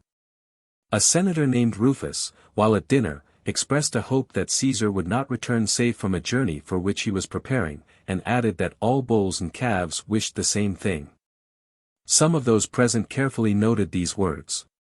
At daybreak, the slave who had stood at his feet during the dinner, told him what he had said in his cups, and urged him to be the first to go to Caesar, and denounce himself. Rufus followed this advice, met Caesar as he was going down to the forum, and, swearing that he was out of his mind the day before, prayed that what he had said might fall upon his own head and that of his children. He then begged Caesar pardon him, and to take him back into favor. When Caesar said that he would do so, he added, "No one will believe that you have taken me back into favor unless you make me a present of something." And he asked for and obtained a sum of money so large, that it would have been a gift not to be slighted even if bestowed by an unoffended prince. Caesar added, "In future I will take care never to quarrel with you, for my own sake." Caesar acted honorably in pardoning him, and in being liberal as well as forgiving. No one can hear this anecdote without praising Caesar, but he must praise the slave first. You need not wait for me to tell you that the slave who did his master this service was set free, yet his master did not do this for nothing, for Caesar had already paid him the price of the slave's liberty. 28. After so many instances, can we doubt that a master may sometimes receive a benefit from a slave? Why need the person of the giver detract from the thing which he gives? Why should not the gift add rather to the glory of the giver? All men descend from the same original stock, no one is better born than another, except in so far as his disposition is nobler and better suited for the performance of good actions. Those who display portraits of their ancestors in their halls, and set up in the entrance to their houses the pedigree of their family drawn out at length, with many complicated collateral branches, are they not notorious rather than noble? The universe is the one parent of all, whether they trace their descent from this primary source through a glorious or a mean line of ancestors. Be not deceived when men who are reckoning up their genealogy, wherever an illustrious name is wanting, foist in that of a god in its place. You need despise no one, even though he bears a commonplace name, and owes little to fortune. Whether your immediate ancestors were freedmen, or slaves, or foreigners, pluck up your spirits boldly, and leap over any intervening disgraces of your pedigree. At its source, a noble origin awaits you. Why should our pride inflate us to such a degree that we think it beneath us to receive benefits from slaves, and think only of their position, forgetting their good deeds? You, the slave of lust, of gluttony, of a harlot, nay, who are owned as a joint chattel by harlots, can you call anyone else a slave? Call a man a slave? Why, I pray you, whither are you being hurried by those bearers who carry your litter? Whither are these men with their smart military-looking cloaks carrying you? Is it not to the door of some doorkeeper, or to the gardens of someone who has not even a subordinate office? And then you, who regard the salute of another man's slave as a benefit, declare that you cannot receive a benefit from your own slave. What inconsistency is this? At the same time you despise and fawn upon slaves, you are haughty and violent at home, while out of doors you are meek, and as much despised as you despise your slaves. For none abase themselves lower than those who unconscionably give themselves airs, nor are any more prepared to trample upon others than those who have learned how to offer insults by having endured them. 29. I felt it my duty to say this, in order to crush the arrogance of men who are themselves at the mercy of fortune, and to claim the right of bestowing a benefit for slaves, in order that I may claim it also for sons. The question arises, whether children can ever bestow upon their parents greater benefits than those which they have received from them. It is granted that many sons become greater and more powerful than their parents, and also that they are better men. If this be true, they may give better gifts to their fathers than they have received from them, seeing that their fortune and their good nature are alike greater than that of their father. Whatever a father receives from his son, our opponent will urge, must in any case be less than what the son received from him, because the son owes to his father the very power of giving. Therefore the father can never be surpassed in the bestowal of benefits, because the benefit which surpasses his own is really his. I answer, that some things derive their first origin from others, yet are greater than those others. And a thing may be greater than that from which it took its rise, although without that thing to start from it never could have grown so great. All things greatly outgrow their beginnings. Seeds are the causes of all things, and yet are the smallest part of the things which they produce. Look at the Rhine, or the Euphrates, or any other famous rivers. How small they are, if you only view them at the place from whence they take their rise. They gain all that makes them terrible and renowned as they flow along. Look at the trees which are tallest if you consider their height, and the broadest if you look at their thickness and the spread of their branches. Compared with all this, how small a part of them is contained in the slender fibers of the root. Yet take away their roots, and no more groves will arise, nor great mountains be clothed with trees. Temples and cities are supported by their foundations, yet what is built as the foundation of the entire building lies out of sight. So it is in other matters, the subsequent greatness of a thing ever eclipses its origin. I could never have obtained anything without having previously received the boon of existence from my parents. Yet it does not follow from this that whatever I obtain is less than that without which I could not obtain it. If my nurse had not fed me when I was a child, I should not have been able to conduct any of those enterprises which I now carry on, both with my head and with my hand. Nor should I ever have obtained the fame which is due to my labors both in peace and war. Would you on that account argue that the services of a nurse were more valuable than the most important undertakings? Yet is not the nurse as important as the father, since without the benefits which I have received from each of them alike, I should have been alike unable to effect anything. If I owe all that I now can do to my original beginning, I cannot regard my father or my grandfather as being this original beginning. There always will be a spring further back, from which the spring next below is derived. Yet no one will argue that I owe more to unknown and forgotten ancestors than to my father, though really I do owe them more, if I owe it to my ancestors that my father begot me. XXX. Whatever I have bestowed upon my father, says my opponent, however great it may be, yet is less valuable than what my father has bestowed upon me, because if he had not begotten me, it never could have existed at all. By this mode of reasoning, if a man has healed my father when ill, and at the point of death, I shall not be able to bestow anything upon him equivalent to what I have received from him. For had my father not been healed, he could not have begotten me. Yet think whether it be not nearer the truth to regard all that I can do, and all that I have done, as mine, due to my own powers and my own will. Consider what the fact of my birth is in itself, you will see that it is a small matter, the outcome of which is dubious, and that it may lead equally to good or to evil. No doubt it is the first step to everything, but because it is the first, it is not on that account more important than all the others. Suppose that I have saved my father's life, raised him to the highest honors, and made him the chief man in his city, that I have not merely made him illustrious by my own deeds, but have furnished him himself with an opportunity of performing great exploits, which is at once important, easy, and safe, as well as glorious. That I have loaded him with appointments, wealth, and all that attracts men's minds, still, even when I surpass all others, I am inferior to him. Now if you say, you owe to your father the power of doing all this, I shall answer, quite true, if to do all this it is only necessary to be born. But if life is merely an unimportant factor in the art of living well, and if you have bestowed upon me only that which I have in common with wild beasts and the smallest, and some of the foulest of creatures, do not claim for yourself what did not come into being in consequence of the benefits which you bestowed, even though it could not have come into being without them. 31. Suppose, Father, that I have saved your life, in return for the life which I received from you. In this case also I have outdone your benefit, because I have given life to one who understands what I have done. And because I understood what I was doing, since I gave you your life not for the sake of, or by the means of my own pleasure. For just as it is less terrible to die before one has time to fear death, so it is a much greater boon to preserve one's life than to receive it.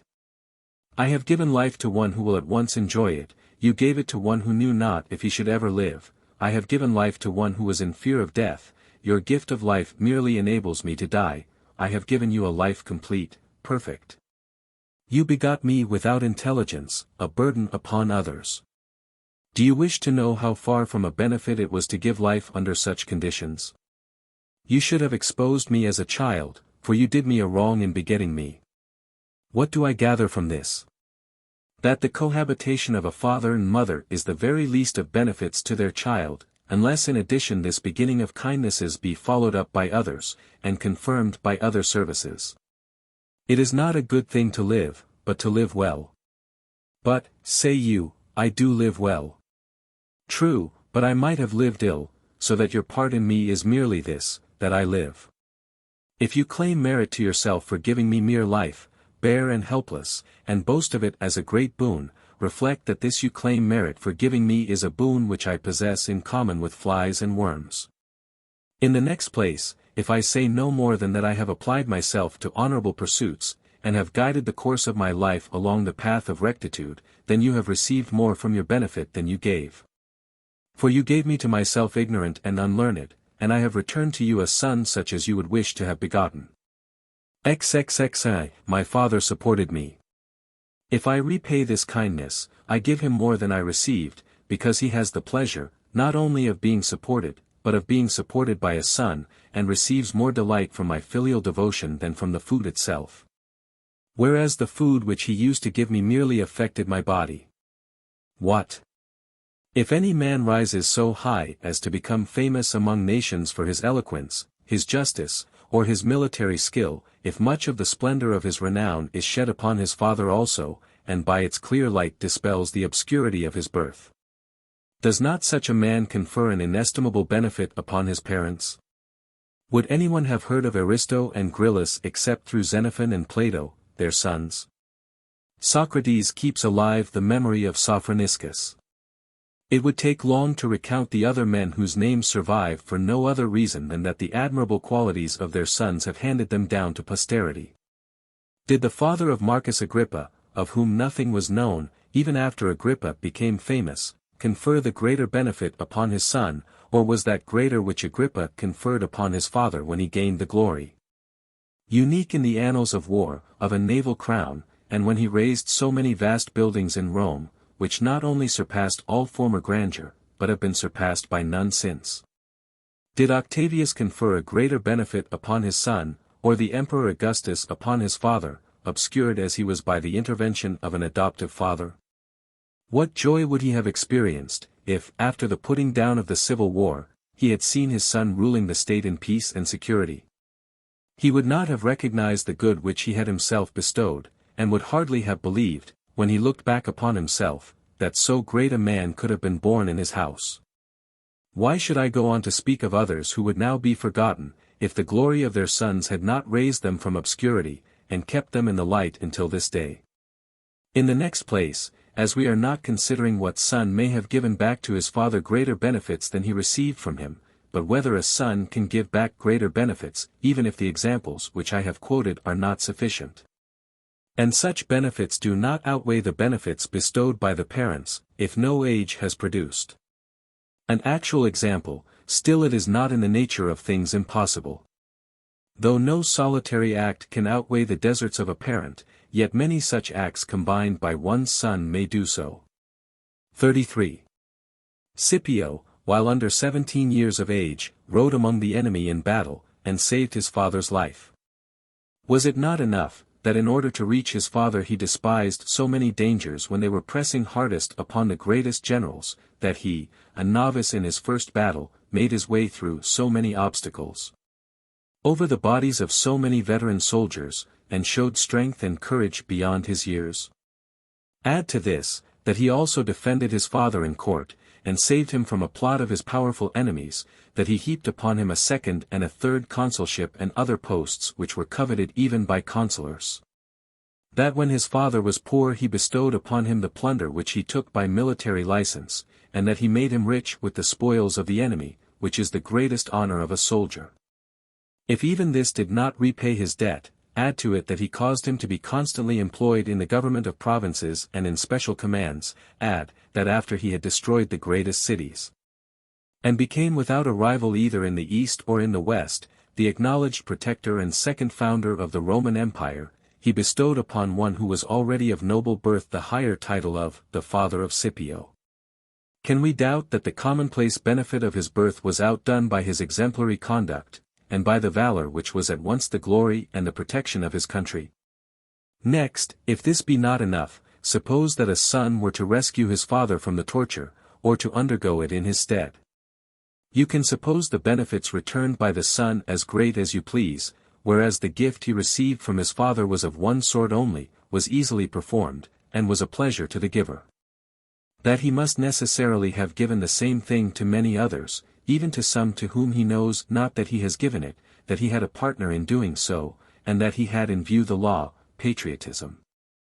The rewards bestowed upon fathers of families by the state, the maintenance of his house and family, everything rather than him to whom he was giving life. What? Supposing that anyone were to learn philosophy and teach it to his father, could it be any longer disputed that the son had given him something greater than he had received from him, having returned to his father a happy life? Whereas he had received from him merely life. XXXIV, but, says our opponent, whatever you do, whatever you are able to give to your father, is part of his benefit bestowed upon you. So it is the benefit of my teacher that I have become proficient in liberal studies. Yet we pass on from those who taught them to us, at any rate from those who taught us the alphabet. And although no one can learn anything without them, yet it does not follow that whatsoever success one subsequently obtains, one is still inferior to those teachers. There is a great difference between the beginning of a thing and its final development. The beginning is not equal to the thing at its greatest, merely upon the ground that, without the beginning, it could never have become so great. 35. It is now time for me to bring forth something, so to speak, from my own mint. So long as there is something better than the benefit which a man bestows, he may be outdone.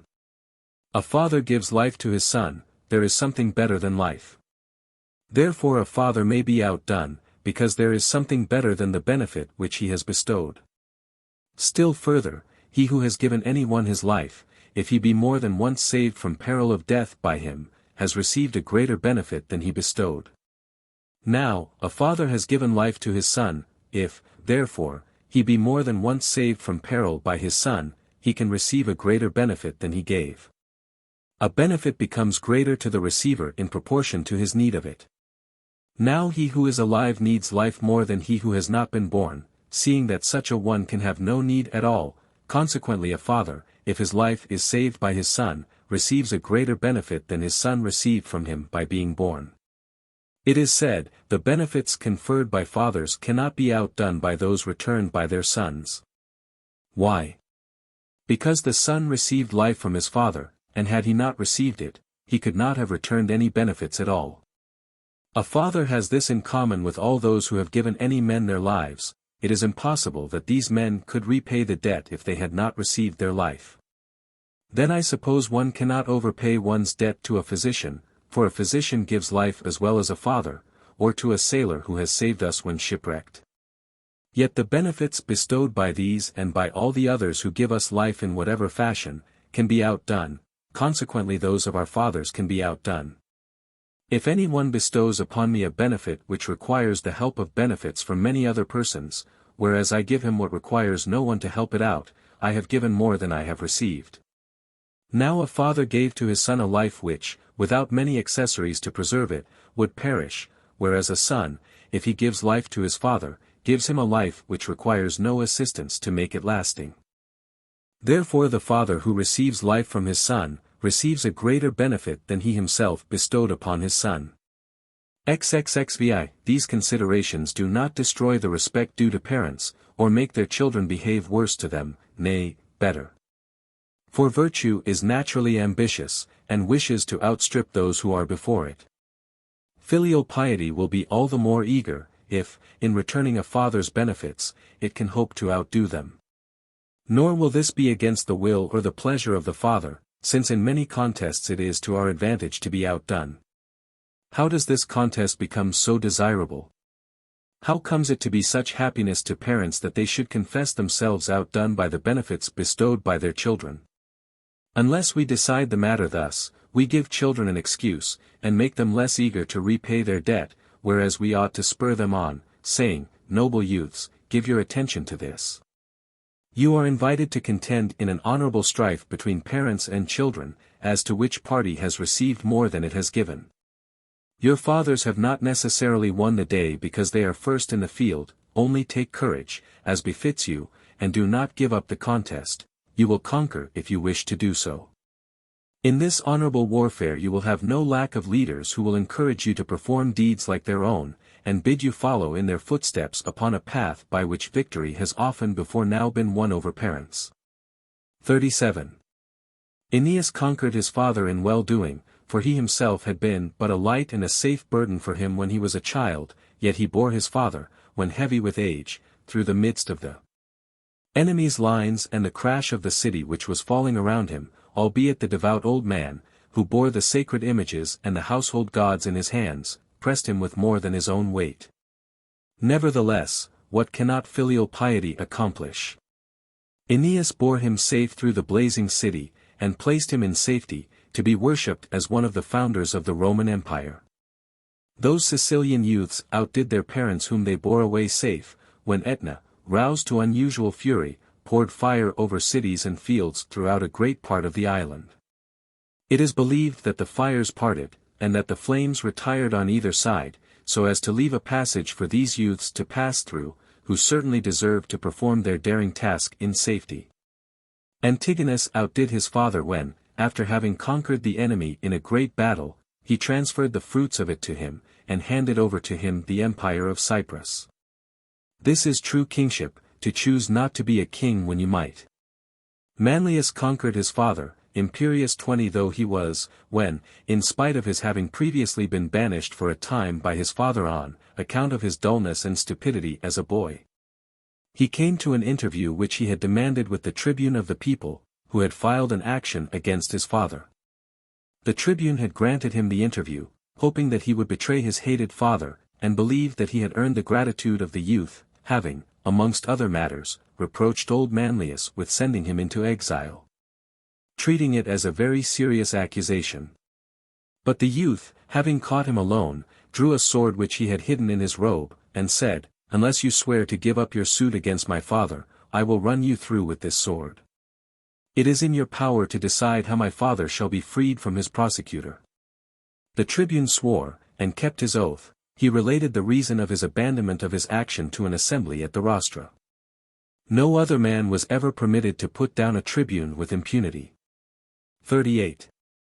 There are instances without number of men who have saved their parents from danger, have raised them from the lowest to the highest station, and, taking them from the nameless mass of the lower classes, have given them a name glorious throughout all ages. By no force of words, by no power of genius, can one rightly express how desirable, how admirable, how never to be erased from human memory it is to be able to say, "I obeyed my parents, I gave way to them. I was submissive to their authority whether it was just, or unjust and harsh. The only point in which I resisted them was, not to be conquered by them in benefits. Continue this struggle, I beg of you, and even though weary, yet reform your ranks. Happy are they who conquer, happy they who are conquered." What can be more glorious than the youth who can say to himself, "It would not be right to say it to another, I have conquered my father with benefits"? What is more fortunate than that old man who declares everywhere to everyone that he has been conquered in benefits by his son? What, again, is more blissful than to be overcome in such a contest? Book 4. I. Of all the matters which we have discussed, Aebutius Liberalis, there is none more essential, or which, as Sallust says, ought to be stated with more care than that which is now before us, whether the bestowal of benefits and the return of gratitude for them are desirable objects in themselves. Some men are found who act honorably from commercial motives, and who do not care for unrewarded virtue, though it can confer no glory if it brings any profit.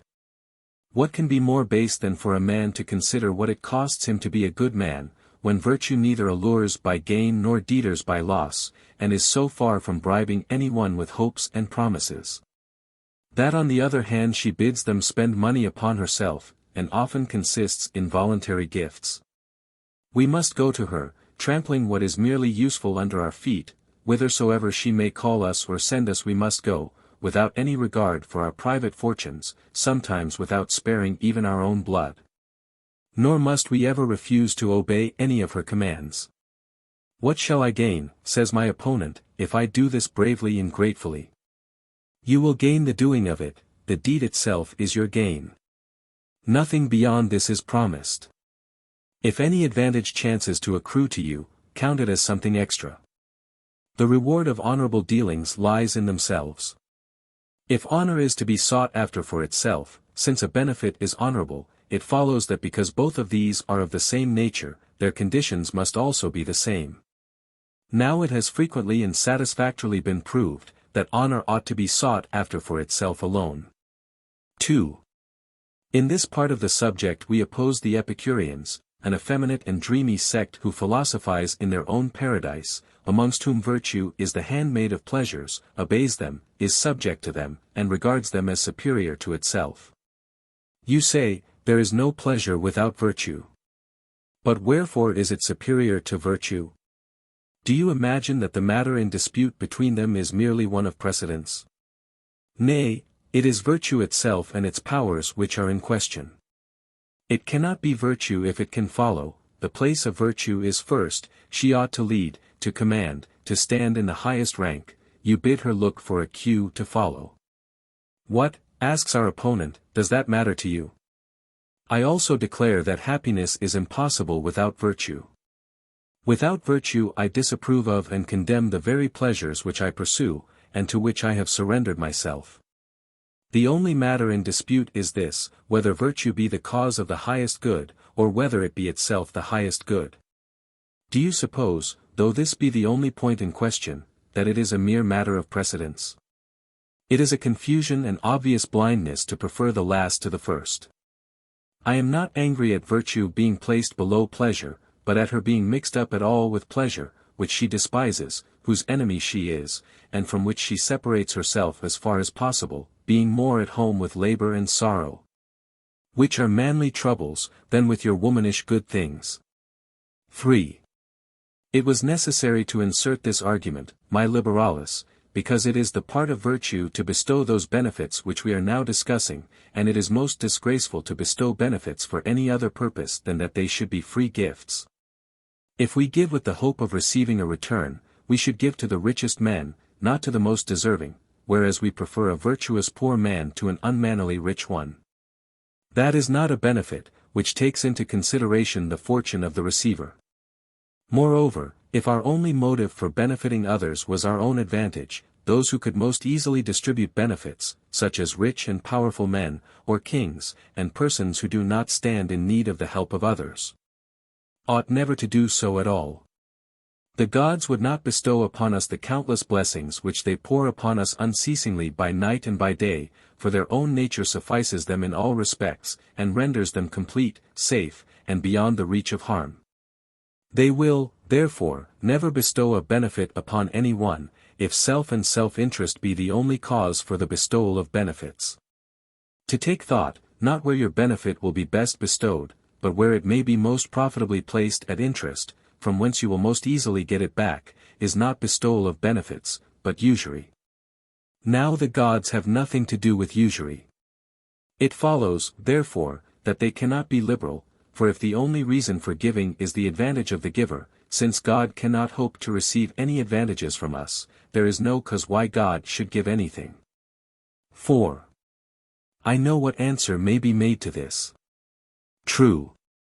Therefore God does not bestow benefits, but, free from care and unmindful of us, he turns away from our world and either does something else or else does nothing, which Epicurus thought the greatest possible happiness.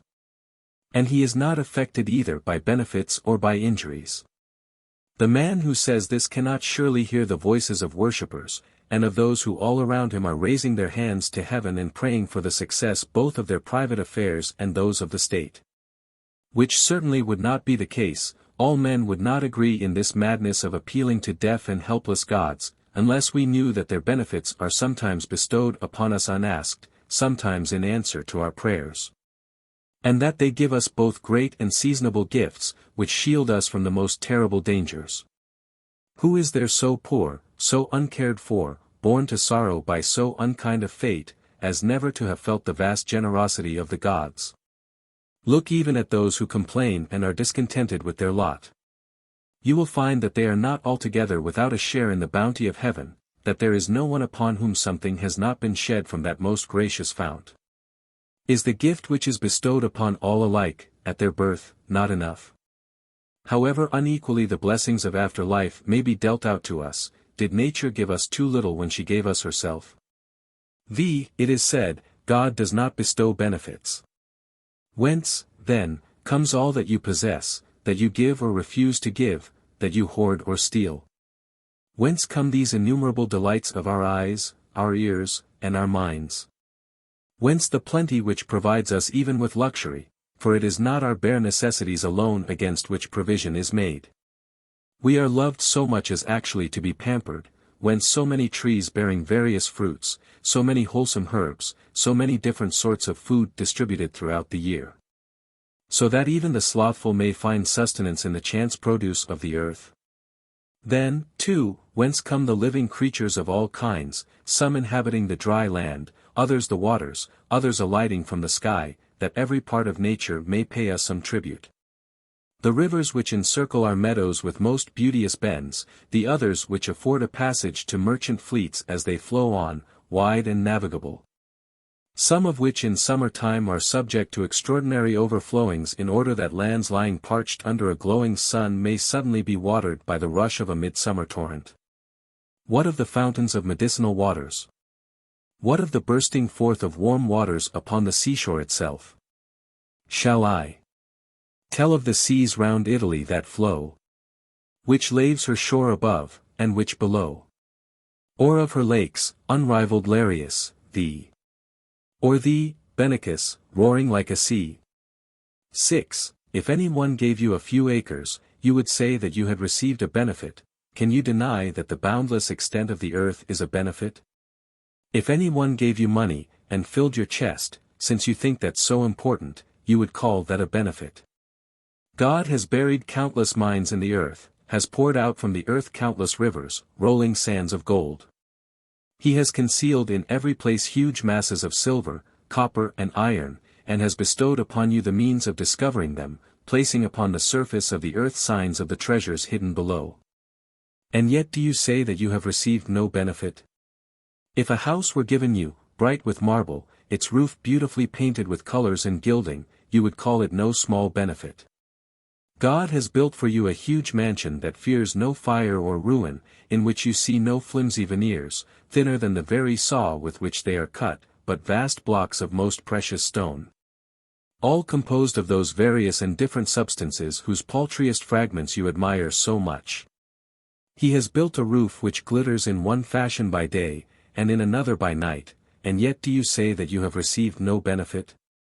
When you so greatly prize what you possess, do you act the part of an ungrateful man, and think that there is no one to whom you are indebted for them?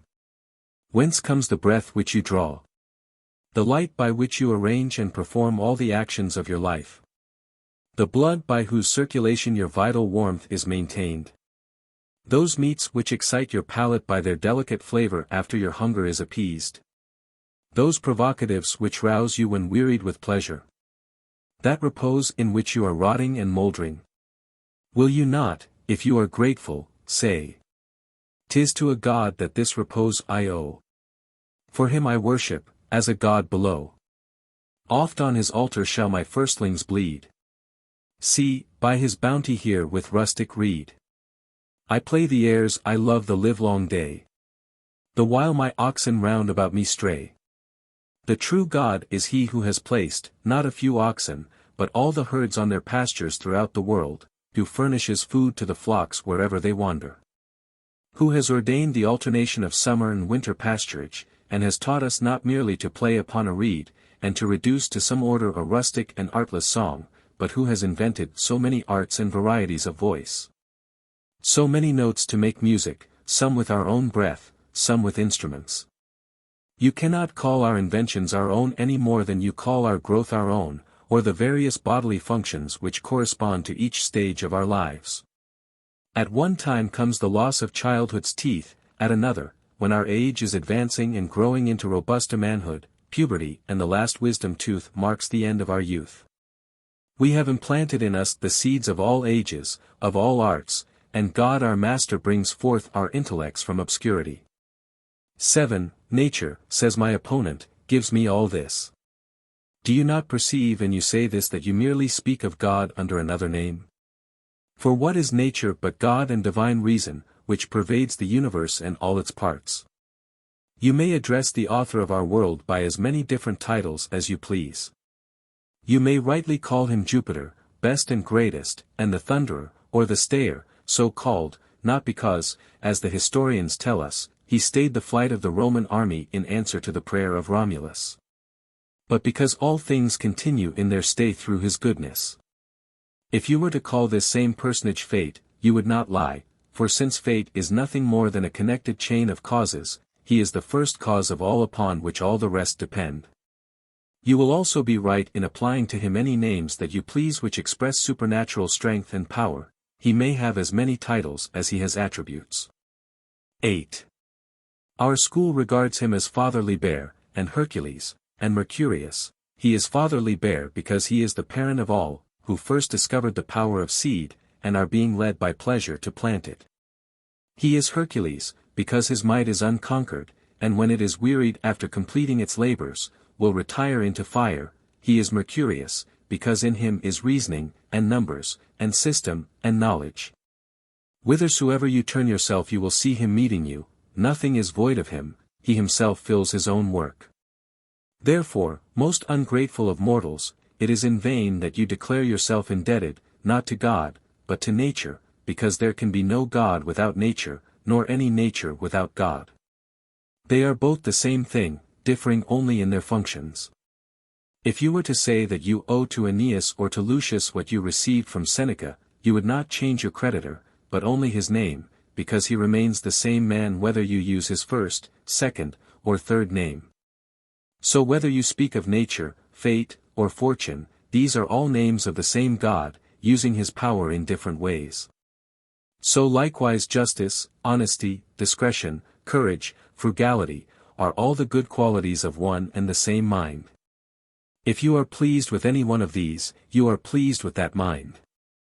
9. However, not to drift aside into a distinct controversy, God bestows upon us very many and very great benefits without hope of receiving any return.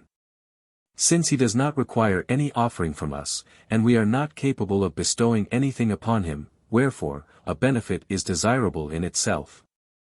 In it the advantage of the receiver is all that is taken into consideration. We study this without regarding our own interests.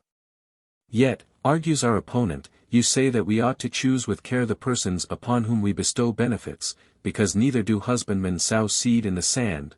Now if this be true, we follow our own interest in bestowing benefits, just as much as in plowing and sowing, for sowing is not desirable in itself. Besides this you inquire where and how you ought to bestow a benefit, which would not need to be done if the bestowal of a benefit was desirable in itself, because in whatever place and whatever manner it might be bestowed, it still would be a benefit. We seek to do honorable acts, solely because they are honorable, yet even though we need think of nothing else, we consider to whom we shall do them, and when, and how, for in these points the act has its being. In like manner, when I choose upon whom I shall bestow a benefit, and when I aim at making it a benefit, because if it were bestowed upon a base person, it could neither be a benefit nor an honorable action. X. To restore what has been entrusted to one is desirable in itself, yet I shall not always restore it, nor shall I do so in any place or at any time you please. Sometimes it makes no difference whether I deny that I have received it, or return it openly. I shall consider the interests of the person to whom I am to return it, and shall deny that I have received a deposit, which would injure him if returned. I shall act in the same manner in bestowing a benefit. I shall consider when to give it, to whom, in what manner, and on what grounds. Nothing ought to be done without a reason. A benefit is not truly so, if it be bestowed without a reason, since reason accompanies all honorable action. How often do we hear men reproaching themselves for some thoughtless gift, and saying, I had rather have thrown it away than have given it to him. What is thoughtlessly given away is lost in the most discreditable manner, and it is much worse to have bestowed a benefit badly than to have received no return for it. That we receive no return is the fault of another. That we did not choose upon whom we should bestow it, is our own. In choosing a fit person, I shall not, as you expect, pay the least attention to whether I am likely to get any return from him, for I choose one who will be grateful, not one who will return my goodness. And it often happens that the man who makes no return is grateful, while he who returns a benefit is ungrateful for it. I value men by their hearts alone, and, therefore, I shall pass over a rich man if he be unworthy, and give to a good man though he be poor. For he will be grateful however destitute he may be, since whatever he may lose, his heart will still be left him. 11. I do not fish for gain, for pleasure, or for credit, by bestowing benefits, satisfied in doing so with pleasing one man alone, I shall give in order to do my duty. Duty, however, leaves one some choice. Do you ask me, how I am to choose? I shall choose an honest, plain, man, with a good memory, and grateful for kindness, one who keeps his hands off other men's goods, yet does not greedily hold to his own, and who is kind to others. When I have chosen such a man, I shall have acted to my mind, although fortune may have bestowed upon him no means of returning my kindness. If my own advantage and mean calculation made me liberal, if I did no one any service except in order that he might in turn do a service to me, I should never bestow a benefit upon one who was setting out for distant and foreign countries, never to return.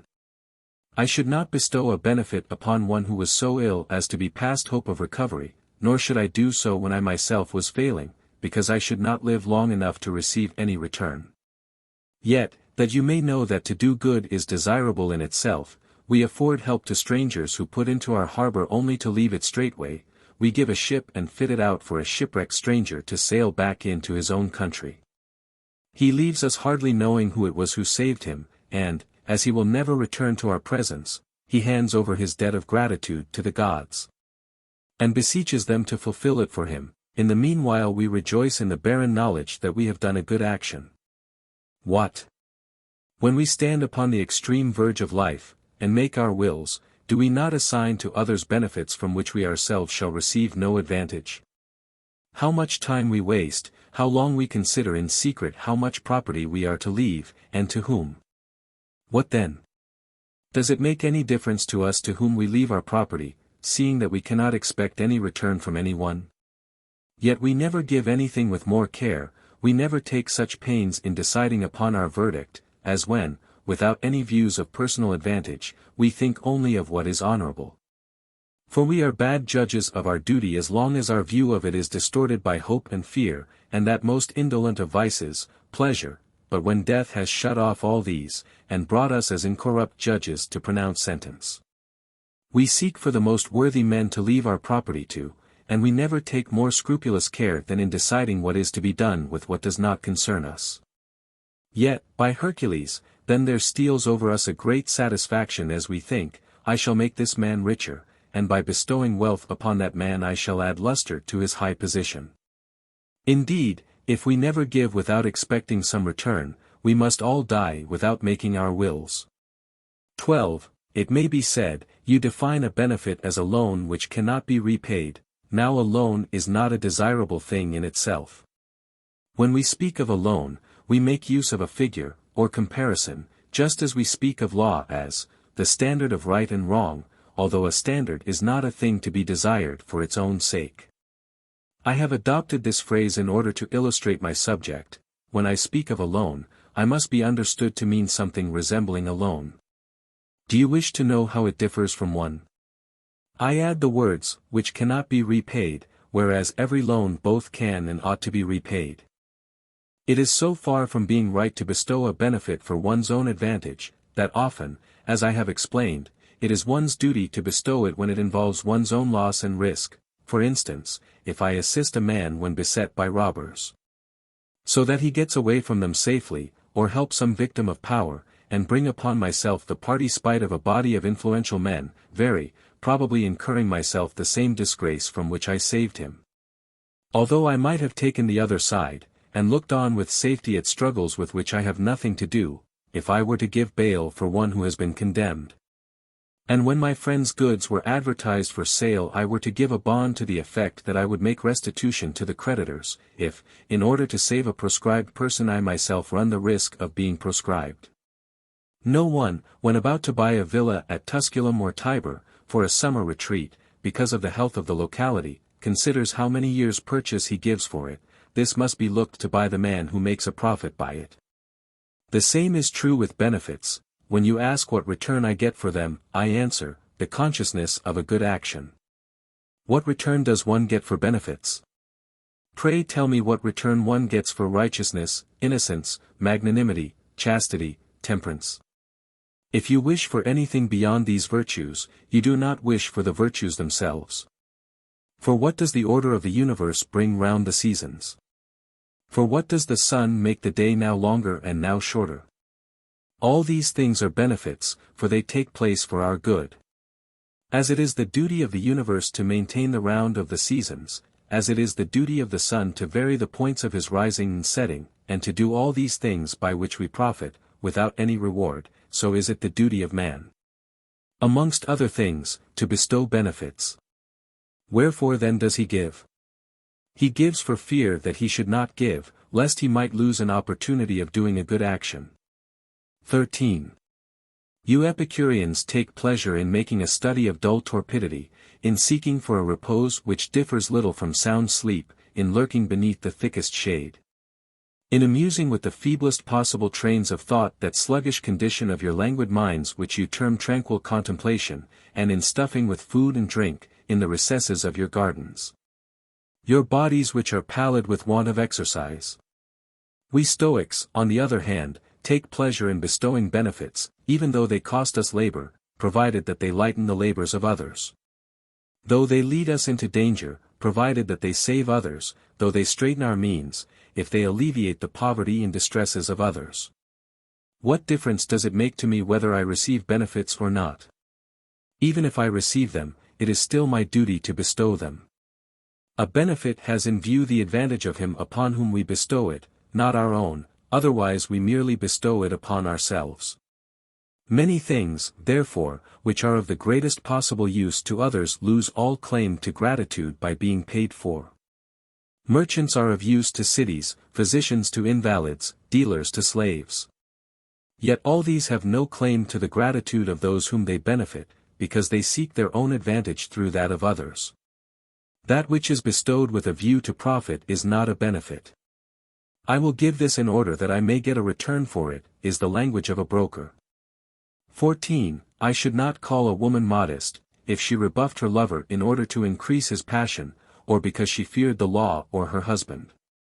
As Ovid says, she that denies, because she does not dare to yield, in spirit grants her lover's prayer. Indeed, the woman who owes her chastity, not to her own virtue, but to fear, may rightly be classed as a sinner. In the same manner, he who merely gave in order that he might receive, cannot be said to have given. Pray, do we bestow benefits upon animals when we feed them for our use or for our table? Do we bestow benefits upon trees when we tend them that they may not suffer from drought or from hardness of ground? No one is moved by righteousness and goodness of heart to cultivate an estate, or to do any act in which the reward is something apart from the act itself. But he is moved to bestow benefits, not by low and grasping motives, but by a kind and generous mind, which even after it has given is willing to give again, to renew its former bounties by fresh ones. Which thinks only of how much good it can do the man to whom it gives. Whereas to do anyone a service because it is our interest to do so is a mean action, which deserves no praise, no credit. What grandeur is there in loving oneself, sparing oneself, gaining profit for oneself? The true love of giving calls us away from all this, forcibly leads us to put up with loss, and foregoes its own interest, deriving its greatest pleasure from the mere act of doing good. 15. Can we doubt that the converse of a benefit is an injury? As the infliction of injuries is a thing to be avoided, so is the bestowal of benefits to be desired for its own sake.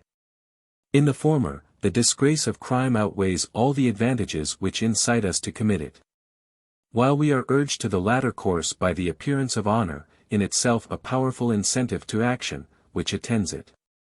I should not lie if I were to affirm that everyone takes pleasure in the benefits which he has bestowed, that everyone loves best to see the man whom he has most largely benefited.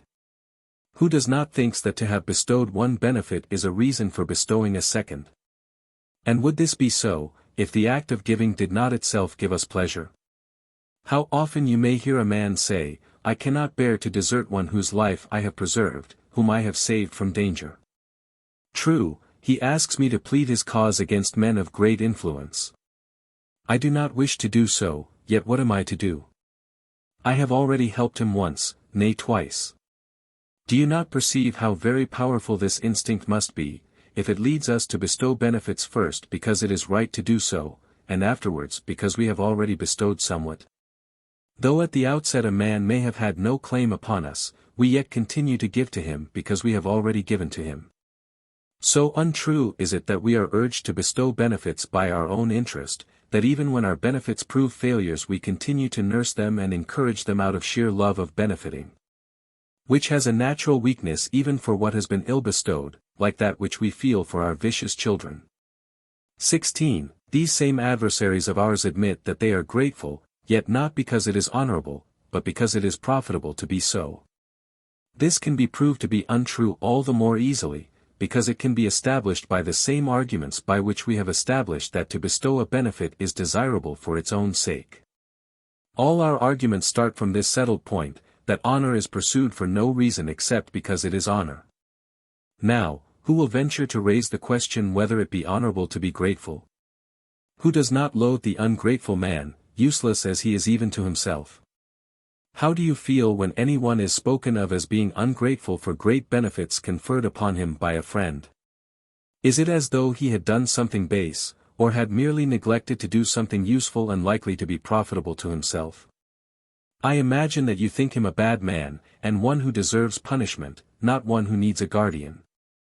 And this would not be the case, unless gratitude were desirable in itself and honorable. Other qualities, it may be, manifest their importance less clearly, and require an explanation to prove whether they be honorable or no. This is openly proved to be so in the sight of all, and is too beautiful for anything to obscure or dim its glory. What is more praiseworthy, upon what are all men more universally agreed, than to return gratitude for good offices? 17. Pray tell me, what is it that urges us to do so? Is it profit? Why, unless a man despises profit, he is not grateful. Is it ambition? Why, what is there to boast of in having paid what you owe? Is it fear? The ungrateful man feels none, for against this one crime we have provided no law, as though nature had taken sufficient precautions against it. Just as there is no law which bids parents love and indulge their children, seeing that it is superfluous to force us into the path which we naturally take, just as no one needs to be urged to love himself. Since self-love begins to act upon him as soon as he is born, so there is no law bidding us to seek that which is honorable in itself. For such things please us by their very nature, and so attractive is virtue that the disposition even of bad men leads them to approve of good rather than of evil. Who is there who does not wish to appear beneficent, who does not even when steeped in crime and wrongdoing strive after the appearance of goodness, does not put some show of justice upon even his most intemperate acts, and endeavor to seem to have conferred a benefit even upon those whom he has injured? Consequently, men allow themselves to be thanked by those whom they have ruined, and pretend to be good and generous, because they cannot prove themselves so. And this they never would do were it not that a love of honor for its own sake forces them to seek a reputation quite at variance with their real character, and to conceal their baseness, a quality whose fruits we covet, though we regard it itself with dislike and shame. No one has ever so far rebelled against the laws of nature and put off human feeling as to act basely for mere amusement. Ask any of those who live by robbery whether he would not rather obtain what he steals and plunders by honest means. The man whose trade is highway robbery and the murder of travelers would rather find his booty than take it by force. You will find no one who would not prefer to enjoy the fruits of wickedness without acting wickedly. Nature bestows upon us all this immense advantage, that the light of virtue shines into the minds of all alike, even those who do not follow her, behold her. 18. A proof that gratitude is desirable for itself lies in the fact that ingratitude is to be avoided for itself, because no vice more powerfully rends asunder and destroys the union of the human race. To what do we trust for safety, if not in mutual good offices one to another? It is by the interchange of benefits alone that we gain some measure of protection for our lives, and of safety against sudden disasters. Taken singly, what should we be?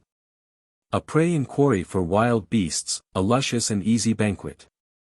For while all other animals have sufficient strength to protect themselves, and those which are born to a wandering solitary life are armed. Man is covered by a soft skin, has no powerful teeth or claws with which to terrify other creatures. But weak and naked by himself is made strong by union. God has bestowed upon him two gifts, reason and union, which raise him from weakness to the highest power, and so he, who if taken alone would be inferior to every other creature, possesses supreme dominion. Union has given him sovereignty over all animals. Union has enabled a being born upon the earth to assume power over a foreign element, and bids him be lord of the sea also. It is union which has checked the inroads of disease, provided supports for our old age, and given us relief from pain. It is union which makes us strong, and to which we look for protection against the caprices of fortune. Take away union, and you will rend asunder the association by which the human race preserves its existence. Yet you will take it away if you succeed in proving that ingratitude is not to be avoided for itself, but because something is to be feared for it, for how many are there who can with safety be ungrateful? In fine, I call every man ungrateful who is merely made grateful by fear. 19. No sane man fears the gods, for it is madness to fear what is beneficial, and no man loves those whom he fears. You, Epicurus, ended by making God unarmed. You stripped him of all weapons, of all power, and, lest anyone should fear him, you banished him out of the world. There is no reason why you should fear this being, cut off as he is, and separated from the sight and touch of mortals by a vast and impassable wall. He has no power either of rewarding or of injuring us. He dwells alone halfway between our heaven and that of another world, without the society either of animals, of men, or of matter, avoiding the crash of worlds as they fall in ruins above and around him. But neither hearing our prayers nor interested in us. Yet you wish to seem to worship this being just as a father, with a mind, I suppose, full of gratitude. Or, if you do not wish to seem grateful, why should you worship him, since you have received no benefit from him, but have been put together entirely at random and by chance by those atoms and mites of yours? I worship him, you answer, because of his glorious majesty in his unique nature. Granting that you do this, you clearly do it without the attraction of any reward, or any hope. There is therefore something which is desirable for itself, whose own worth attracts you, that is, honor. Now what is more honorable than gratitude? The means of practicing this virtue are as extensive as life itself. XX. Yet, argues he, there is also a certain amount of profit inherent in this virtue. In what virtue is there not? But that which we speak of as desirable for itself is such, that although it may possess some attendant advantages, yet it would be desirable even if stripped of all these. It is profitable to be grateful. Yet I will be grateful even though it harm me. What is the aim of the grateful man? Is it that his gratitude may win for him more friends and more benefits? What then? If a man is likely to meet with affronts by showing his gratitude, if he knows that far from gaining anything by it, he must lose much even of what he has already acquired, will he not cheerfully act to his own disadvantage? That man is ungrateful who, in returning a kindness, looks forward to a second gift, who hopes while he repays. I call him ungrateful who sits at the bedside of a sick man because he is about to make a will, when he is at leisure to think of inheritances and legacies. Though he may do everything which a good and dutiful friend ought to do, yet, if any hope of gain be floating in his mind, he is a mere legacy hunter, and is angling for an inheritance. Like the birds which feed upon carcasses, which come close to animals weakened by disease, and watch till they fall, so these men are attracted by death and hover around a corpse. 21. A grateful mind is attracted only by a sense of the beauty of its purpose. Do you wish to know this to be so, and that it is not bribed by ideas of profit? There are two classes of grateful men. A man is called grateful who has made some return for what he received. This man may very possibly display himself in this character, he has something to boast of, to refer to. We also call a man grateful who receives a benefit with goodwill, and owes it to his benefactor with goodwill, yet this man's gratitude lies concealed within his own mind. What profit can accrue to him from this latent feeling? Yet this man, even though he is not able to do anything more than this, is grateful, he loves his benefactor, he feels his debt to him, he longs to repay his kindness. Whatever else you may find wanting, there is nothing wanting in the man. He is like a workman who has not the tools necessary for the practice of his craft, or like a trained singer whose voice cannot be heard through the noise of those who interrupt him. I wish to repay a kindness, after this there still remains something for me to do, not in order that I may become grateful, but that I may discharge my debt. For, in many cases, he who returns a kindness is ungrateful for it, and he who does not return it is grateful. Like all other virtues, the whole value of gratitude lies in the spirit in which it is done. So, if this man's purpose be loyal, any shortcomings on his part are due not to himself, but to fortune. A man who is silent may, nevertheless, be eloquent, his hands may be folded or even bound, and he may yet be strong. Just as a pilot is a pilot even when upon dry land, because his knowledge is complete, and there is nothing wanting to it, though there may be obstacles which prevent his making use of it. In the same way, a man is grateful who only wishes to be so, and who has no one but himself who can bear witness to his frame of mind. I will go even further than this. A man sometimes is grateful when he appears to be ungrateful, when ill-judging report has declared him to be so. Such a man can look to nothing but his own conscience, which can please him even when overwhelmed by calumny, which contradicts the mob and common rumor, relies only upon itself. And though it beholds a vast crowd of the other way of thinking opposed to it, does not count heads, but wins by its own vote alone. Should it see its own good faith meet with the punishment due to treachery, it will not descend from its pedestal, and will remain superior to its punishment. I have, it says, what I wished, what I strove for. I do not regret it, nor shall I do so, nor shall fortune, however unjust she may be, ever hear me say, what did I want? What now is the use of having meant well? A good conscience is of value on the rack, or in the fire. Though fire be applied to each of our limbs, gradually encircle our living bodies, and burst our heart, yet if our heart be filled with a good conscience, it will rejoice in the fire which will make its good faith shine before the world. 22. Now let that question also which has been already stated be again brought forward. Why is it that we should wish to be grateful when we are dying, that we should carefully weigh the various services rendered us by different individuals, and carefully review our whole life, that we may not seem to have forgotten any kindness? Nothing then remains for us to hope for, yet when on the very threshold, we wish to depart from human life as full of gratitude as possible. There is in truth an immense reward for this thing merely in doing it, and what is honorable has great power to attract men's minds, which are overwhelmed by its beauty and carried off their balance, enchanted by its brilliancy and splendor. Yet, argues our adversary, from it many advantages take their rise, and good men obtain a safer life and love, and the good opinion of the better class, while their days are spent in greater security when accompanied by innocence and gratitude. Indeed, nature would have been most unjust had she rendered this great blessing miserable, uncertain, and fruitless. But consider this point, whether you would make your way to that virtue, to which it is generally safe and easy to attain, even though the path lay over rocks and precipices, and were beset with fierce beasts and venomous serpents. A virtue is none the less to be desired for its own sake, because it has some adventitious profit connected with it. Indeed, in most cases the noblest virtues are accompanied by many extraneous advantages, but it is the virtues that lead the way. And these merely follow in their train. Xi, can we doubt that the climate of this abode of the human race is regulated by the motion of the sun and moon in their orbits? That our bodies are sustained, the hard earth loosened, excessive moisture reduced, and the surly bonds of winter broken by the heat of the one, and that crops are brought to ripeness by the effectual all-pervading warmth of the other? That the fertility of the human race corresponds to the courses of the moon? That the sun by its revolution marks out the year, and that the moon, moving in a smaller orbit, marks out the months?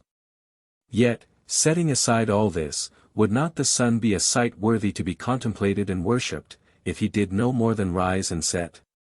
Would not the moon be worth looking at, even if it passed uselessly through the heavens?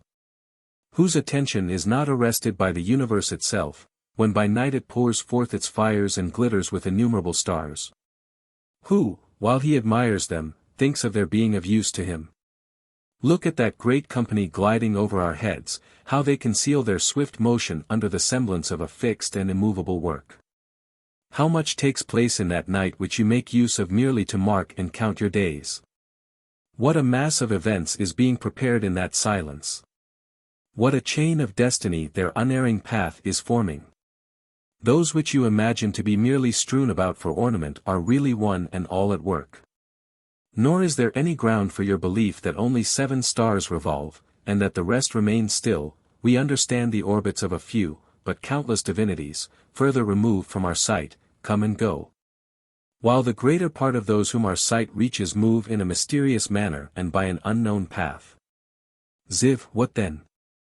Would you not be captivated by the sight of such a stupendous work, even though it did not cover you, protect you, cherish you, bring you into existence and penetrate you with its spirit?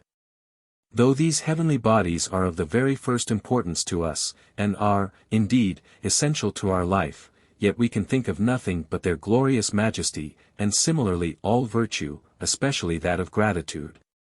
Though it confers great advantages upon us, does not wish to be loved for that reason. It has something more in it than this, and he who merely reckons it among useful things does not perfectly comprehend it.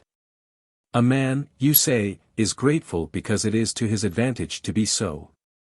If this be the case, then his advantage will be the measure of his gratitude. Virtue will not admit a covetous lover, men must approach her with open purse. The ungrateful man thinks, I did wish to be grateful, but I fear the expense and danger and insults to which I should expose myself, I will rather consult my own interest. Men cannot be rendered grateful and ungrateful by the same line of reasoning, their actions are as distinct as their purposes. The one is ungrateful, although it is wrong, because it is his interest. The other is grateful, although it is not his interest, because it is right. XXV, it is our aim to live in harmony with the scheme of the universe, and to follow the example of the gods. Yet in all their acts the gods have no object in view other than the act itself, unless you suppose that they obtain a reward for their work in the smoke of burnt sacrifices and the scent of incense. See what great things they do every day, how much they divide amongst us, with how great crops they fill the earth, how they move the seas with convenient winds to carry us to all shores, how by the fall of sudden showers they soften the ground. Renew the dried-up springs of fountains, and call them into new life by unseen supplies of water. All this they do without reward, without any advantage accruing to themselves. Let our line of conduct, if it would not depart from its model, preserve this direction, and let us not act honorably because we are hired to do so.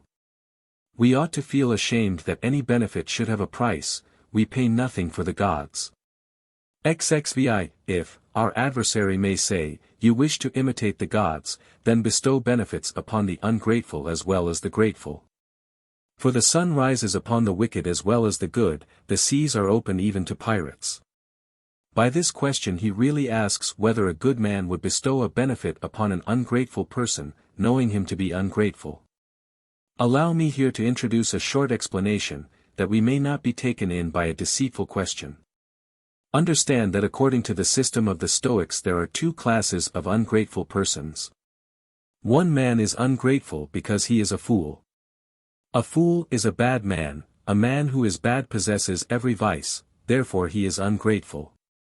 In the same way we speak of all bad men as dissolute, avaricious, luxurious, and spiteful, not because each man has all these vices in any great or remarkable degree, but because he might have them. They are in him, even though they be not seen. The second form of ungrateful person is he who is commonly meant by the term, one who is inclined by nature to this vice. In the case of him who has the vice of ingratitude just as he has every other, a wise man will bestow a benefit, because if he sets aside all such men there will be no one left for him to bestow it on.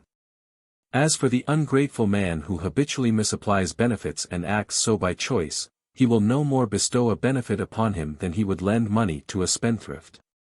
Or place a deposit in the hands of one who had already often refused to many persons to give up the property with which they had entrusted him. XXV, we call some men timid because they are fools, in this they are like the bad men who are steeped in all vices without distinction. Strictly speaking, we call those persons timid who are alarmed even at unmeaning noises. A fool possesses all vices, but he is not equally inclined by nature to all. One is prone to avarice, another to luxury, and another to insolence. Those persons, therefore, are mistaken, who ask the Stoics, "What do you say, then? Is Achilles timid? Aristides, who received a name for justice, is he unjust? Fabius, who by delays retrieved the day, is he rash? Does Decius fear death? Is Mucius a traitor? Camillus a betrayer?" We do not mean that all vices are inherent in all men in the same way in which some especial ones are noticeable in certain men, but we declare that the bad man and the fool possess all vices. We do not even acquit them of fear when they are rash, or of avarice when they are extravagant. Just as a man has all his senses, yet all men have not on that account as keen a sight as Lynceus, so a man that is a fool has not all vices in so active and vigorous a form as some persons have spine of them, yet he has them all. All vices exist in all of them, yet all are not prominent in each individual. One man is naturally prone to avarice, another is the slave of wine, a third of lust. Or, if not yet enslaved by these passions, he is so fashioned by nature that this is the direction in which his character would probably lead him. Therefore, to return to my original proposition, every bad man is ungrateful, because he has the seeds of every villainy in him, but he alone is rightly so called who is naturally inclined to this vice.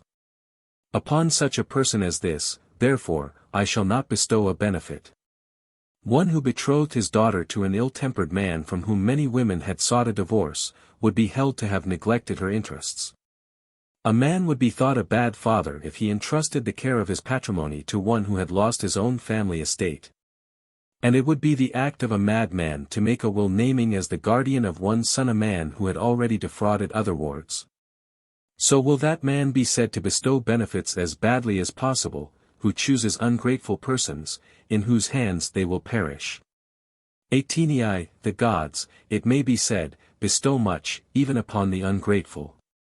But what they bestow they had prepared for the good, and the bad have their share as well, because they cannot be separated. It is better to benefit the bad as well, for the sake of benefiting the good, than to stint the good for fear of benefiting the bad.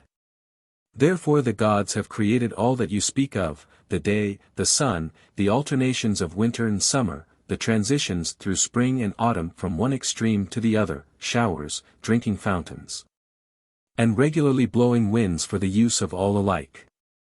They could not accept individuals from the enjoyment of them. A king bestows honors upon those who deserve them, but he gives largesse to the undeserving as well. The thief, the bearer of false witness, and the adulterer, alike receive the public grant of corn, and all are placed on the register without any examination as to character. Good and bad men share alike in all the other privileges which a man receives, because he is a citizen, not because he is a good man. God likewise has bestowed certain gifts upon the entire human race, from which no one is shut out. Indeed, it could not be arranged that the wind which was fair for good men should be foul for bad ones, while it is for the good of all men that the seas should be open for traffic and the kingdom of mankind be enlarged. Nor could any law be appointed for the showers, so that they should not fall upon the fields of wicked and evil men. Some things are given to all alike, cities are founded for good and bad men alike. Works of genius reach, by publication, even unworthy men, medicine points out the means of health even to the wicked, no one has checked the making up of wholesome remedies for fear that the undeserving should be healed. You must seek for examination and preference of individuals in such things as are bestowed separately upon those who are thought to deserve them, not in these, which admit the mob to share them without distinction. There is a great difference between not shutting a man out and choosing him. Even a thief receives justice, even murderers enjoy the blessings of peace, even those who have plundered others can recover their own property. Assassins and private bravos are defended against the common enemy by the city wall, the laws protect even those who have sinned most deeply against them. There are some things which no man could obtain unless they were given to all. You need not, therefore, cavil about those matters in which all mankind is invited to share. As for things which men receive or not at my discretion, I shall not bestow them upon one whom I know to be ungrateful. 29. Shall we, then, argues he, not give our advice to an ungrateful man when he is at a loss, or refuse him a drink of water when he is thirsty, or not show him the path when he has lost his way? Or would you do him these services and yet not give him anything? Here I will draw a distinction, or at any rate endeavor to do so. A benefit is a useful service, yet all useful service is not a benefit. For some are so trifling as not to claim the title of benefits. To produce a benefit, two conditions must concur. First, the importance of the thing given, for some things fall short of the dignity of a benefit. Who ever called a hunch of bread a benefit, or a farthing dole tossed to a beggar, or the means of lighting a fire? Yet sometimes these are of more value than the most costly benefits. Still their cheapness detracts from their value even when, by the exigency of time, they are rendered essential.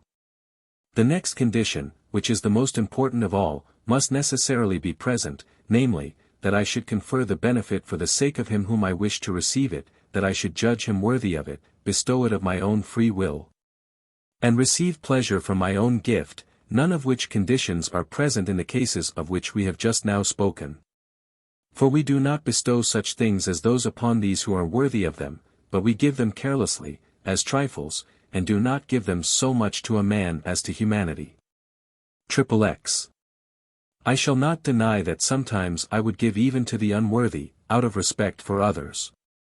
As, for instance, in competition for public offices, some of the basest of men are preferred on account of their noble birth, to industrious men of no family, and that for good reasons. For the memory of great virtues is sacred, and more men will take pleasure in being good, if the respect felt for good men does not cease with their lives. What made Cicero's son a consul, except his father? What lately brought Cinna 21 out of the camp of the enemy and raised him to the consulate?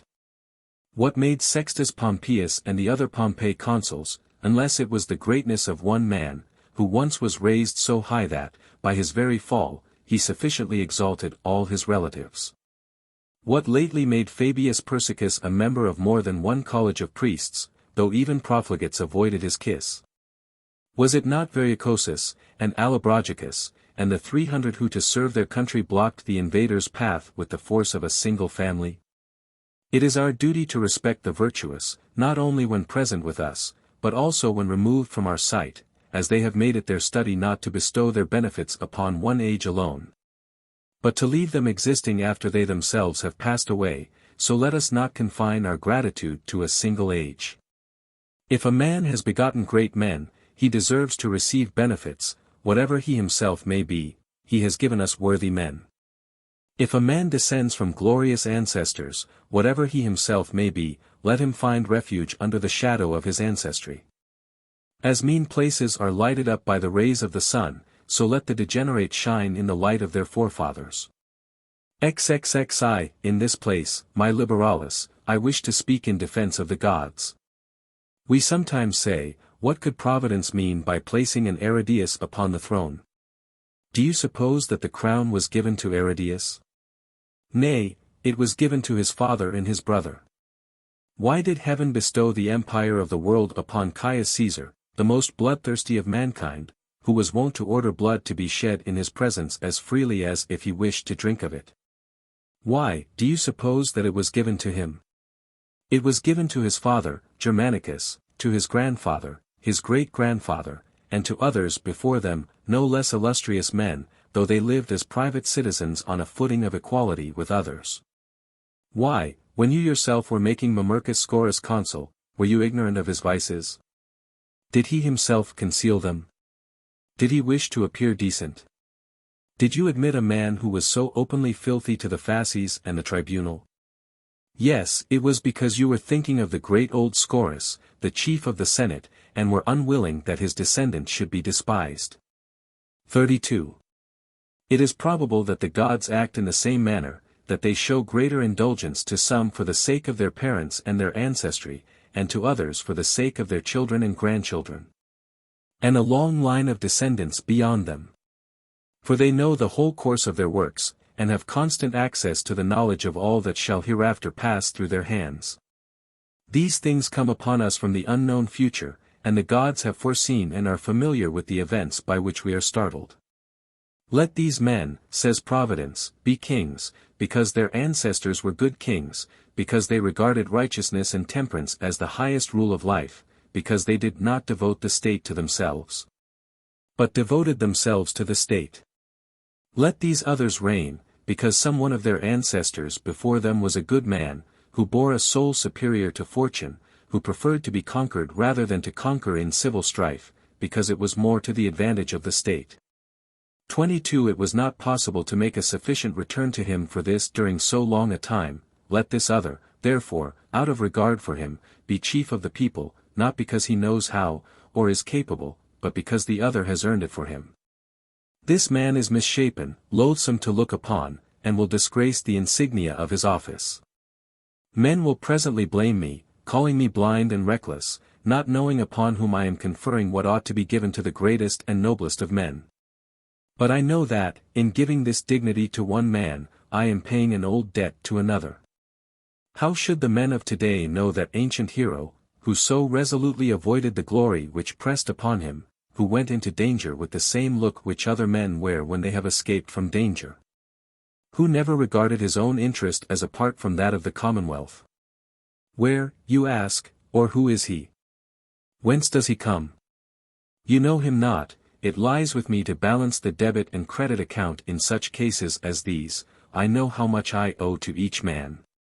I repay some after a long interval, others beforehand, according as my opportunities and the exigencies of my social system permit. I shall, therefore, sometimes bestow somewhat upon an ungrateful man, though not for his own sake. 33. What, argues he, if you do not know whether your man be ungrateful or grateful, will you wait until you know, or will you not lose the opportunity of bestowing a benefit? To wait is a long business, for, as Plato says, it is hard to form an opinion about the human mind.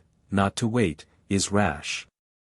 To this objector we shall answer, that we never should wait for absolute knowledge of the whole case, since the discovery of truth is an arduous task, but should proceed in the direction in which truth appeared to direct us.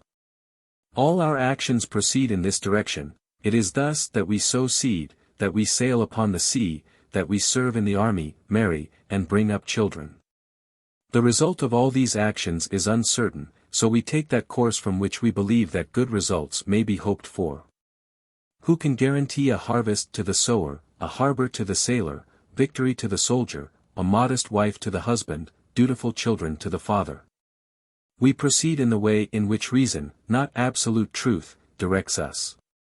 Wait, do nothing that will not turn out well, form no opinion until you have searched but the truth, and your life will pass in absolute inaction. Since it is only the appearance of truth, not truth itself, which leads me hither or thither, I shall confer benefits upon the man who apparently will be grateful. 34. Many circumstances, argues he, may arise which may enable a bad man to steal into the place of a good one, or may cause a good man to be disliked as though he were a bad one, for appearances, to which we trust, are deceptive. Who denies it? Yet I can find nothing else by which to guide my opinion.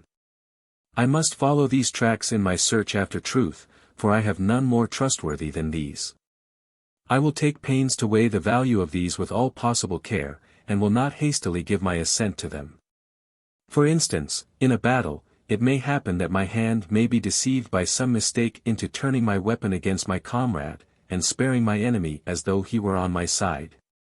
But this will not often take place, and will not take place through any fault of mine, for my object is to strike the enemy, and defend my countrymen. If I know a man to be ungrateful, I shall not bestow a benefit upon him. But the man has passed himself off as a good man by some trick, and has imposed upon me. Well, this is not at all the fault of the giver, who gave under the impression that his friend was grateful.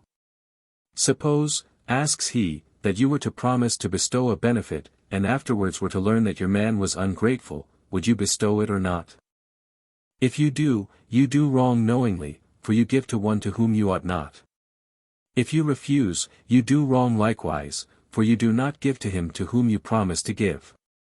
This case upsets your consistency, and that proud assurance of yours that the wise man never regrets his actions, or amends what he has done, or alters his plans. The wise man never changes his plans while the conditions under which he formed them remain the same. Therefore, he never feels regret, because at the time nothing better than what he did could have been done, nor could any better decision have been arrived at than that which was made. Yet he begins everything with the saving clause, if nothing shall occur to the contrary. This is the reason why we say that all goes well with him, and that nothing happens contrary to his expectation, because he bears in mind the possibility of something happening to prevent the realization of his projects. It is an imprudent confidence to trust that fortune will be on our side. The wise man considers both sides, he knows how great is the power of errors, how uncertain human affairs are, how many obstacles there are to the success of plans. Without committing himself, he awaits the doubtful and capricious issue of events, and weighs certainty of purpose against uncertainty of result. Here also, however, he is protected by that saving clause, without which he decides upon nothing, and begins nothing. XXXV When I promise to bestow a benefit, I promise it, unless something occurs which makes it my duty not to do so. What if, for example, my country orders me to give to her what I had promised to my friend? Or if a law be passed forbidding anyone to do what I had promised to do for him?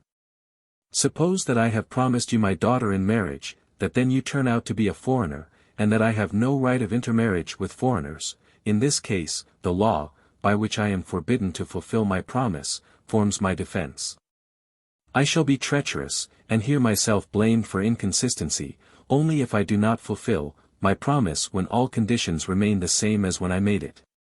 Otherwise, any change makes me free to reconsider the entire case, and absolves me from my promise. I may have promised to plead a cause, afterwards it appears that this cause is designed to form a precedent for an attack upon my father. I may have promised to leave my country, and travel abroad, then news comes that the road is beset with robbers. I was going to an appointment at some particular place, but my son's illness, or my wife's confinement, prevented me. All conditions must be the same as they were when I made the promise, if you mean to hold me bound in honor to fulfill it. Now what greater change can take place than that I should discover you to be a bad and ungrateful man? I shall refuse to an unworthy man that which I had intended to give him supposing him to be worthy, and I shall also have reason to be angry with him for the trick which he has put upon me. 36. I shall nevertheless look into the matter, and consider what the value of the thing promised may be.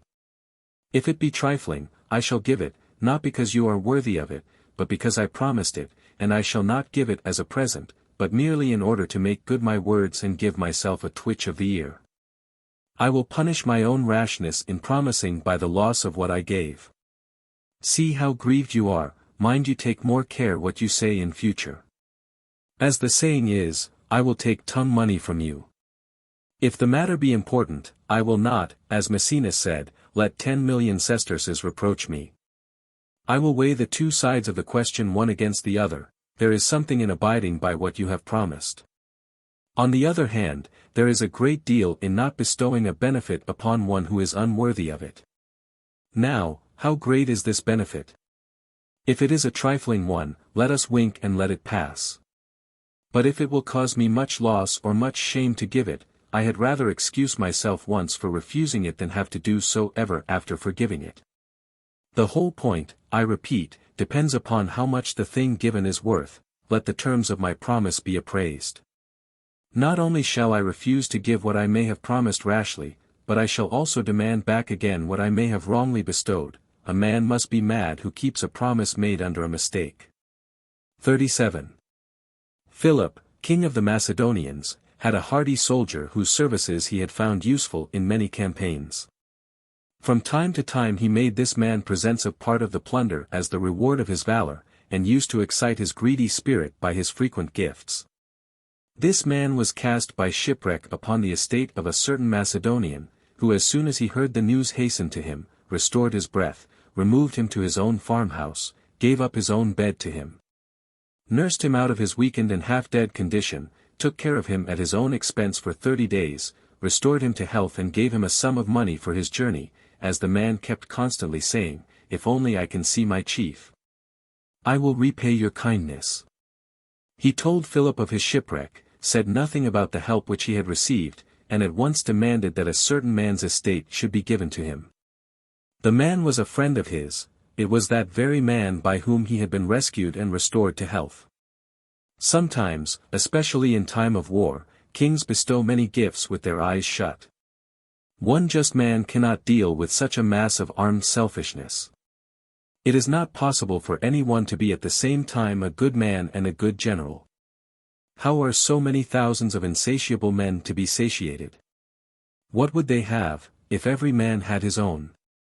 Thus Philip reasoned with himself while he ordered the man to be put in possession of the property which he asked for. However, the other, when driven out of his estate, did not, like a peasant, endure his wrongs in silence, thankful that he himself was not given away also, but sent a sharp and outspoken letter to Philip, who, on reading it, was so much enraged that he straightway ordered Pausanias to restore the property to its former owner, and to brand that wickedest of soldiers, that most ungrateful of guests, that greediest of shipwrecked men, with letters bearing witness to his ingratitude. He, indeed, deserved to have the letters not merely branded but carved in his flesh, for having reduced his host to the condition in which he himself had been when he lay naked and shipwrecked upon the beach. Still, let us see within what limits one ought to keep in punishing him. Of course what he had so villainously seized ought to be taken from him. But who would be affected by the spectacle of his punishment? The crime which he had committed would prevent his being pitied even by any humane person. 38. Will Philip then give you a thing because he has promised to give it, even though he ought not to do so, even though he will commit a wrong by doing so, nay, a crime? Even though by this one act he will make it impossible for shipwrecked men to reach the shore. There is no inconsistency in giving up an intention which we have discovered to be wrong and have condemned as wrong.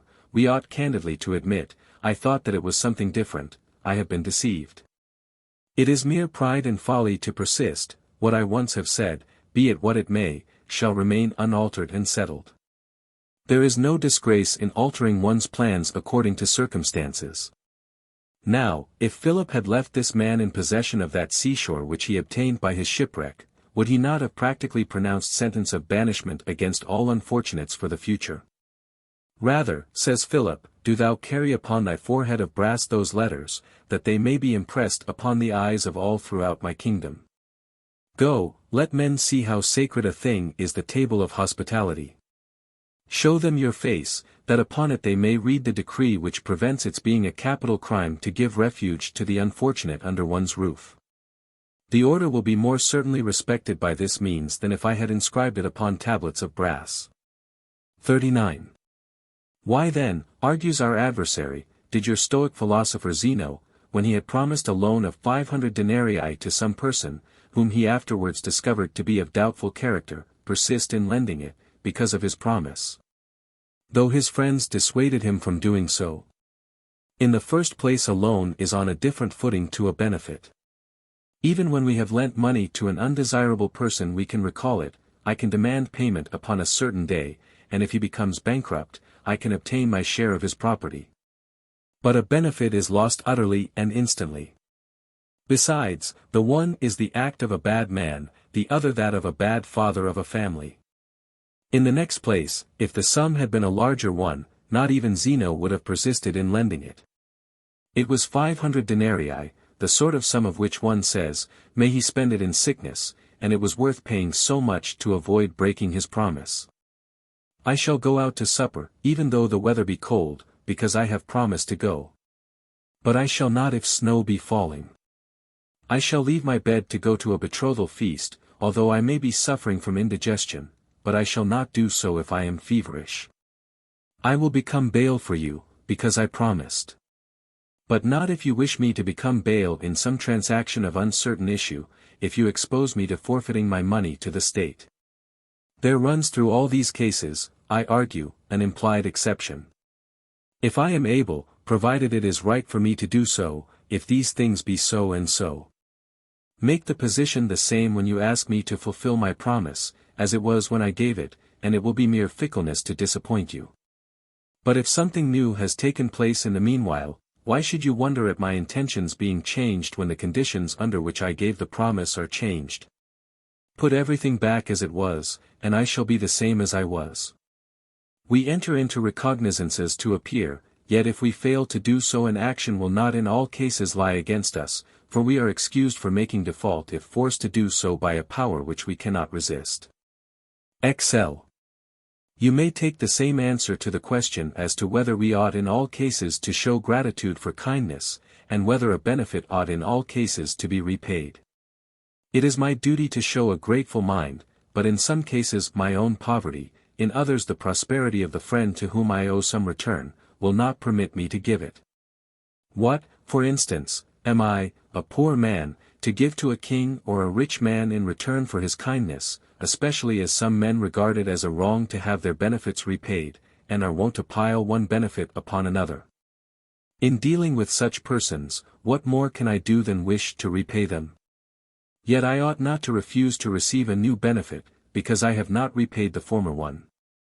I shall take it as freely as it is given, and will offer myself to my friend as a wide field for the exercise of his good nature. He who is unwilling to receive new benefits must be dissatisfied with what he has already received. Do you say, I shall not be able to return them? What is that to the purpose? I am willing enough to do so if opportunity or means were given me.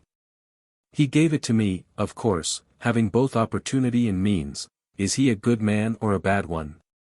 If he is a good man, I have a good case against him, and I will not plead if he be a bad one. Neither do I think it right to insist on making repayment, even though it be against the will of those whom we repay, and to press it upon them however reluctant they may be.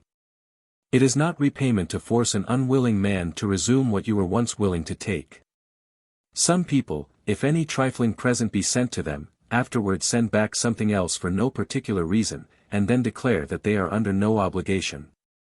To send something back at once, and balance one present by another, is the next thing to refusing to receive it. On some occasions I shall not return a benefit, even though I be able to do so.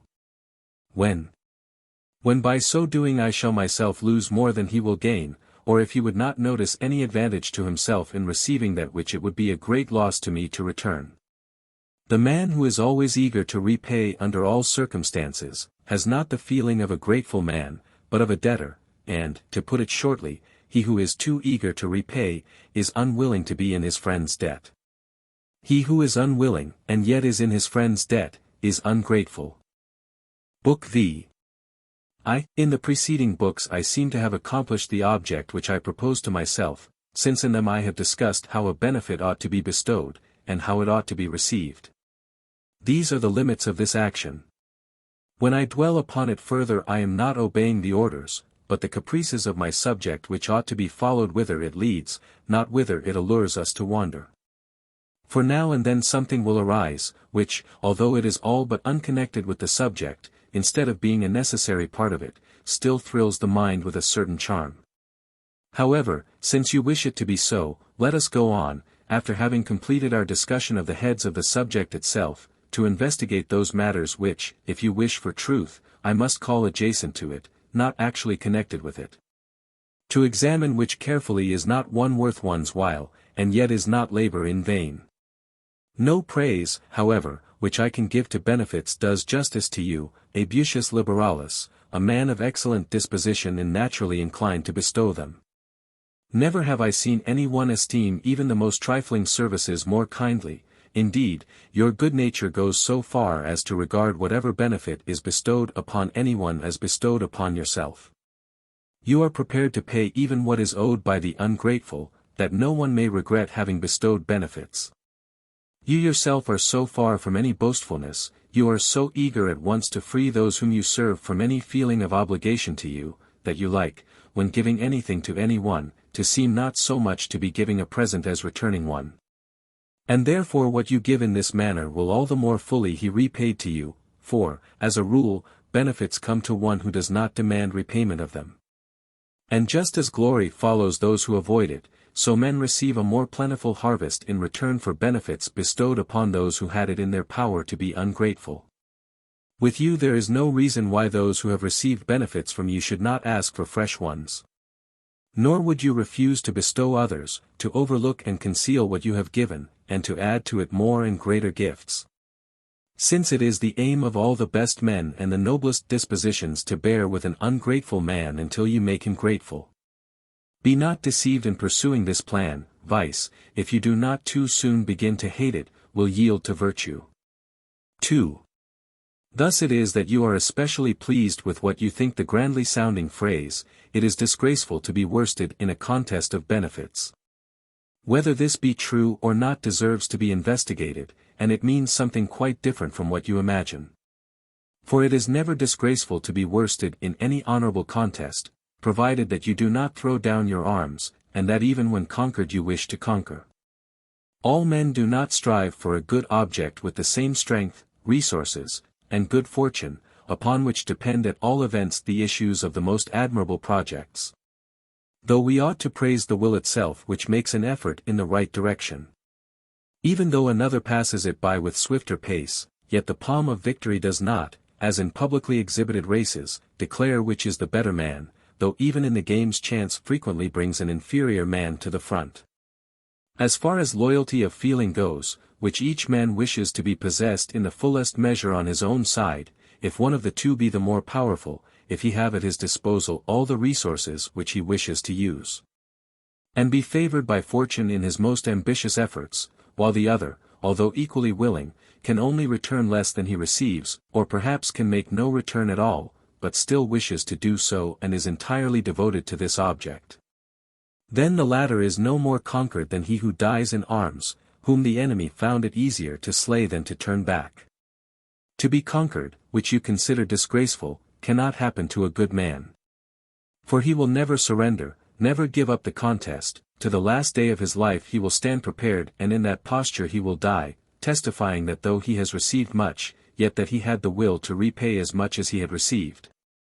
3. The Lacedaemonians forbid their young men to contend in the pancratium, or with the caestus, in which games the defeated party has to acknowledge himself beaten. The winner of a race is he who first reaches the goal. He outstrips the others in swiftness, but not in courage. The wrestler who has been thrown 3 times loses the palm of victory, but does not yield it up. Since the Lacedaemonians thought it of great importance that their countrymen should be invincible, they kept them away from those contests in which victory is assigned, not by the judge, or by the issue of the contest itself, but by the voice of the vanquished begging the victor to spare him as he falls. This attribute of never being conquered, which they so jealously guard among their citizens, can be attained by all men through virtue and goodwill, because even when all else is vanquished, the mind remains unconquered. For this cause no one speaks of the 300 Fabii as conquered, but slaughtered. Regulus was taken captive by the Carthaginians, not conquered. And so were all other men who have not yielded in spirit when overwhelmed by the strength and weight of angry fortune. So is it with benefits. A man may have received more than he gave, more valuable ones, more frequently bestowed. Yet is he not vanquished. It may be that, if you compare the benefits with one another, those which he has received will outweigh those which he has bestowed. But if you compare the giver and the receiver, whose intentions also ought to be considered apart, neither will prove the victor. It often happens that even when one combatant is pierced with many wounds, while the other is only slightly injured, yet they are said to have fought a drawn battle, although the former may appear to be the worse man. 4. No one, therefore, can be conquered in a contest of benefits, if he knows how to owe a debt, if he wishes to make a return for what he has received, and raises himself to the same level with his friend in spirit, though he cannot do so in material gifts. As long as he remains in this temper of mind, as long as he has the wish to declare by proofs that he has a grateful mind, what difference does it make upon which side we can count the greater number of presents? You are able to give much. I can do nothing but receive. Fortune abides with you, goodwill alone with me, yet I am as much on an equality with you as naked or lightly armed men are with a large body armed to the teeth. No one, therefore, is worsted by benefits, because each man's gratitude is to be measured by his will. If it be disgraceful to be worsted in a contest of benefits, you ought not to receive a benefit from very powerful men whose kindness you cannot return, I mean such as princes and kings, whom fortune has placed in such a station that they can give away much, and can only receive very little and quite inadequate returns for what they give. I have spoken of kings and princes, who alone can cause works to be accomplished, and whose superlative power depends upon the obedience and services of inferiors. But some there are, free from all earthly lusts, who are scarcely affected by any human objects of desire, upon whom fortune herself could bestow nothing. I must be worsted in a contest of benefits with Socrates, or with Diogenes, who walked naked through the treasures of Macedonia, treading the king's wealth under his feet. In good sooth, he must then rightly have seemed, both to himself and to all others whose eyes were keen enough to perceive the real truth, to be superior even to him at whose feet all the world lay. He was far more powerful, far richer even than Alexander, who then possessed everything, for there was more that Diogenes could refuse to receive than that Alexander was able to give. V. It is not disgraceful to be worsted by these men, for I am not the less brave because you pit me against an invulnerable enemy, nor does fire not burn because you throw into it something over which flames have no power. Nor does iron lose its power of cutting, though you may wish to cut up a stone which is hard, impervious to blows, and of such a nature that hard tools are blunted upon it. I give you the same answer about gratitude. A man is not disgracefully worsted in a contest of benefits if he lays himself under an obligation to such persons as these, whose enormous wealth or admirable virtue shut out all possibility of their benefits being returned. As a rule we are worsted by our parents, for while we have them with us, we regard them as severe, and do not understand what they do for us. When our age begins to bring us a little sense, and we gradually perceive that they deserve our love for those very things which used to prevent our loving them, their advice, their punishments, and the careful watch which they used to keep over our youthful recklessness, they are taken from us. Few live to reap any real fruit from children, most men feel their sons only as a burden. Yet there is no disgrace in being worsted by one's parent in bestowing benefits. How should there be, seeing that there is no disgrace in being worsted by anyone? We are equal to some men, and yet not equal, equal in intention, which is all that they care for, which is all that we promise to be, but unequal in fortune. And if fortune prevents anyone from repaying a kindness, he need not, therefore, blush, as though he were vanquished. There is no disgrace in failing to reach your object, provided you attempt to reach it. It often is necessary, that before making any return for the benefits which we have received, we should ask for new ones. Yet, if so, we shall not refrain from asking for them, nor shall we do so as though disgraced by so doing, because, even if we do not repay the debt, we shall owe it. Because, even if something from without befalls us to prevent our repaying it, it will not be our fault if we are not grateful. We can neither be conquered in intention, nor can we be disgraced by yielding to what is beyond our strength to contend with. 6. Alexander, the king of the Macedonians, used to boast that he had never been worsted by anybody in a contest of benefits. If so, it was no reason why, in the fullness of his pride, he should despise the Macedonians, Greeks, Carians, Persians, and other tribes of whom his army was composed. Nor need he imagine that it was this that gave him an empire reaching from a corner of Thrace to the shore of the unknown sea. Socrates could make the same boast, and so could Diogenes, by whom Alexander was certainly surpassed. For was he not surpassed on the day when, swelling as he was beyond the limits of merely human pride, he beheld one to whom he could give nothing, from whom he could take nothing? King Archelaus invited Socrates to come to him. Socrates is reported to have answered that he should be sorry to go to one who would bestow benefits upon him, since he should not be able to make him an adequate return for them. In the first place, Socrates was at liberty not to receive them. Next, Socrates himself would have been the first to bestow a benefit, for he would have come when invited, and would have given to Archelaus that for which Archelaus could have made no return to Socrates. Even if Archelaus were to give Socrates gold and silver, if he learned in return for them to despise gold and silver, would not Socrates be able to repay Archelaus? Could Socrates receive from him as much value as he gave, in displaying to him a man skilled in the knowledge of life and of death, comprehending the true purpose of each?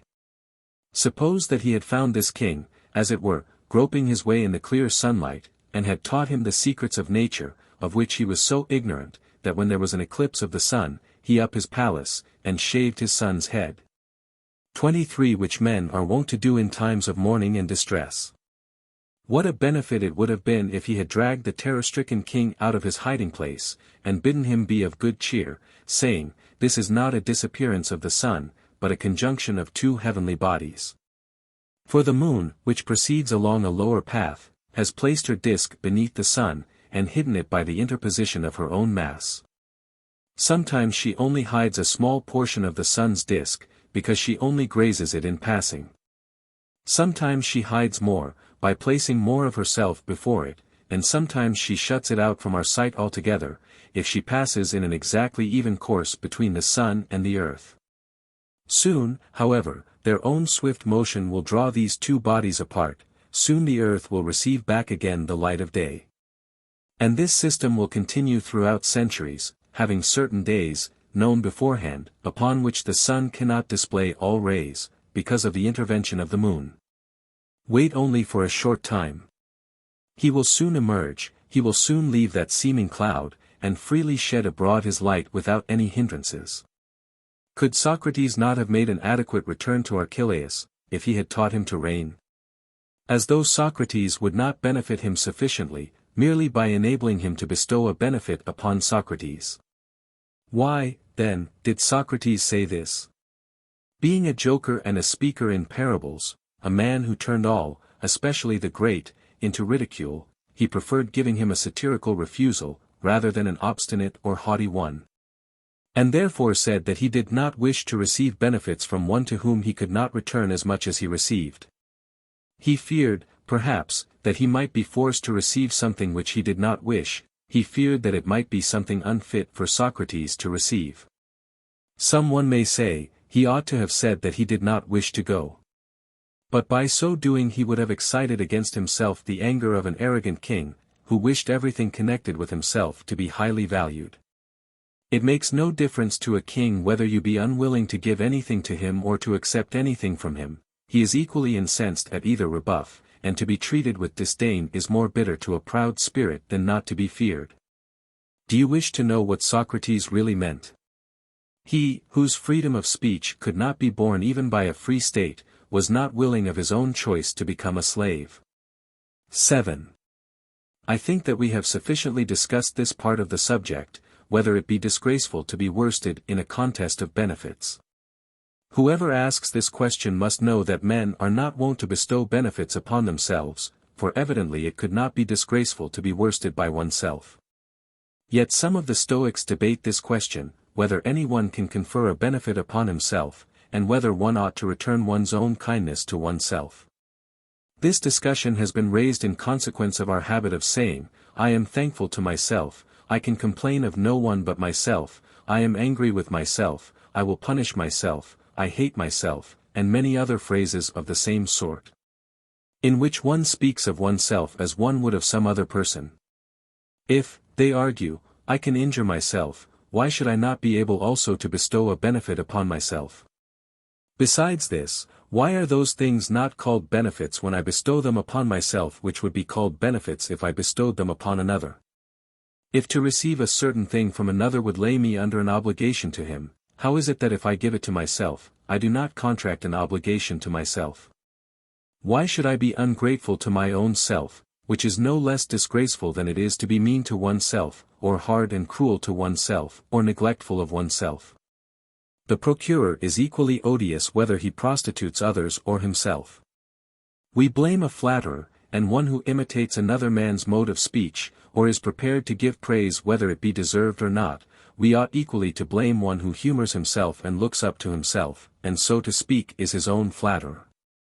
Vices are not only hateful when outwardly practiced, but also when they are repressed within the mind. Whom would you admire more than he who governs himself and has himself under command? It is easier to rule savage nations, impatient of foreign control, than to restrain one's own mind and keep it under one's own control. Plato, it is argued, was grateful to Socrates for having been taught by him. Why should not Socrates be grateful to himself for having taught himself? Marcus Cato said, "Borrow from yourself whatever you lack. Why, then, if I can lend myself anything, should I be unable to give myself anything?" The instances in which usage divides us into two persons are innumerable. We are wont to say, "Let me converse with myself," and, "I will give myself a twitch of the ear." 24 And if it be true that one can do so, then a man ought to be grateful to himself, just as he is angry with himself, as he blames himself, so he ought to praise himself, since he can impoverish himself, he can also enrich himself. Injuries and benefits are the converse of one another. If we say of a man, he has done himself an injury, we can also say, he has bestowed upon himself a benefit. 8. It is natural that a man should first incur an obligation, and then that he should return gratitude for it. A debtor cannot exist without a creditor, any more than a husband without a wife, or a son without a father. Someone must give in order that someone may receive. Just as no one carries himself, although he moves his body and transports it from place to place. As no one, though he may have made a speech in his own defense, is said to have stood by himself, or erects a statue to himself as his own patron, as no sick man, when by his own care he has regained his health, asks himself for a fee. So in no transaction, even when a man does what is useful to himself, need he return thanks to himself, because there is no one to whom he can return them. Though I grant that a man can bestow a benefit upon himself, yet at the same time that he gives it, he also receives it, though I grant that a man may receive a benefit from himself, yet he receives it at the same time that he gives it. The exchange takes place within doors, as they say, and the transfer is made at once, as though the debt were a fictitious one, for he who gives is not a different person to he who receives, but one and the same. The word to owe has no meaning except as between two persons. How then can it apply to one man who incurs an obligation, and by the same act frees himself from it? In a disc or a ball there is no top or bottom, no beginning or end, because the relation of the parts is changed when it moves, what was behind coming before, and what went down on one side coming up on the other, so that all the parts, in whatever direction they may move, come back to the same position. Imagine that the same thing takes place in a man, into however many pieces you may divide him, he remains one. If he strikes himself, he has no one to call to account for the insult. If he binds himself and locks himself up, he cannot demand damages. If he bestows a benefit upon himself, he straightway returns it to the giver. It is said that there is no waste in nature, because everything which is taken from nature returns to her again, and nothing can perish, because it cannot fall out of nature, but goes round again to the point from whence it started. You ask, what connection has this illustration with the subject? I will tell you. Imagine yourself to be ungrateful, the benefit bestowed upon you is not lost, he who gave it has it. Suppose that you are unwilling to receive it, it still belongs to you before it is returned. You cannot lose anything, because what you take away from yourself, you nevertheless gain yourself. The matter revolves in a circle within yourself. By receiving you give, by giving you receive. 9. It is our duty, argues our adversary, to bestow benefits upon ourselves, therefore we ought also to be grateful to ourselves.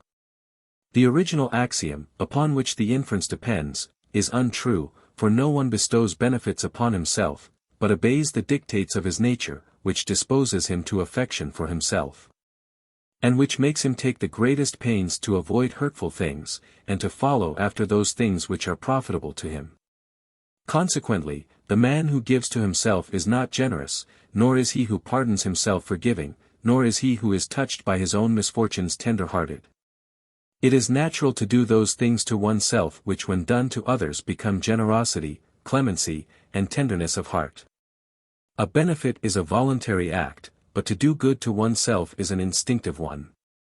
The more benefits a man bestows, the more beneficent he is, yet whoever was praised for having been of service to himself, or for having rescued himself from brigands. No one bestows a benefit upon himself any more than he bestows hospitality upon himself, no one gives himself anything, any more than he lends himself anything.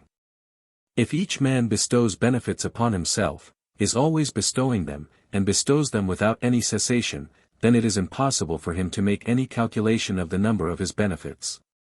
When then can he show his gratitude, seeing that by the very act of doing so he would bestow a benefit? For what distinction can you draw between giving himself a benefit or receiving a benefit for himself, when the whole transaction takes place in the mind of the same man? Suppose that I have freed myself from danger, then I have bestowed a benefit upon myself. Suppose I free myself a second time, by so doing do I bestow or repay a benefit? In the next place, even if I grant the primary axiom, that we can bestow benefits upon ourselves, I do not admit that which follows, for even if we can do so, we ought not to do so. Wherefore? Because we receive a return for them at once. It is right for me to receive a benefit, then to lie under an obligation, then to repay it.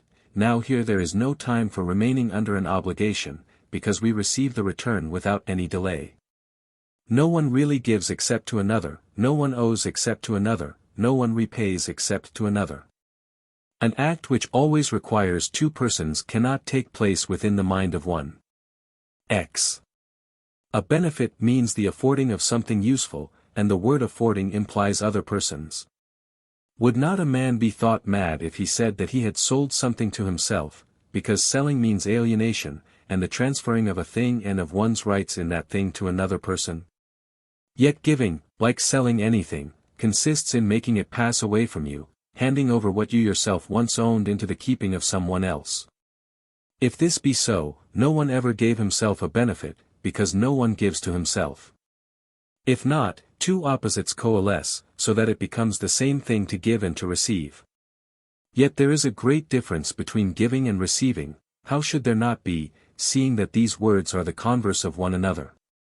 Still, if any one can give himself a benefit, there can be no difference between giving and receiving. I said a little before that some words apply only to other persons, and are so constituted that their whole meaning lies apart from ourselves. For instance, I am a brother, but a brother of some other man, for no one is his own brother. I am an equal, but equal to somebody else, for who is equal to himself? A thing which is compared to another thing is unintelligible without that other thing. A thing which is joined to something else does not exist apart from it. So that which is given does not exist without the other person, nor can a benefit have any existence without another person. This is clear from the very phrase which describes it, to do good, yet no one does good to himself, any more than he favors himself or is on his own side. I might enlarge further upon this subject and give many examples. Why should benefits not be included among those acts which require two persons to perform them? Many honorable, most admirable and highly virtuous acts cannot take place without a second person. Fidelity is praised and held to be one of the chief blessings known among men, yet was any one ever on that account said to have kept faith with himself? 11. I come now to the last part of this subject. The man who returns a kindness ought to expend something, just as he who repays expends money, but the man who returns a kindness to himself expends nothing, just as he who receives a benefit from himself gains nothing. A benefit and gratitude for it must pass to and fro between two persons, their interchange cannot take place within one man. He who returns a kindness does good in his turn to him from whom he has received something. But the man who returns his own kindness, to whom does he do good? To himself. Is there anyone who does not regard the returning of a kindness, and the bestowal of a benefit, as distinct acts? He who returns a kindness to himself does good to himself. Was any man ever unwilling to do this, even though he were ungrateful?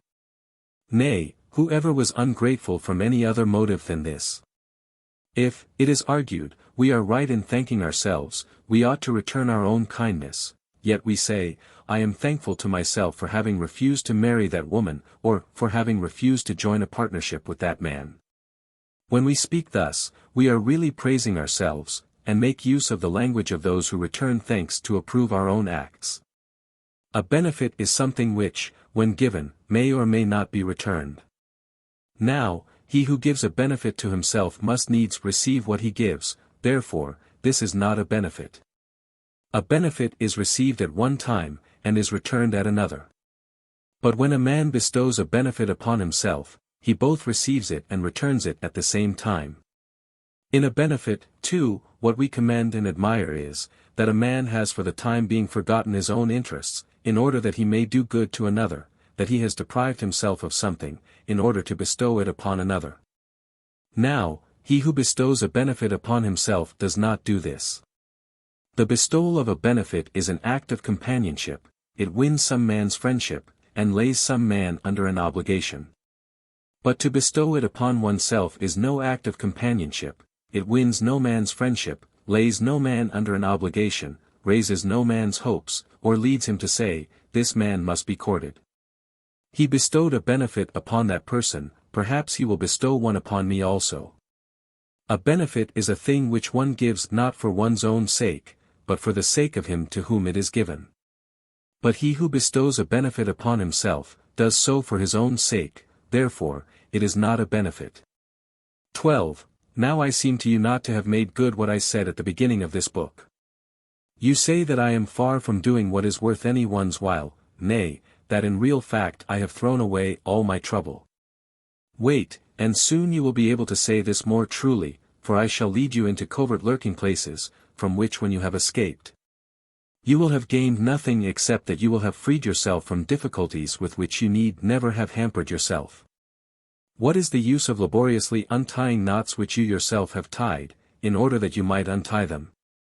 Yet, just as some knots are tied in fun and for amusement, so that a tyro may find difficulty in untying them, which knots he who tied them can loose without any trouble, because he knows the joinings and the difficulties of them. And these nevertheless afford us some pleasure, because they test the sharpness of our wits, and engross our attention. So also these questions, which seem subtle and tricky, prevent our intellects becoming careless and lazy, for they ought at one time to have a field given them to level, in order that they may wander about it. And at another to have some dark and rough passage thrown in their way for them to creep through, and make their way with caution. It is said by our opponent that no one is ungrateful, and this is supported by the following arguments: a benefit is that which does good, but, as you Stoics say, no one can do good to a bad man, therefore, a bad man does not receive a benefit. If he does not receive it, he need not return it, therefore, no bad man is ungrateful. Furthermore, a benefit is an honorable and commendable thing. No honorable or commendable thing can find any place with a bad man. Therefore, neither can a benefit. If he cannot receive one, he need not repay one, therefore, he does not become ungrateful. Moreover, as you say, a good man does everything rightly, if he does everything rightly, he cannot be ungrateful. A good man returns a benefit, a bad man does not receive one. If this be so, no man, good or bad, can be ungrateful. Therefore, there is no such thing in nature as an ungrateful man, the word is meaningless. We Stoics have only one kind of good, that which is honorable. This cannot come to a bad man, for he would cease to be bad if virtue entered into him. But as long as he is bad, no one can bestow a benefit upon him, because good and bad are contraries, and cannot exist together. Therefore, no one can do good to such a man, because whatever he receives is corrupted by his vicious way of using it. Just as the stomach, when disordered by disease and secreting bile, changes all the food which it receives, and turns every kind of sustenance into a source of pain, so whatever you entrust to an ill-regulated mind becomes to it a burden, an annoyance, and a source of misery. Thus the most prosperous and the richest men have the most trouble, and the more property they have to perplex them, the less likely they are to find out what they really are. Nothing, therefore, can reach bad men which would do them good. Nay, nothing which would not do them harm. They change whatever falls to their lot into their own evil nature, and things which elsewhere would, if given to better men, be both beautiful and profitable, are ruinous to them. They cannot, therefore, bestow benefits, because no one can give what he does not possess, and, therefore, they lack the pleasure of doing good to others. 13. But, though this be so, yet even a bad man can receive some things which resemble benefits, and he will be ungrateful if he does not return them. There are good things belonging to the mind, to the body, and to fortune. A fool or a bad man is debarred from the first, those, that is, of the mind, but he is admitted to a share in the two latter, and, if he does not return them, he is ungrateful. Nor does this follow from our Stoic system alone. The Peripatetics, also, who widely extend the boundaries of human happiness, declare that trifling benefits reach bad men, and that he who does not return them is ungrateful. We therefore do not agree that things which do not tend to improve the mind should be called benefits, yet do not deny that these things are convenient and desirable. Such things as these a bad man may bestow upon a good man, or may receive from him, such, for example, as money, clothes, public office, or life, and, if he makes no return for these, he will come under the denomination of ungrateful.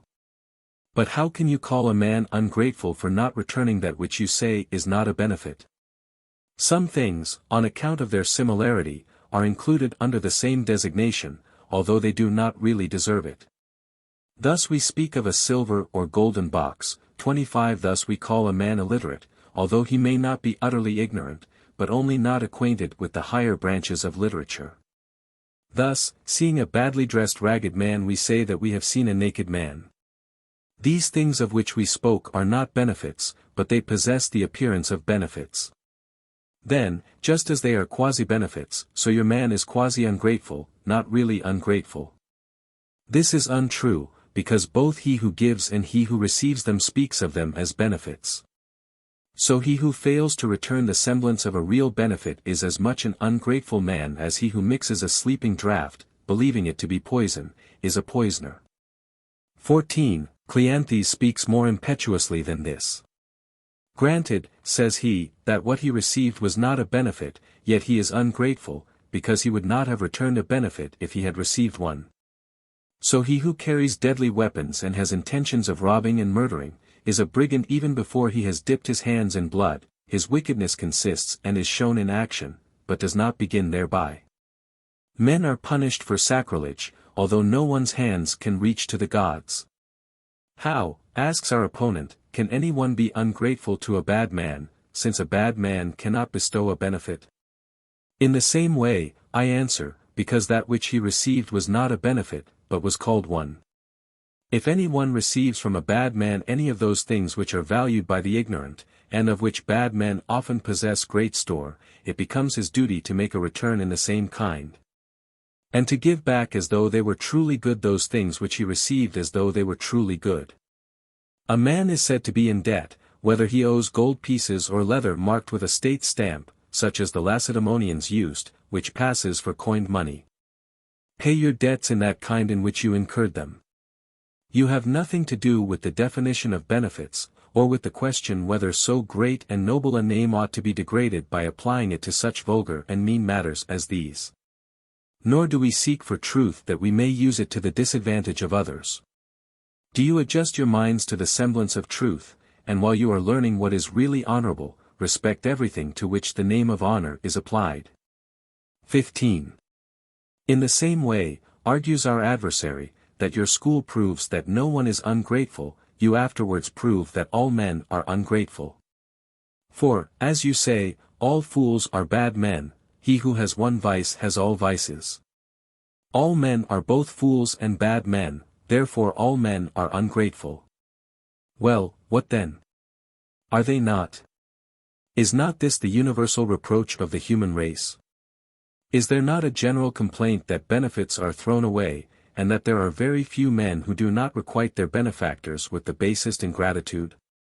Nor need you suppose that what we say is merely the grumbling of men who think every act wicked and depraved which falls short of an ideal standard of righteousness.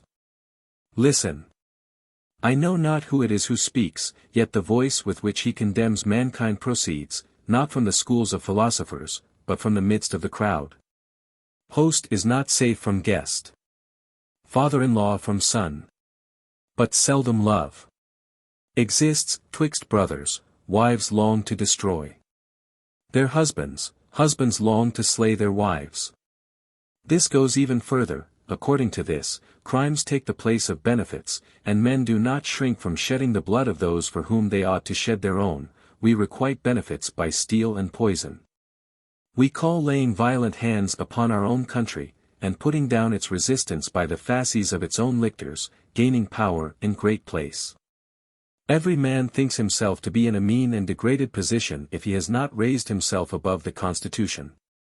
The armies which are received from the state are turned against her, and a general now says to his men, fight against your wives, fight against your children, march in arms against your altars, your hearths and homes. Yes, 26 you, who even when about to triumph ought not to enter the city at the command of the Senate, and who have often, when bringing home a victorious army, been given an audience outside the walls, you now, after slaughtering your countrymen, stained with the blood of your kindred, march into the city with standards erect. Let liberty, say you, be silent amidst the ensigns of war, and now that wars are driven far away and no ground for terror remains, let that people which conquered and civilized all nations be beleaguered within its own walls, and shudder at the sight of its own eagles. 16. Coriolanus was ungrateful, and became dutiful late, and after repenting of his crime, he did indeed lay down his arms, but only in the midst of his unnatural warfare. Catilina was ungrateful. He was not satisfied with taking his country captive without overturning it, without dispatching the hosts of the Allobroges against it, without bringing an enemy from beyond the Alps to glut his old inborn hatred, and to offer Roman generals as sacrifices which had been long owing to the tombs of the Gaulish dead. Caius Marius was ungrateful, when, after being raised from the ranks to the consulship, he felt that he would not have wreaked his vengeance upon fortune, and would sink to his original obscurity, unless he slaughtered Romans as freely as he had slaughtered the Cimbri, and not merely gave the signal, but was himself the signal for civil disasters and butcheries. Lucius Sulla was ungrateful, for he saved his country by using remedies worse than the perils with which it was threatened, when he marched through human blood all the way from the citadel of Praeneste to the Colline Gate, fought more battles and caused more slaughter afterwards within the city, and most cruelly after the victory was won, most wickedly after quarter had been promised them, drove 2 legions into a corner and put them to the sword, and, great gods, invented a proscription by which he who slew a Roman citizen received indemnity, a sum of money, everything but a civic crown. Gnaeus Pompeius was ungrateful, for the return which he made to his country for 3 consulships, 3 triumphs, and the innumerable public offices into most of which he thrust himself when under age, was to lead others also to lay hands upon her under the pretext of thus rendering his own power less odious. As though what no one ought to do became right if more than one person did it. Whilst he was coveting extraordinary commands, arranging the provinces so as to have his own choice of them, and dividing the whole state with a third person 27 in such a manner as to leave 2/3 of it in the possession of his own family. 28 He reduced the Roman people to such a condition that they could only save themselves by submitting to slavery. The foe and conqueror 29 of Pompeius was himself ungrateful. He brought war from Gaul and Germany to Rome, and he, the friend of the populace, the champion of the commons, pitched his camp in the Circus Flaminus, nearer to the city than Porsena's camp had been. He did, indeed, use the cruel privileges of victory with moderation, as was said at the time, he protected his countrymen, and put to death no man who was not in arms. Yet what credit is there in this? Others used their arms more cruelly, but flung them away when glutted with blood, while he, though he soon sheathed the sword, never laid it aside. Antonius was ungrateful to his dictator, who he declared was rightly slain, and whose murderers he allowed to depart to their commands in the provinces. As for his country, after it had been torn to pieces by so many proscriptions, invasions, and civil wars, he intended to subject it to kings, not even of Roman birth, and to force that very state to pay tribute to eunuchs. 30 Which had itself restored sovereign rights, autonomy, and immunities, to the Achaeans, the Rhodians, and the people of many other famous cities. 17 The day would not be long enough for me to enumerate those who have pushed their ingratitude so far as to ruin their native land. It would be as vast a task to mention how often the state has been ungrateful to its best and most devoted lovers, although it has done no less wrong than it has suffered. It sent Camillus and Scipio into exile. Even after the death of Catiline it exiled Cicero, destroyed his house, plundered his property, and did everything which Catiline would have done if victorious. Rutilius found his virtue rewarded with a hiding place in Asia. To Cato the Roman people refused the praetorship, and persisted in refusing the consulship. We are ungrateful in public matters, and if every man asks himself, you will find that there is no one who has not some private ingratitude to complain of.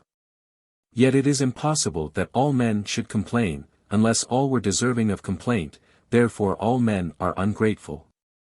Are they ungrateful alone? Nay, they are also all covetous, all spiteful, and all cowardly, especially those who appear daring, and, besides this, all men fawn upon the great, and all are impious. Yet you need not be angry with them, pardon them, for they are all mad. I do not wish to recall you to what is not proved, or to say, see how ungrateful is youth. What young man, even if of innocent life, does not long for his father's death? Even if moderate in his desires, does not look forward to it? Even if dutiful, does not think about it? How few there are who fear the death even of the best of wives, who do not even calculate the probabilities of it. Pray, what litigant, after having been successfully defended, retains any remembrance of so great a benefit for more than a few days? All agree that no one dies without complaining. Who on his last day dares to say, I've lived, I've done the task which fortune set me? Who does not leave the world with reluctance, and with lamentations? Yet it is the part of an ungrateful man not to be satisfied with the past. Your days will always be few if you count them. Reflect that length of time is not the greatest of blessings, make the best of your time, however short it may be. Even if the day of your death be postponed, your happiness will not be increased, for life is merely made longer, not pleasanter, by delay. How much better is it to be thankful for the pleasures which one has received, not to reckon up the years of others, but to set a high value upon one's own, and score them to one's credit, saying, God thought me worthy of this. I am satisfied with it, he might have given me more, but this, too, is a benefit. Let us be grateful towards both gods and men, grateful to those who have given us anything, and grateful even to those who have given anything to our relatives. 18. You render me liable to an infinite debt of gratitude, says our opponent, when you say, even to those who have given anything to our relations, so fix some limit. He who bestows a benefit upon the son, according to you, bestows it likewise upon the father. This is the first question I wish to raise. In the next place I should like to have a clear definition of whether a benefit, if it be bestowed upon your friend's father as well as upon himself, is bestowed also upon his brother, or upon his uncle, or his grandfather, or his wife and his father-in-law. Tell me where I am to stop, how far I am to follow out the pedigree of the family. Seneca. If I cultivate your land, I bestow a benefit upon you. If I extinguish your house when burning, or prop it so as to save it from falling, I shall bestow a benefit upon you. If I heal your slave, I shall charge it to you. If I save your son's life, will you not thereby receive a benefit from me? 19. The adversary. Your instances are not to the purpose, for he who cultivates my land, does not benefit the land, but me. He who props my house so that it does not fall, does this service to me, for the house itself is without feeling, and as it has none, it is I who am indebted to him. And he who cultivates my land does so because he wishes to oblige me, not to oblige the land. I should say the same of a slave, he is a chattel owned by me, he is saved for my advantage, therefore I am indebted for him. My son is himself capable of receiving a benefit, so it is he who receives it. I am gratified at a benefit which comes so near to myself, but am not laid under any obligation. Se. Still I should like you, who say that you are under no obligation, to answer me this. The good health, the happiness, and the inheritance of a son are connected with his father. His father will be more happy if he keeps his son safe, and more unhappy if he loses him. What follows, then? When a man is made happier by me and is freed from the greatest danger of unhappiness, does he not receive a benefit? Ad. No, because there are some things which are bestowed upon others, and yet flow from them so as to reach ourselves, yet we must ask the person upon whom it was bestowed for repayment. As for example, money must be sought from the man to whom it was lent, although it may, by some means, have come into my hands. There is no benefit whose advantages do not extend to the receiver's nearest friends, and sometimes even to those less intimately connected with him. Yet we do not inquire whither the benefit has proceeded from him to whom it was first given, but where it was first placed. You must demand repayment from the defendant himself personally. Se. Well, but I pray you, do you not say, you have preserved my son for me, had he perished, I could not have survived him? Do you not owe a benefit for the life of one whose safety you value above your own? Moreover, should I save your son's life, you would fall down before my knees, and would pay vows to heaven as though you yourself had been saved. You would say, it makes no difference whether you have saved mine or me. You have saved us both, yet me more than him. Why do you say this, if you do not receive a benefit? A.D. Because, if my son were to contract a loan, should pay his creditor, yet I should not, therefore, be indebted to him. Or if my son were taken in adultery, I should blush, yet I should not, therefore, be an adulterer. I say that I am under an obligation to you for saving my son, not because I really am, but because I am willing to constitute myself your debtor of my own free will. On the other hand, I have derived from his safety the greatest possible pleasure and advantage, and I have escaped that most dreadful blow, the loss of my child. True, but we are not now discussing whether you have done me any good or not, but whether you have bestowed a benefit upon me. For animals, stones, and herbs can do one good, but do not bestow benefits, which can only be given by one who wishes well to the receiver. Now you do not wish well to the Father, but only to the Son, and sometimes you do not even know the Father. So when you have said, have I not bestowed a benefit upon the Father by saving the Son, you ought to meet this with, have I, then, bestowed a benefit upon a Father whom I do not know, whom I never thought of? And what will you say when, as is sometimes the case, you hate the Father, and yet save his Son? Can you be thought to have bestowed a benefit upon one whom you hated most bitterly while you were bestowing it? However, if I were to lay aside the bickering of dialogue, and answer you as a lawyer, I should say that you ought to consider the intention of the giver. You must regard his benefit as bestowed upon the person upon whom he meant to bestow it. If he did it in honor of the Father, then the Father received the benefit. If he thought only of the Son, then the Father is not laid under any obligation, by the benefit which was conferred upon the Son, even though the Father derives pleasure from it. Should he, however, have an opportunity, he will himself wish to give you something, yet not as though he were forced to repay a debt, but rather as if he had grounds for beginning an exchange of favors. No return for a benefit ought to be demanded from the father of the receiver. If he does you any kindness in return for it, he should be regarded as a righteous man, but not as a grateful one. For there is no end to it. If I bestow a benefit on the receiver's father, do I likewise bestow it upon his mother, his grandfather, his maternal uncle, his children, relations, friends, slaves, and country? Where, then, does a benefit begin to stop? For there follows it this endless chain of people, to whom it is hard to assign bounds, because they join it by degrees, and are always creeping on towards it. XX. A common question is, two brothers are at variance. If I save the life of one, do I confer a benefit upon the other, who will be sorry that his hated brother did not perish? There can be no doubt that it is a benefit to do good to a man, even against that man's will, just as he, who against his own will does a man good, does not bestow a benefit upon him. Do you, asks our adversary, call that by which he is displeased and hurt a benefit? Yes, many benefits have a harsh and forbidding appearance, such as cutting or burning to cure disease, or confining with chains. We must not consider whether a man is grieved at receiving a benefit, but whether he ought to rejoice. A coin is not bad because it is refused by a savage who is unacquainted with its proper stamp. A man receives a benefit even though he hates what is done, provided that it does him good, and that the giver bestowed it in order to do him good. It makes no difference if he receives a good thing in a bad spirit. Consider the converse of this.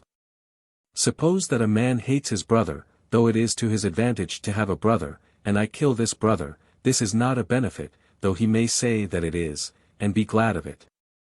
Our most artful enemies are those whom we thank for the wrongs which they do us. I understand, a thing which does good is a benefit, a thing which does harm is not a benefit. Now I will suggest to you an act which neither does good nor harm, and yet is a benefit. Suppose that I find the corpse of someone's father in a wilderness, and bury it, then I certainly have done him no good, for what difference could it make to him in what manner his body decayed? Nor have I done any good to his son, for what advantage does he gain by my act? I will tell you what he gains. He has by my means performed a solemn and necessary rite. I have performed a service for his father which he would have wished, nay, which it would have been his duty to have performed himself. Yet this act is not a benefit, if I merely yielded to those feelings of pity and kindliness which would make me bury any corpse whatever, but only if I recognized this body, and buried it, with the thought in my mind that I was doing this service to the son. But, by merely throwing earth over a dead stranger, I lay no one under an obligation for an act performed on general principles of humanity. It may be asked, why are you so careful in inquiring upon whom you bestow benefits, as though some day you meant to demand repayment of them? Some say that repayment should never be demanded, and they give the following reasons. An unworthy man will not repay the benefit which he has received, even if it be demanded of him, while a worthy man will do so of his own accord. Consequently, if you have bestowed it upon a good man, wait. Do not outrage him by asking him for it, as though of his own accord he never would repay it. If you have bestowed it upon a bad man, suffer for it, but do not spoil your benefit by turning it into a loan. Moreover, the law, by not authorizing you, forbids you, by implication, to demand the repayment of a benefit. All this is nonsense. As long as I am in no pressing need, as long as I am not forced by poverty, I will lose my benefits rather than ask for repayment. But if the lives of my children were at stake, if my wife were in danger, if my regard for the welfare of my country and for my own liberty were to force me to adopt a course which I disliked, I should overcome my delicacy, and openly declare that I had done all that I could to avoid the necessity of receiving help from an ungrateful man. The necessity of obtaining repayment of one's benefit will in the end overcome one's delicacy about asking for it. In the next place, when I bestow a benefit upon a good man, I do so with the intention of never demanding repayment, except in case of absolute necessity. XXI, but, argues he, by not authorizing you, the law forbids you to exact repayment. There are many things which are not enforced by any law or process, but which the conventions of society, which are stronger than any law, compel us to observe. There is no law forbidding us to divulge our friends' secrets. There is no law which bids us keep faith even with an enemy. Pray, what law is there which binds us to stand by what we have promised? There is none. Nevertheless, I should remonstrate with one who did not keep a secret, and I should be indignant with one who pledged his word and broke it. But, he argues, you are turning a benefit into a loan. By no means, for I do not insist upon repayment, but only demand it, nay, I do not even demand it, but remind my friend of it. Even the direst need will not bring me to apply for help to one with whom I should have to undergo a long struggle. If there be any one so ungrateful that it is not sufficient to remind him of his debt, I should pass him over, and think that he did not deserve to be made grateful by force. A moneylender does not demand repayment from his debtors if he knows they have become bankrupt, and, to their shame, have nothing but shame left to lose. And I, like him, should pass over those who are openly and obstinately ungrateful, and would demand repayment only from those who were likely to give it me, not from those from whom I should have to extort it by force. 22. There are many who cannot deny that they have received a benefit, yet cannot return it, men who are not good enough to be termed grateful, nor yet bad enough to be termed ungrateful, but who are dull and sluggish, backward debtors, though not defaulters. Such men as these I should not ask for repayment, but forcibly remind them of it, and, from a state of indifference, bring them back to their duty. They would at once reply, "Forgive me, I did not know, by Hercules, that you missed this, or I would have offered it of my own accord. I beg that you will not think me ungrateful, I remember your goodness to me. Why need I hesitate to make such men as these better to themselves and to me? I would prevent any one from doing wrong, if I were able. Much more would I prevent a friend, both lest he should do wrong, and lest he should do wrong to me in particular. I bestow a second benefit upon him by not permitting him to be ungrateful. And I should not reproach him harshly with what I had done for him, but should speak as gently as I could. In order to afford him an opportunity of returning my kindness, I should refresh his remembrance of it and ask for a benefit. He would understand that I was asking for repayment. Sometimes I would make use of somewhat severe language, if I had any hope that by it he might be amended. Though I would not irritate a hopelessly ungrateful man, for fear that I might turn him into an enemy. If we spare the ungrateful even the affront of reminding them of their conduct, we shall render them more backward in returning benefits. And although some might be cured of their evil ways, and be made into good men, if their consciences were stung by remorse, yet we shall allow them to perish for want of a word of warning, with which a father sometimes corrects his son. A wife brings back to herself an erring husband, or a man stimulates the wavering fidelity of his friend.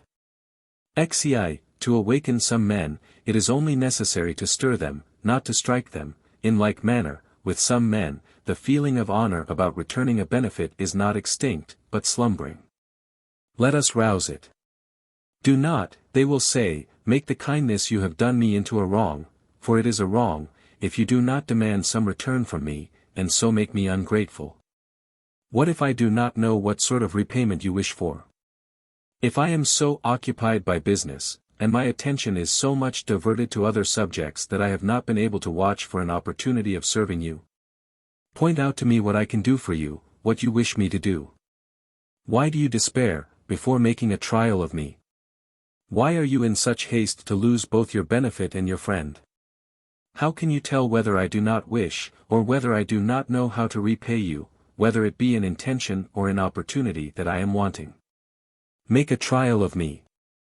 I would therefore remind him of what I had done, without bitterness, not in public, or in a reproachful manner, but so that he may think that he himself has remembered it rather than that it has been recalled to him. 24.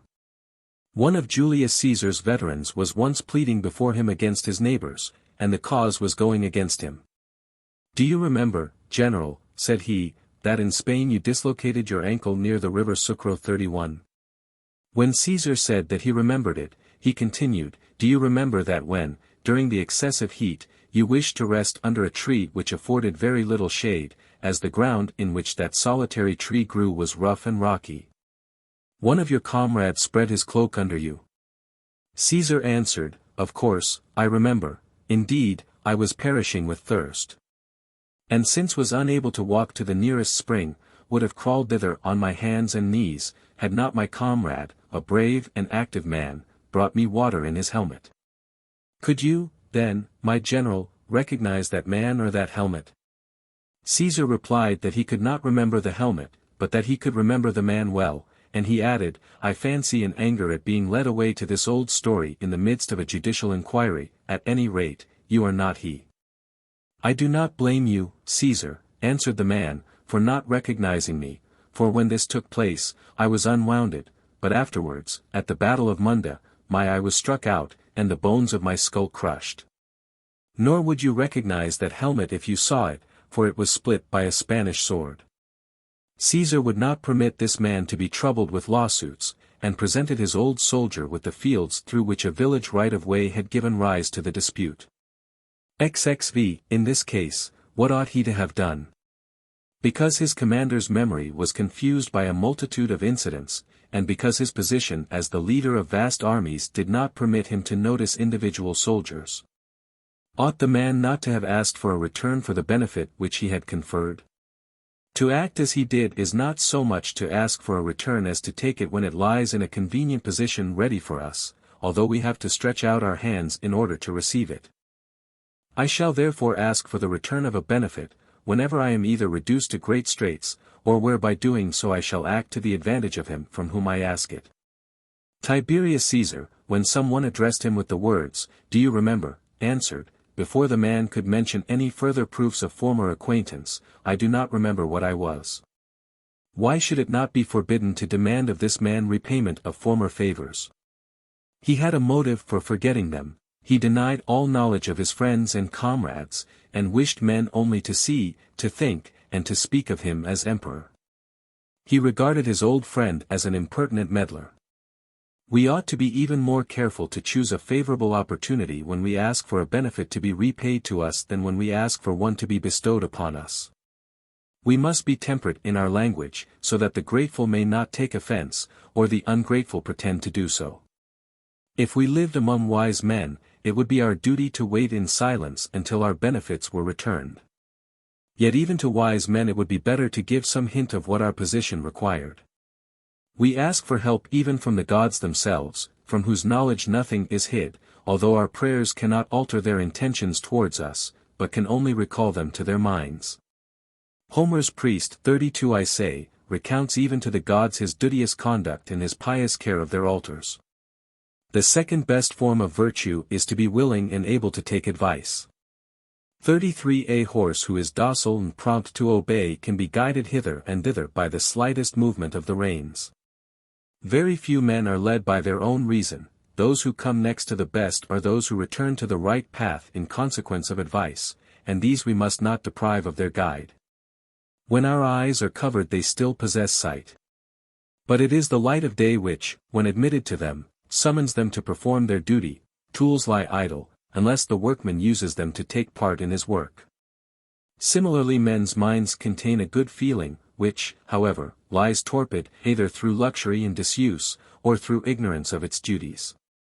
This we ought to render useful, and not to get into a passion with it, and leave it in its wrong-doing, but bear with it patiently, just as schoolmasters bear patiently with the blunders of forgetful scholars. For as by the prompting of a word or two their memory is often recalled to the text of the speech which they have to repeat, so men's goodwill can be brought to return kindness by reminding them of it. Book 6. I. There are some things, my most excellent Liberalis, which lie completely outside of our actual life, and which we only inquire into in order to exercise our intellects, while others both give us pleasure while we are discovering them, and are of use when discovered. I will place all these in your hands. You, at your own discretion, may order them either to be investigated thoroughly, or to be reserved, and be used as agreeable interludes. Something will be gained even by those which you dismiss at once, for it is advantageous even to know what subjects are not worth learning. I shall be guided, therefore, by your face. According to its expression, I shall deal with some questions at greater length, and drive others out of court, and put an end to them at once. 2. It is a question whether a benefit can be taken away from one by force.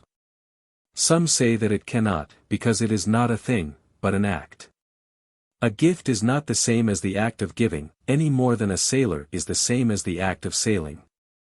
A sick man and a disease are not the same thing, although no one can be ill without disease, and, similarly, a benefit itself is one thing, and what any of us receive through a benefit is another. The benefit itself is incorporeal, and never becomes invalid, but its subject matter changes owners, and passes from hand to hand. So, when you take away from anyone what you have given him, you take away the subject matter only of the benefit, not the benefit itself. Nature herself cannot recall what she has given. She may cease to bestow benefits, but cannot take them away. A man who dies, yet has lived, a man who becomes blind, nevertheless has seen. She can cut off her blessings from us in the future, but she cannot prevent our having enjoyed them in the past. We are frequently not able to enjoy a benefit for long, but the benefit is not thereby destroyed. Let nature struggle as hard as she please, she cannot give herself retrospective action. A man may lose his house, his money, his property, everything to which the name of benefit can be given, yet the benefit itself will remain firm and unmoved. No power can prevent his benefactors having bestowed them, or his having received them. 3. I think that a fine passage in Rabirius's poem, where M. Antonius, seeing his fortune deserting him, nothing left him except the privilege of dying, and even that only on condition that he used it promptly, exclaims, "What I have given, that I now possess."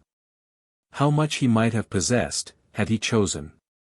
These are riches to be dependent upon, which through all the turmoil of human life will remain steadfast, and the greater they are, the less envy they will attract.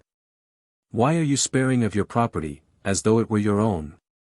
You are but the manager of it. All those treasures, which make you swell with pride, and soar above mere mortals, till you forget the weakness of your nature. All that which you lock up in iron-grated treasuries, and guard in arms, which you win from other men with their lives, and defend at the risk of your own. For which you launch fleets to dye the sea with blood, and shake the walls of cities, not knowing what arrows fortune may be preparing for you behind your back. To gain which you have so often violated all the ties of relationship, of friendship, and of colleagueship, till the whole world lies crushed between the two combatants, all these are not yours. They are a kind of deposit, which is on the point of passing into other hands. Your enemies, or your heirs, who are little better, will seize upon them. How, do you ask, can you make them your own? By giving them away. Do, then, what is best for your own interests, and gain a sure enjoyment of them, which cannot be taken from you, making them at once more certainly yours, and more honorable to you. That which you esteem so highly, that by which you think that you are made rich and powerful, owns but the shabby title of house, slave, or money, but when you have given it away, it becomes a benefit. 4. You admit, says our adversary, that we sometimes are under no obligation to him from whom we have received a benefit. In that case it has been taken by force. Nay, there are many things which would cause us to cease to feel gratitude for a benefit, not because the benefit has been taken from me, but because it has been spoiled. Suppose that a man has defended me in a lawsuit, but has forcibly outraged my wife. He has not taken away the benefit which he conferred upon me, but by balancing it with an equivalent wrong, he has set me free from my debt. Indeed, if he has injured me more than he had previously benefited me, he not only puts an end to my gratitude, but makes me free to revenge myself upon him, and to complain of him, when the wrong outweighs the benefit. In such a case the benefit is not taken away, but is overcome. Why, are not some fathers so cruel and so wicked that it is right and proper for their sons to turn away from them, and disown them?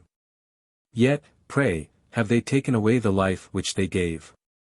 No, but their unnatural conduct in later years has destroyed all the gratitude which was due to them for their original benefit.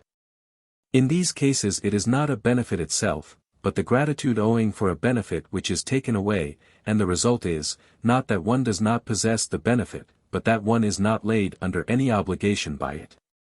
It is as though a man were to lend me money, and then burn my house down. The advantage of the loan is balanced by the damage which he has caused. I do not repay him, and yet I am not in his debt.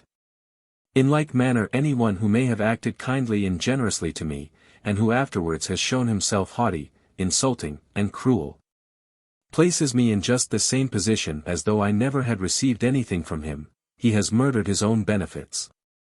Though the lease may remain in force, still a man does not continue to be a tenant if his landlord tramples down his crops, or cuts down his orchard. Their contract is at an end, not because the landlord has received the rent which was agreed upon, but because he has made it impossible that he should receive it. So, too, a creditor often has to pay money to his debtor, should he have taken more property from him in other transactions than he claims as having lent him. The judge does not sit merely to decide between debtor and creditor, when he says, "You did lend the man money," but then, what followed? You have driven away his cattle, you have murdered his slave, you have in your possession plate which you have not paid for. After valuing what each has received, I order you, who came to this court as a creditor, to leave it as a debtor. In like manner a balance is struck between benefits and injuries. In many cases, I repeat, a benefit is not taken away from him who receives it, and yet it lays him under no obligation, if the giver has repented of giving it, called himself unhappy because he gave it, sighed or made a wry face while he gave it.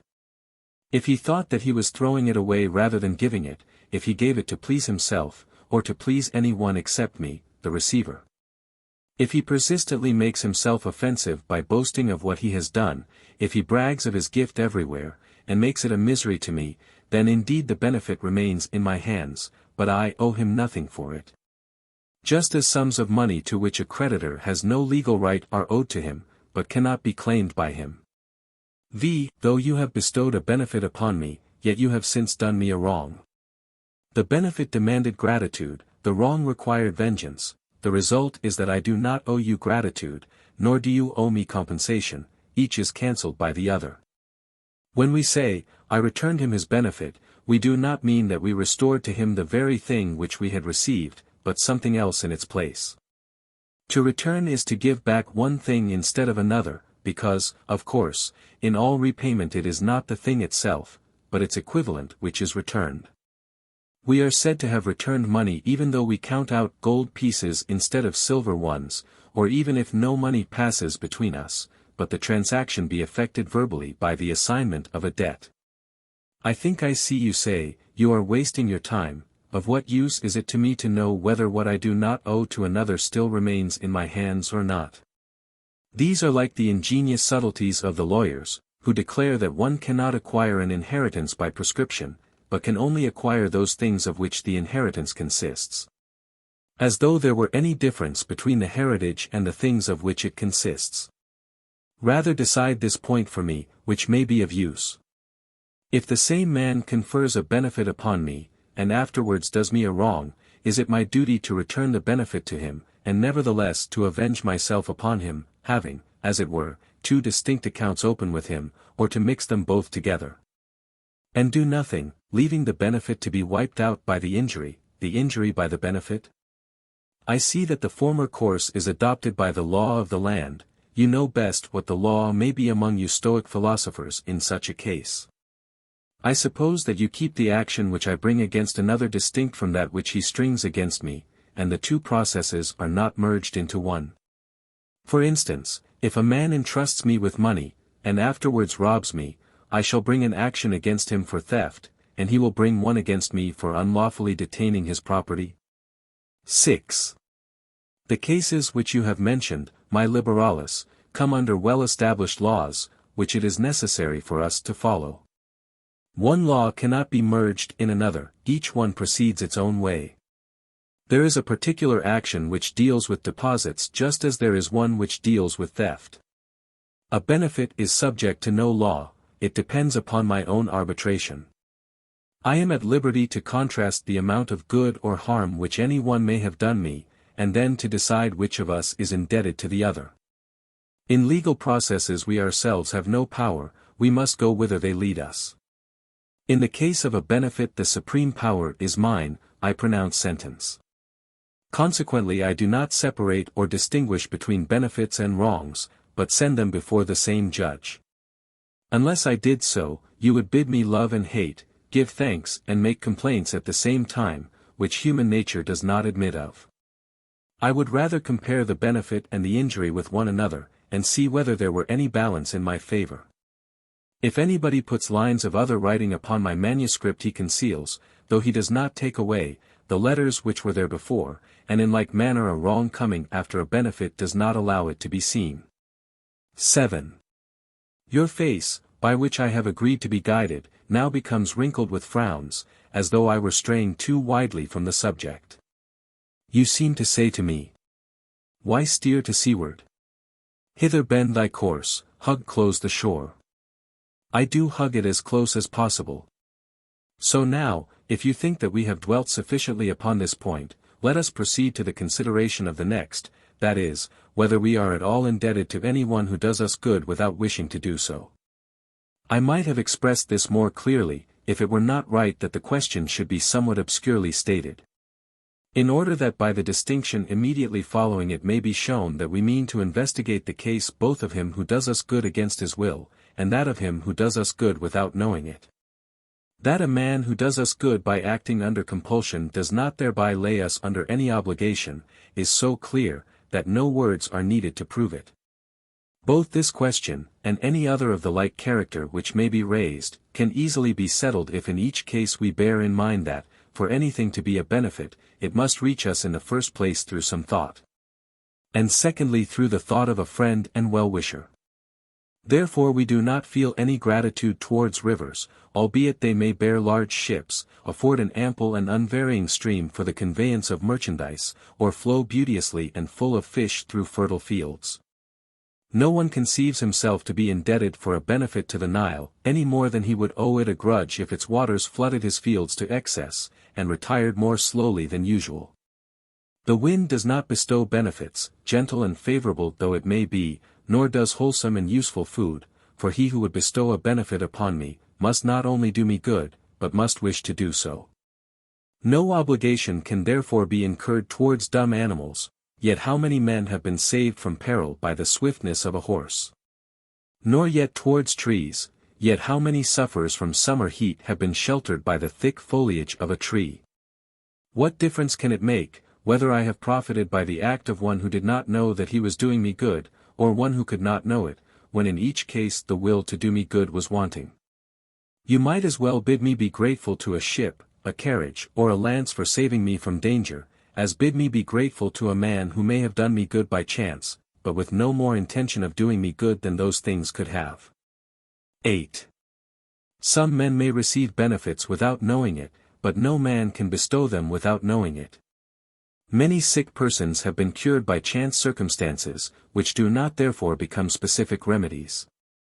As, for instance, one man was restored to health by falling into a river during very cold weather, as another was set free from a quartan fever by means of a flogging, because the sudden terror turned his attention into a new channel.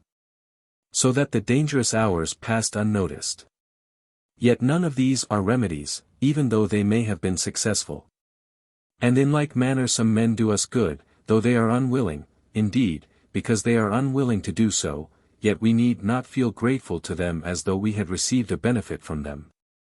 Because fortune has changed the evil which they intended into good. Do you suppose that I am indebted to a man who strikes my enemy with a blow which he aimed at me, who would have injured me had he not missed his mark? It often happens that by openly perjuring himself a man makes even trustworthy witnesses disbelieved, and renders his intended victim an object of compassion, as though he were being ruined by a conspiracy. Some have been saved by the very power which was exerted to crush them, and judges who would have condemned a man by law, have refused to condemn him by favor.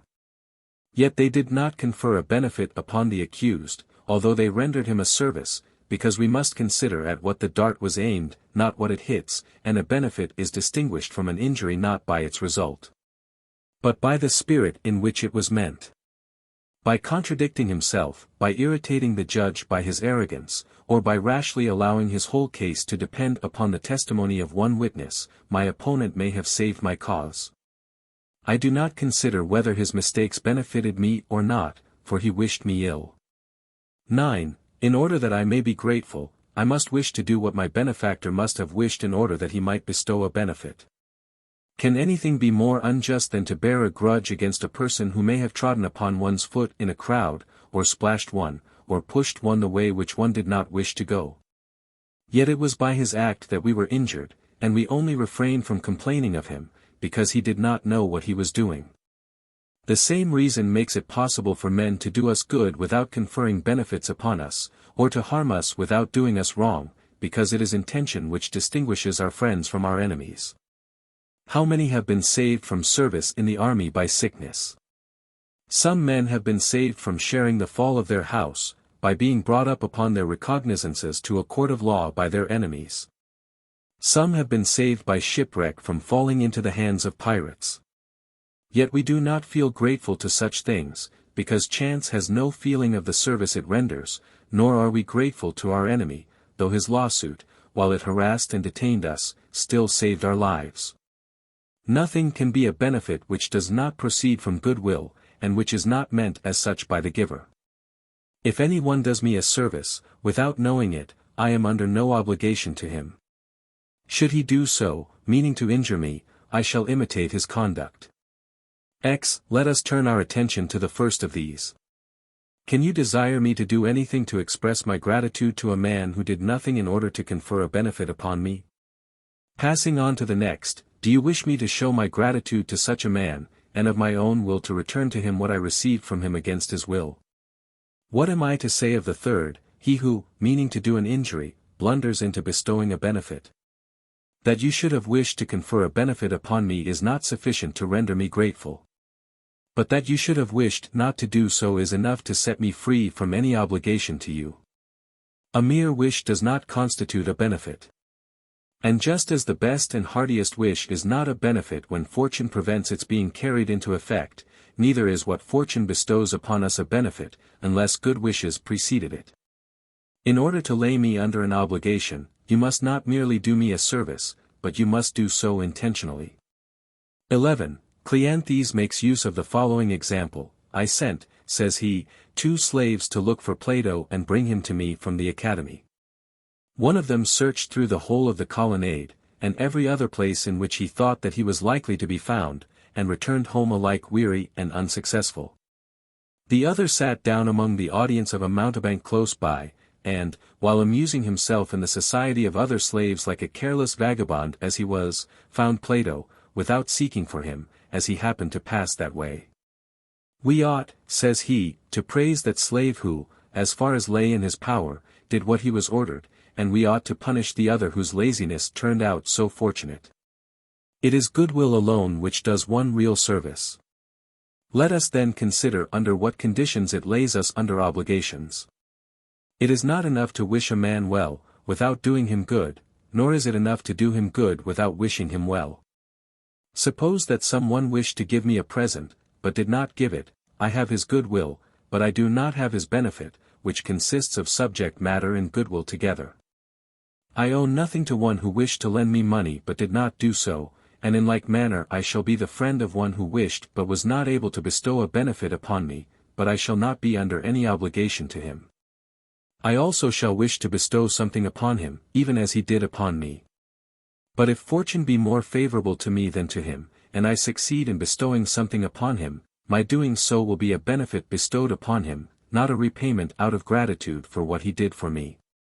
It will become his duty to be grateful to me. I shall have begun the interchange of benefits, the series must be counted from my act. 12. I already understand what you wish to ask. There is no need for you to say anything, your countenance speaks for you. If anyone does us good for his own sake, are we, you ask, under an obligation to him? I often hear you complain that there are some things which men make use of themselves, but which they put down to the account of others. I will tell you, my Liberalis. But first let me distinguish between the 2 parts of your question, and separate what is fair from what is unfair. It makes a great difference whether anyone bestows a benefit upon us for his own sake, or whether he does so partly for his own sake and partly for ours. He who looks only to his own interests, and who does us good because he cannot otherwise make a profit for himself, seems to me to be like the farmer who provides winter and summer fodder for his flocks. Or like the man who feeds up the captives whom he has bought in order that they may fetch a better price in the slave market, or who crams and currycombs fat oxen for sale. Or like the keeper of a school of arms, who takes great pains in exercising and equipping his gladiators. As Cleanthes says, there is a great difference between benefits and trade. 13. On the other hand, I am not so unjust as to feel no gratitude to a man, because, while helping me, he helped himself also. For I do not insist upon his consulting my interests to the exclusion of his own, nay, I should prefer that the benefit which I receive may be of even greater advantage to the giver, provided that he thought of us both when giving it, and meant to divide it between me and himself. Even should he possess the larger portion of it, still, if he admits me to a share, if he meant it for both of us, I am not only unjust but ungrateful, if I do not rejoice in what has benefited me benefiting him also. It is the essence of spitefulness to say that nothing can be a benefit which does not cause some inconvenience to the giver. As for him who bestows a benefit for his own sake, I should say to him, you have made use of me, and how can you say that you have bestowed a benefit upon me, rather than I upon you? Suppose, answers he, that I cannot obtain a public office except by ransoming 10 citizens out of a great number of captives, will you owe me nothing for setting you free from slavery and bondage? Yet I shall do so for my own sake. To this I should answer, you do this partly for my sake, partly for your own. It is for your own sake that you ransom captives, but it is for my sake that you ransom me, for to serve your purpose it would be enough for you to ransom any one. I am therefore your debtor, not for ransoming me but for choosing me, since you might have attained the same result by ransoming someone else instead of me. You divide the advantages of the act between yourself and me, and you confer upon me a benefit by which both of us profit. What you do entirely for my sake is, that you choose me in preference to others. If therefore you were to be made praetor for ransoming 10 captives, and there were only 10 of us captives, none of us would be under any obligation to you. Because there is nothing for which you can ask any one of us to give you credit apart from your own advantage. I do not regard a benefit jealously and wish it to be given to myself alone, but I wish to have a share in it. 14. Well, then, says he, suppose that I were to order all your names to be put into a ballot box, and that your name was drawn among those who were to be ransomed, would you owe me nothing?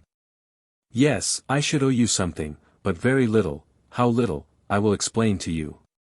By so doing you do something for my sake, in that you grant me the chance of being ransomed.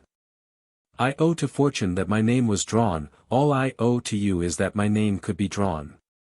You have given me the means of obtaining your benefit. For the greater part of that benefit I am indebted to fortune. That I could be so indebted, I owe to you. I shall take no notice whatever of those whose benefits are bestowed in a mercenary spirit, who do not consider to whom, but upon what terms they give, whose benefits are entirely selfish.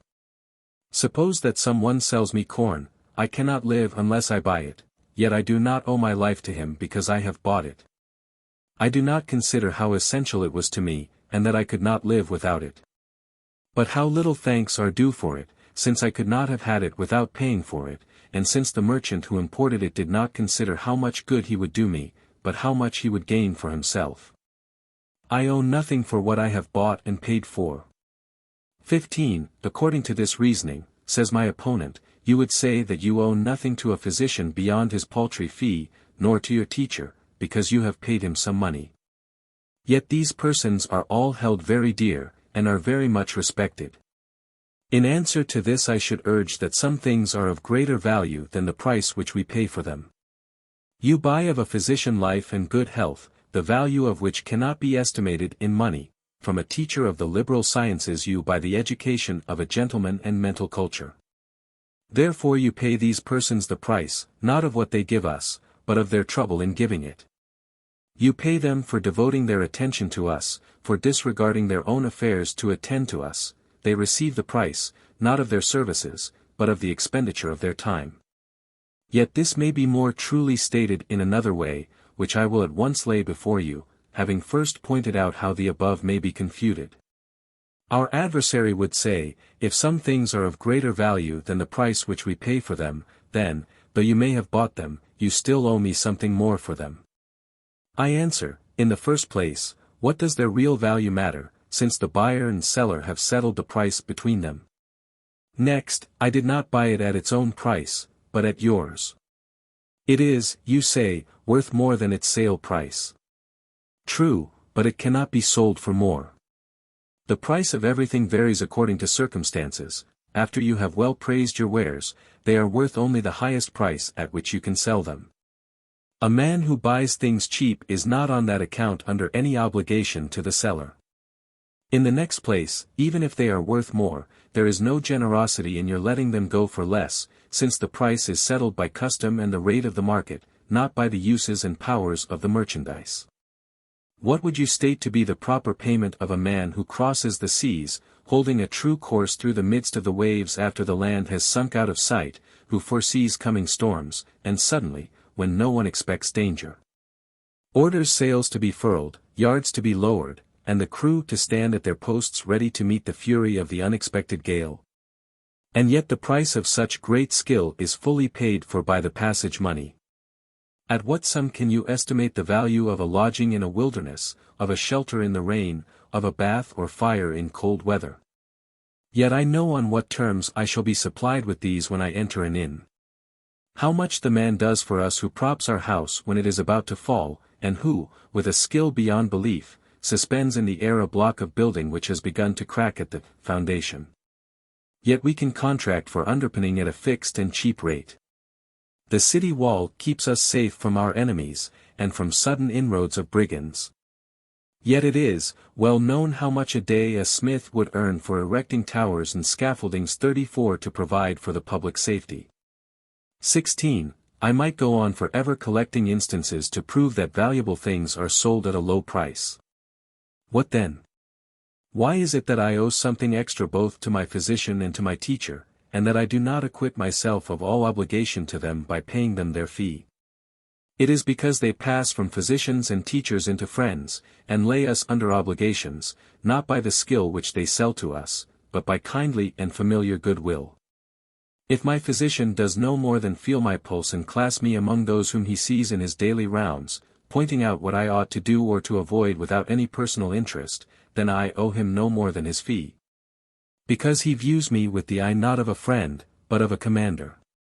35. Neither have I any reason for loving my teacher, if he has regarded me merely as one of the mass of his scholars, and has not thought me worthy of taking especial pains with by myself, if he has never fixed his attention upon me.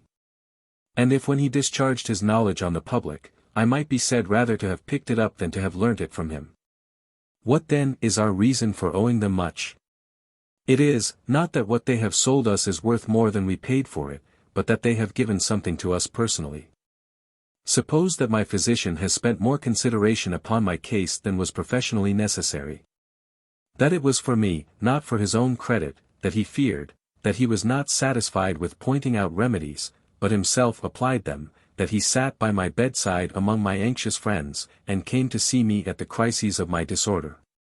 That no service was too troublesome or too disgusting for him to perform, that he did not hear my groans unmoved, that among the numbers who called for him I was his favorite case. And that he gave the others only so much time as his care of my health permitted him, I should feel obliged to such a man not as to a physician, but as to a friend. Suppose again that my teacher endured labor and weariness in instructing me. That he taught me something more than is taught by all masters alike. That he roused my better feelings by his encouragement, and that at one time he would raise my spirits by praise, and at another warn me to shake off slothfulness, that he laid his hand, as it were, upon my latent and torpid powers of intellect and drew them out into the light of day. That he did not stingily dole out to me what he knew, in order that he might be wanted for a longer time, but was eager, if possible, to pour all his learning into me. Then I am ungrateful, if I do not love him as much as I love my nearest relatives and my dearest friends.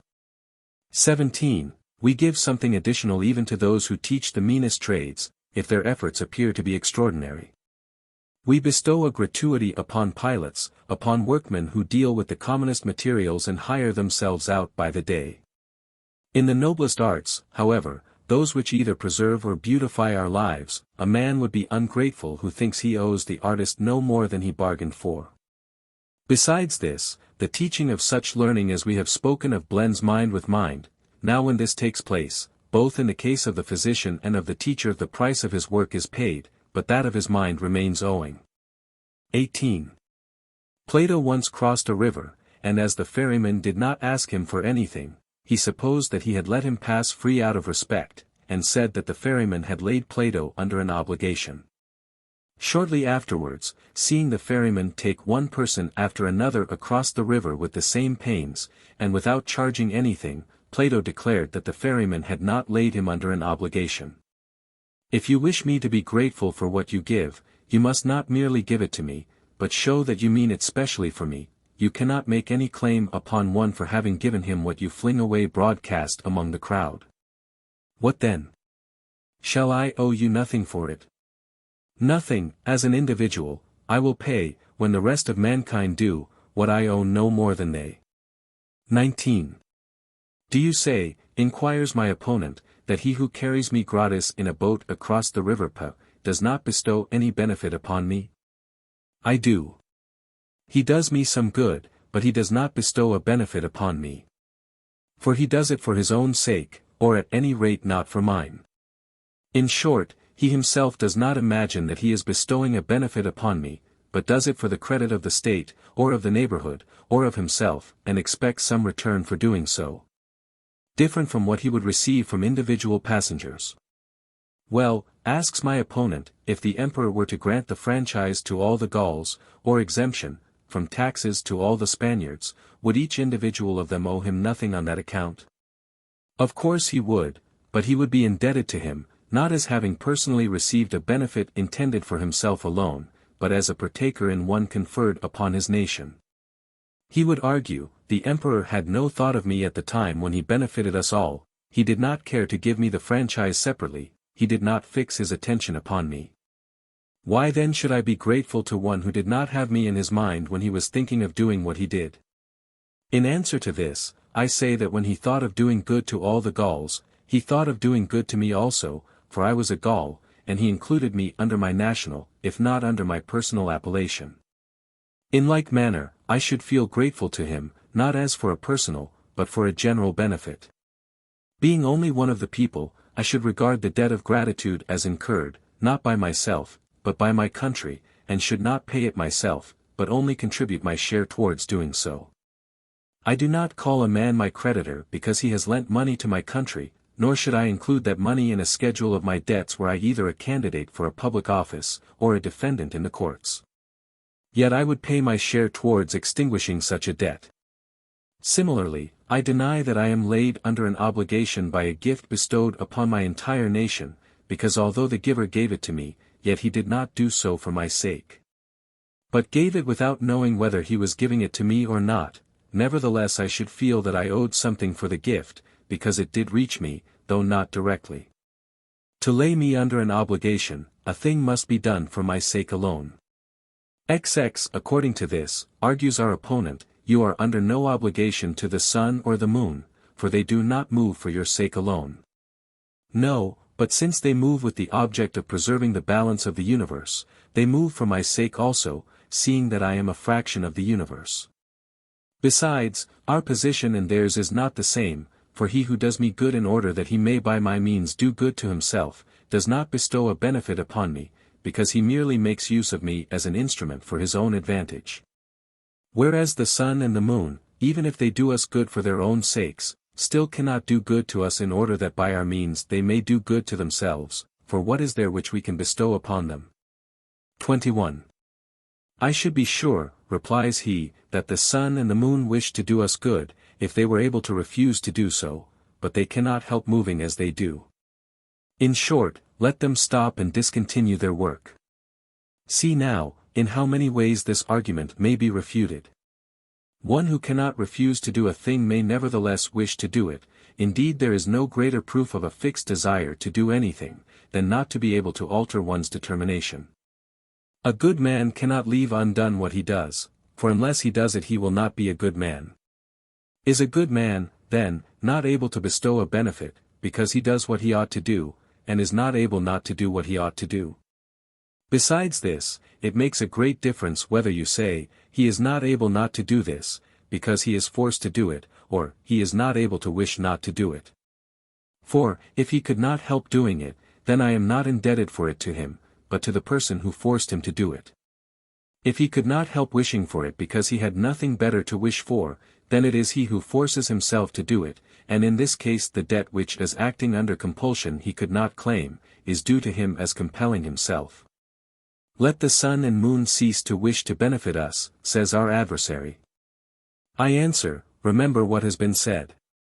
Who can be so crazy as to refuse the name of free will to that which has no danger of ceasing to act, and of adopting the opposite course, since, on the contrary, he whose will is fixed forever, must be thought to wish more earnestly than any one else?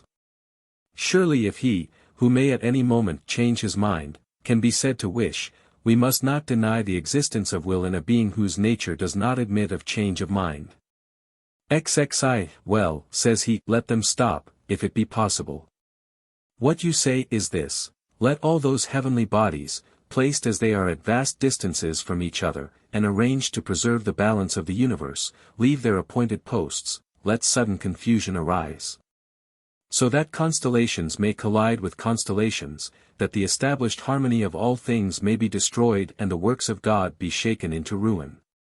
Let the whole frame of the rapidly moving heavenly bodies abandon in mid-career those movements which we were assured would endure for ages, and let those which now by their regular advance and retreat keep the world at a moderate temperature be instantly consumed by fire, so that instead of the infinite variety of the seasons all may be reduced to one uniform condition.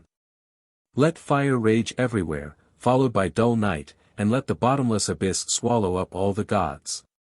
Is it worth while to destroy all this merely in order to refute you?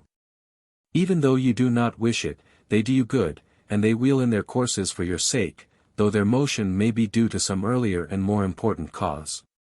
23. Besides this, the gods act under no external constraint, but their own will is a law to them for all time. They have established an order which is not to be changed, and consequently it is impossible that they should appear to be likely to do anything against their will, since they wish to continue doing whatever they cannot cease from doing.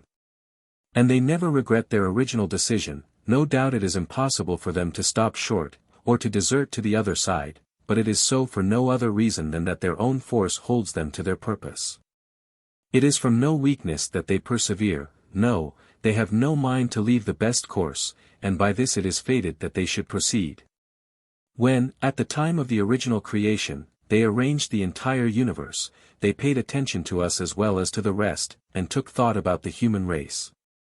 And for this reason we cannot suppose that it is merely for their own pleasure that they move in their orbits and display their work, since we also are a part of that work. We are, therefore, under an obligation to the sun and moon and the rest of the heavenly host, because, although they may rise in order to bestow more important benefits than those which we receive from them, yet they do bestow these upon us as they pass on their way to greater things. Besides this, they assist us of set purpose, and, therefore, lay us under an obligation, because we do not in their case stumble by chance upon a benefit bestowed by one who knew not what he was doing. But they knew that we should receive from them the advantages which we do. So that, though they may have some higher aim, though the result of their movements may be something of greater importance than the preservation of the human race, yet from the beginning thought has been directed to our comforts. And the scheme of the world has been arranged in a fashion which proves that our interests were neither their least nor last concern.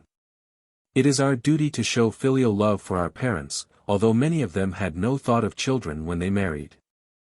Not so with the gods, they cannot but have known what they were doing when they furnished mankind with food and comforts.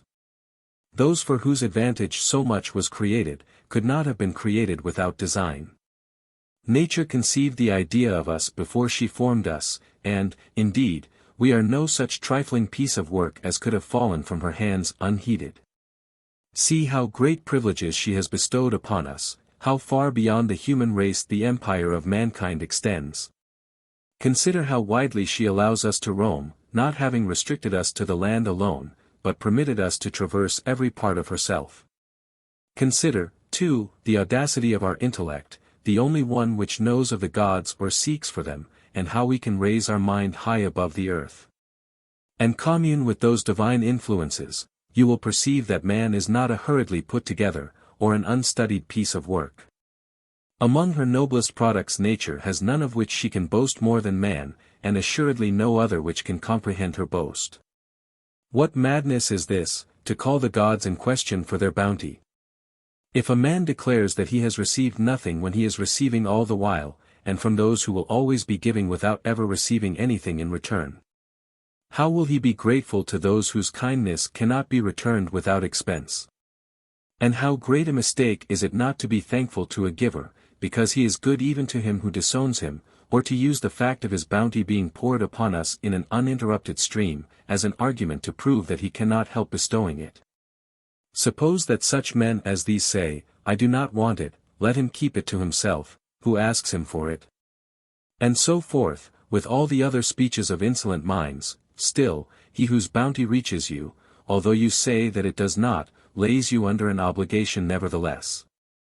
Indeed, perhaps the greatest part of the benefit which he bestows is that he is ready to give even when you are complaining against him. 24. Do you not see how parents force children during their infancy to undergo what is useful for their health?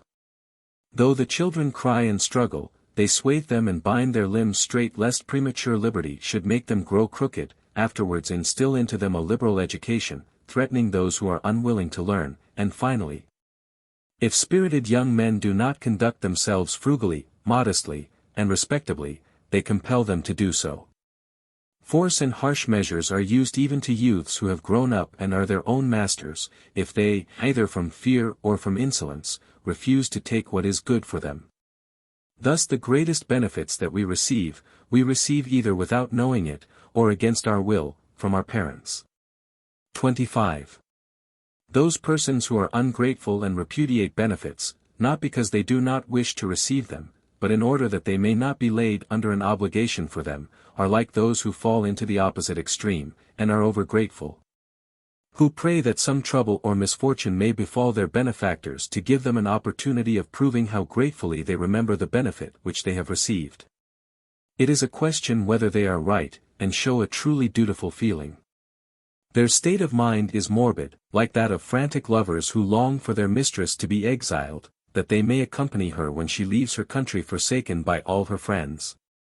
Or that she may be poor in order that she may the more need what they give her, or who long that she may be ill in order that they may sit by her bedside, and who, in short, out of sheer love form the same wishes as her enemies would wish for her.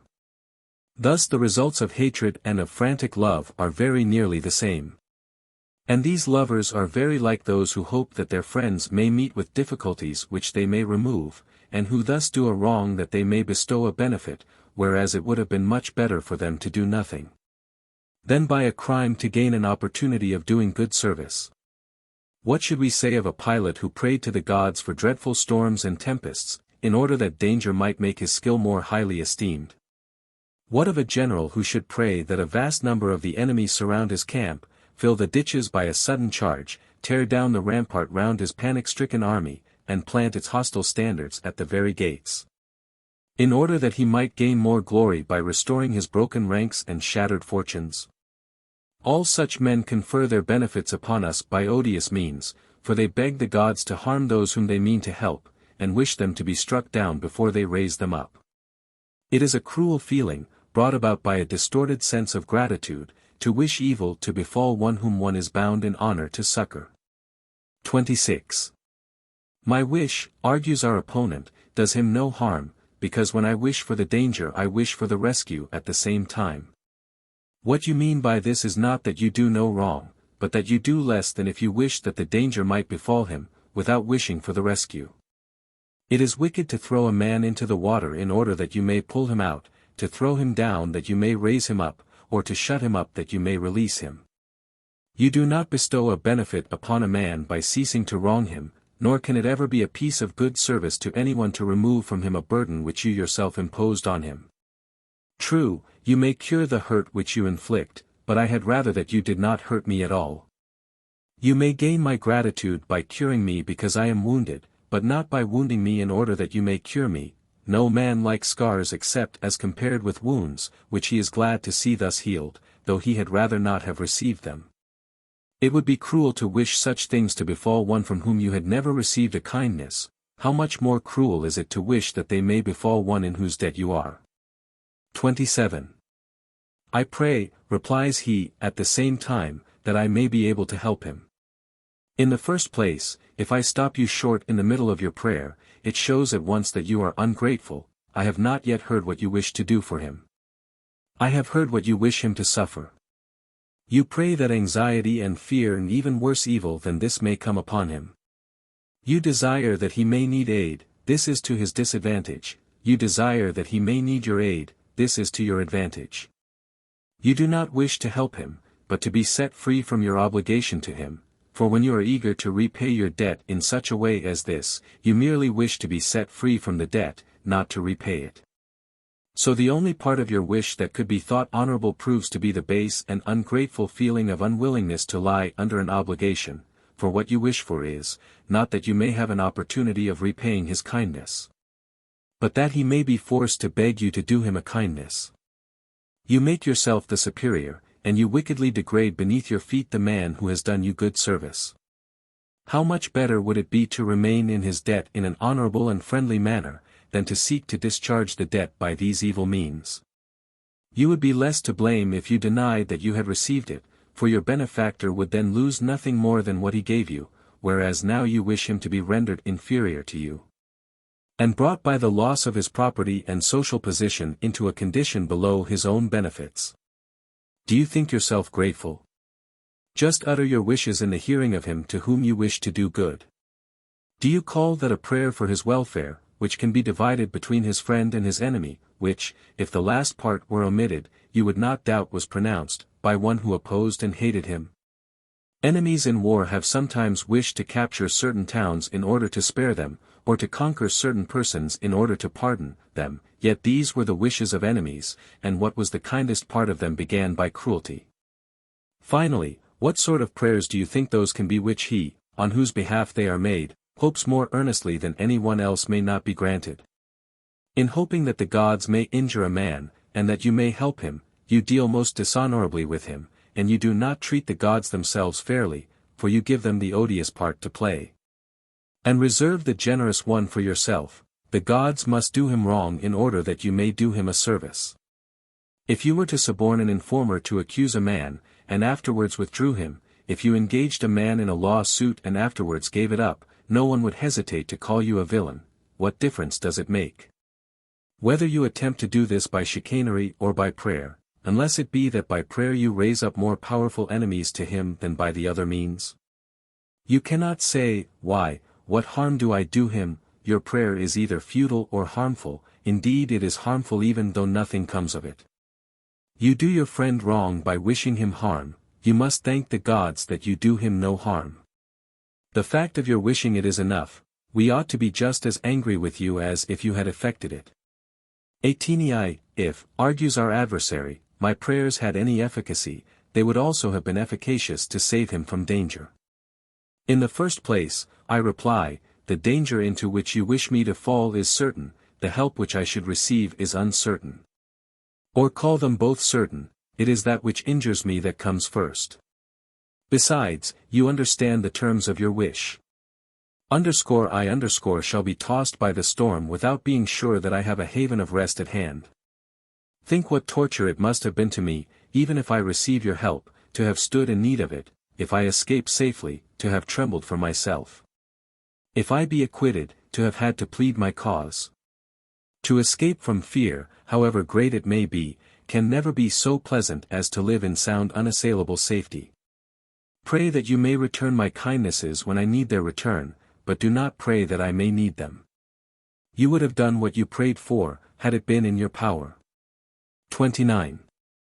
How far more honorable would a prayer of this sort be, I pray that he may remain in such a position as that he may always bestow benefits and never need them, may he be attended by the means of giving and helping, of which he makes such a bountiful use. May he never want benefits to bestow, or be sorry for any which he has bestowed. May his nature, fitted as it is for acts of pity, goodness, and clemency, be stimulated and brought out by numbers of grateful persons, whom I trust he will find without needing to make trial of their gratitude. May he refuse to be reconciled to no one, and may no one require to be reconciled to him. May fortune so uniformly continue to favor him that no one may be able to return his kindness in any way except by feeling grateful to him. How far more proper are such prayers as these, which do not put you off to some distant opportunity, but express your gratitude at once. What is there to prevent your returning your benefactor's kindness, even while he is in prosperity?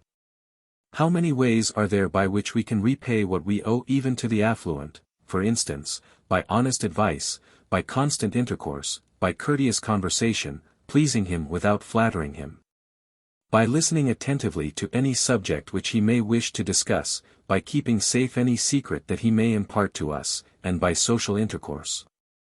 There is no one so highly placed by fortune as not to want a friend all the more because he wants nothing. XXX. The other is a melancholy opportunity, and one which we ought always to pray may be kept far from us. Must the gods be angry with a man in order that you may prove your gratitude to him? Do you not perceive that you are doing wrong, from the very fact that those to whom you are ungrateful fare better? Call up before your mind dungeons, chains, wretchedness, slavery, war, poverty, these are the opportunities for which you pray. If anyone has any dealings with you, it is by means of these that you square your account. Why not rather wish that he to whom you owe most may be powerful and happy? For, as I have just said, what is there to prevent your returning the kindness even of those who enjoy the greatest prosperity? To do which, ample and various opportunities will present themselves to you. What? Do you not know that a debt can be paid even to a rich man? Nor will I trouble you with many instances of what you may do. Though a man's riches and prosperity may prevent your making him any other repayment, I will show you what the highest in the land stand in need of, what is wanting to those who possess everything. They want a man to speak the truth, to save them from the organized mass of falsehood by which they are beset, which so bewilders them with lies that the habit of hearing only what is pleasant instead of what is true prevents their knowing what truth really is. Do you not see how such persons are driven to ruin by the want of candor among their friends, whose loyalty has degenerated into slavish obsequiousness? No one, when giving them his advice, tells them what he really thinks, but each vies with the other in flattery. And while the man's friends make it their only object to see who can most pleasantly deceive him, he himself is ignorant of his real powers, and, believing himself to be as great a man as he is told that he is, plunges the state in useless wars, which bring disasters upon it, breaks off a useful and necessary peace, and, through a passion of anger which no one checks, spills the blood of numbers of people, and at last sheds his own. Such persons assert what has never been investigated as certain facts, consider that to modify their opinion is as dishonorable as to be conquered, believe that institutions which are just flickering out of existence will last forever, and thus overturn great states, to the destruction of themselves and all who are connected with them. Living as they do in a fool's paradise, resplendent with unreal and short-lived advantages, they forget that, as soon as they put it out of their power to hear the truth, there is no limit to the misfortunes which they may expect. 31. When Xerxes declared war against Greece, all his courtiers encouraged his boastful temper, which forgot how unsubstantial his grounds for confidence were. One declared that the Greeks would not endure to hear the news of the declaration of war, and would take to flight at the first rumor of his approach. Another, that with such a vast army Greece could not only be conquered, but utterly overwhelmed, and that it was rather to be feared that they would find the Greek cities empty and abandoned, and that the panic flight of the enemy would leave them only vast deserts, where no use could be made of their enormous forces. Another told him that the world was hardly large enough to contain him, that the seas were too narrow for his fleets, the camps would not take in his armies, the plains were not wide enough to deploy his cavalry in, and that the sky itself was scarcely large enough to enable all his troops to hurl their darts at once. While much boasting of this sort was going on around him, raising his already overweening self-confidence to a frantic pitch, Demaratus, the Lacedaemonian, alone told him that the disorganized and unwieldy multitude in which he trusted was in itself a danger to its chief, because it possessed only weight without strength.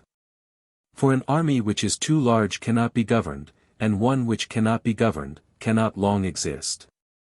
The Lacedaemonians, said he, will meet you upon the first mountain in Greece, and will give you a taste of their quality. All these thousands of nations of yours will be held in check by 300 men, they will stand firm at their posts, they will defend the passes entrusted to them with their weapons, and block them up with their bodies. All Asia will not force them to give way. Few as they are, they will stop all this terrible invasion, attempted though it be by nearly the whole human race. Though the laws of nature may give way to you, and enable you to pass from Europe to Asia, yet you will stop short in a bypath. Consider what your losses will be afterwards, when you have reckoned up the price which you have to pay for the pass of Thermopylae. When you learn that your march can be stayed, you will discover that you may be put to flight.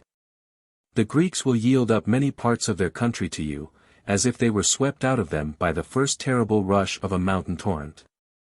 Afterwards they will rise against you from all quarters and will crush you by means of your own strength. What people say, that your warlike preparations are too great to be contained in the countries which you intend to attack, is quite true. But this is to our disadvantage. Greece will conquer you for this very reason, that she cannot contain you, you cannot make use of the whole of your force. Besides this, you will not be able to do what is essential to victory, that is, to meet the maneuvers of the enemy at once, to support your own men if they give way, or to confirm and strengthen them when their ranks are wavering. Long before you know it, you will be defeated. Moreover, you should not think that because your army is so large that its own chief does not know its numbers, it is therefore irresistible. There is nothing so great that it cannot perish. Nay, without any other cause, its own excessive size may prove its ruin. What Demaratus predicted came to pass. He whose power gods and men obeyed, and who swept away all that opposed him, was bidden to halt by 300 men, and the Persians, defeated in every part of Greece, learned how great a difference there is between a mob and an army. Thus it came to pass that Xerxes, who suffered more from the shame of his failure than from the losses which he sustained, thanked Demaratus for having been the only man who told him the truth, and permitted him to ask what boon he pleased. He asked to be allowed to drive a chariot into Sardis, the largest city in Asia, wearing a tiara erect upon his head, a privilege which was enjoyed by kings alone. He deserved his reward before he asked for it, but how wretched must the nation have been, in which there was no one who would speak the truth to the king except one man, who did not speak it to himself.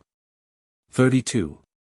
The late Emperor Augustus banished his daughter, whose conduct went beyond the shame of ordinary immodesty, and made public the scandals of the imperial house. Led away by his passion, he divulged all these crimes which, as emperor, he ought to have kept secret with as much care as he punished them, because the shame of some deeds asperses even him who avenges them. Afterwards, when by lapse of time shame took the place of anger in his mind, he lamented that he had not kept silence about matters which he had not learned until it was disgraceful to speak of them, and often used to exclaim, "None of these things would have happened to me, if either Agrippa or Maecenas had lived." So hard was it for the master of so many thousands of men to repair the loss of two. When his legions were slaughtered, new ones were at once enrolled. When his fleet was wrecked, within a few days another was afloat. When the public buildings were consumed by fire, finer ones arose in their stead, but the places of Agrippa and Maecenas remained unfilled throughout his life. What am I to imagine? That there were not any men like these, who could take their place, or that it was the fault of Augustus himself, who preferred mourning for them to seeking for their likes.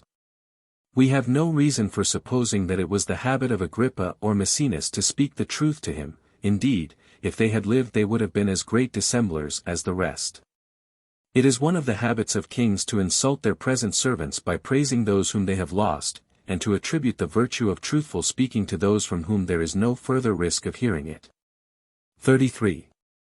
However, to return to my subject, you see how easy it is to return the kindness of the prosperous, and even of those who occupy the highest places of all mankind. Tell them, not what they wish to hear, but what they will wish that they always had heard, though their ears be stopped by flatteries, yet sometimes truth may penetrate them. Give them useful advice. Do you ask what service you can render to a prosperous man? Teach him not to rely upon his prosperity, and to understand that it ought to be supported by the hands of many trusty friends. Will you not have done much for him, if you take away his foolish belief that his influence will endure forever, and teach him that what we gain by chance passes away soon, and at a quicker rate than it came? That we cannot fall by the same stages by which we rose to the height of good fortune, but that frequently between it and ruin there is but one step? You do not know how great is the value of friendship, if you do not understand how much you give to him to whom you give a friend, a commodity which is scarce not only in men's houses, but in whole centuries, and which is nowhere scarcer than in the places where it is thought to be most plentiful. Pray, do you suppose that those books of names, which your nomenclator 36 can hardly carry or remember, are those of friends? It is not your friends who crowd to knock at your door, and who are admitted to your greater or lesser levees. 34. To divide one's friends into classes is an old trick of kings and their imitators. It shows great arrogance to think that to touch or to pass one's threshold can be a valuable privilege, or to grant as an honor that you should sit nearer one's front door than others, or enter house before them. Although within the house there are many more doors, which shut out even those who have been admitted so far. With us Gaius Gracchus, and shortly after him Livius Drusus, were the first to keep themselves apart from the mass of their adherents, and to admit some to their privacy, some to their more select, and others to their general receptions. These men consequently had friends of the first and second rank, and so on, but in none had they true friends. Can you apply the name of friend to one who is admitted in his regular order to pay his respects to you? Or can you expect perfect loyalty from one who is forced to slip into your presence through a grudgingly opened door? How can a man arrive at using bold freedom of speech with you, if he is only allowed in his proper turn to make use of the common phrase, "Hail to you," which is used by perfect strangers? Whenever you go to any of these great men, whose levees interest the whole city, though you find all the streets beset with throngs of people, and the passers-by hardly able to make their way through the crowd, you may be sure that you have come to a place where there are many men, but no friends of their patron. We must not seek our friends in our entrance hall, but in our own breast. It is there that he ought to be received, there retained, and hoarded up in our minds. Teach this, and you will have repaid your debt of gratitude. 35. If you are useful to your friend only when he is in distress, and are superfluous when all goes well with him, you form a mean estimate of your own value. As you can bear yourself wisely both in doubtful, in prosperous, and in adverse circumstances, by showing prudence in doubtful cases, courage in misfortune, and self-restraint in good fortune, so in all circumstances you can make yourself useful to your friend. Do not desert him in adversity, but do not wish that it may befall him. The various incidents of human life will afford you many opportunities of proving your loyalty to him without wishing him evil. He who prays that another may become rich, in order that he may share his riches, really has a view to his own advantage, although his prayers are ostensibly offered in behalf of his friend. And similarly he who wishes that his friend may get into some trouble from which his own friendly assistance may extricate him, a most ungrateful wish, prefers himself to his friend, and thinks it worth while that his friend should be unhappy, in order that he may prove his gratitude. This very wish makes him ungrateful, for he wishes to rid himself of his gratitude as though it were a heavy burden. In returning a kindness it makes a great difference whether you are eager to bestow a benefit, or merely to free yourself from a debt. He who wishes to return a benefit will study his friend's interests, and will hope that a suitable occasion will arise. He who only wishes to free himself from an obligation will be eager to do so by any means whatever, which shows very bad feeling. Do you say, we may be asked, that eagerness to repay kindness belongs to a morbid feeling of gratitude? I cannot explain my meaning more clearly than by repeating what I have already said. You do not want to repay, but to escape from the benefit which you have received. You seem to say, when shall I get free from this obligation? I must strive by any means in my power to extinguish my debt to him. You would be thought to be far from grateful, if you wish to pay a debt to him with his own money, yet this wish of yours is even more unjust. For you invoke curses upon him, and call down terrible imprecations upon the head of one who ought to be held sacred by you. No one, I suppose, would have any doubt of your wickedness if you were openly to pray that he might suffer poverty, captivity, hunger, or fear. Yet what is the difference between openly praying for some of these things, and silently wishing for them? For you do wish for some of these. Go, and enjoy your belief that this is gratitude, to do what not even an ungrateful man would do, supposing he confined himself to repudiating the benefit, and did not go so far as to hate his benefactor. 36. Who would call Aeneas pious, if he wished that his native city might be captured, in order that he might save his father from captivity? Who would point to the Sicilian youths as good examples for his children? If they had prayed that Etna might flame with unusual heat and pour forth a vast mass of fire in order to afford them an opportunity of displaying their filial affection by rescuing their parents from the midst of the conflagration? Rome owes Scipio nothing if he kept the Punic War alive in order that he might have the glory of finishing it. She owes nothing to the Decii if they prayed for public disasters, to give themselves an opportunity of displaying their brave self-devotion. It is the greatest scandal for a physician to make work for himself. And many who have aggravated the diseases of their patients that they may have the greater credit for curing them, have either failed to cure them at all or have done so at the cost of the most terrible suffering to their victims. 37.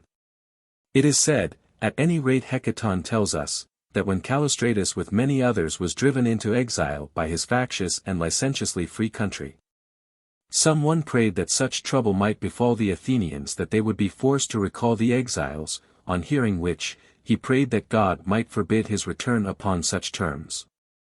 When some one tried to console our own countryman, Rutilius, for his exile, pointing out that civil war was at hand, and that all exiles would soon be restored to Rome, he answered with even greater spirit, "What harm have I done you, that you should wish that I may return to my country more unhappily than I quit it? My wish is, that my country should blush at my being banished, rather than that she should mourn at my having returned. An exile, of which every one is more ashamed than the sufferer, is not exile at all." These two persons, who did not wish to be restored to their homes at the cost of a public disaster, but preferred that two should suffer unjustly than that all should suffer alike, are thought to have acted like good citizens. And in like manner it does not accord with the character of a grateful man, to wish that his benefactor may fall into troubles which he may dispel, because, even though he may mean well to him, yet he wishes him evil. To put out a fire which you yourself have lighted, will not even gain acquittal for you, let alone credit. XXXVA. In some states an evil wish was regarded as a crime. It is certain that at Athens Demades obtained a verdict against one who sold furniture for funerals, by proving that he had prayed for great gains, which he could not obtain without the death of many persons. Yet it is a stock question whether he was rightly found guilty. Perhaps he prayed, not that he might sell his wares to many persons, but that he might sell them dear, or that he might procure what he was going to sell, cheaply. Since his business consisted of buying and selling, why should you consider his prayer to apply to one branch of it only, although he made profit from both? Besides this, you might find every one of his trade guilty, for they all wish, that is, secretly pray, as he did. You might, moreover, find a great part of the human race guilty, for who is there who does not profit by his neighbor's wants? A soldier, if he wishes for glory, must wish for war, the farmer profits by corn being dear, a large number of litigants raises the price of forensic eloquence, physicians make money by a sickly season.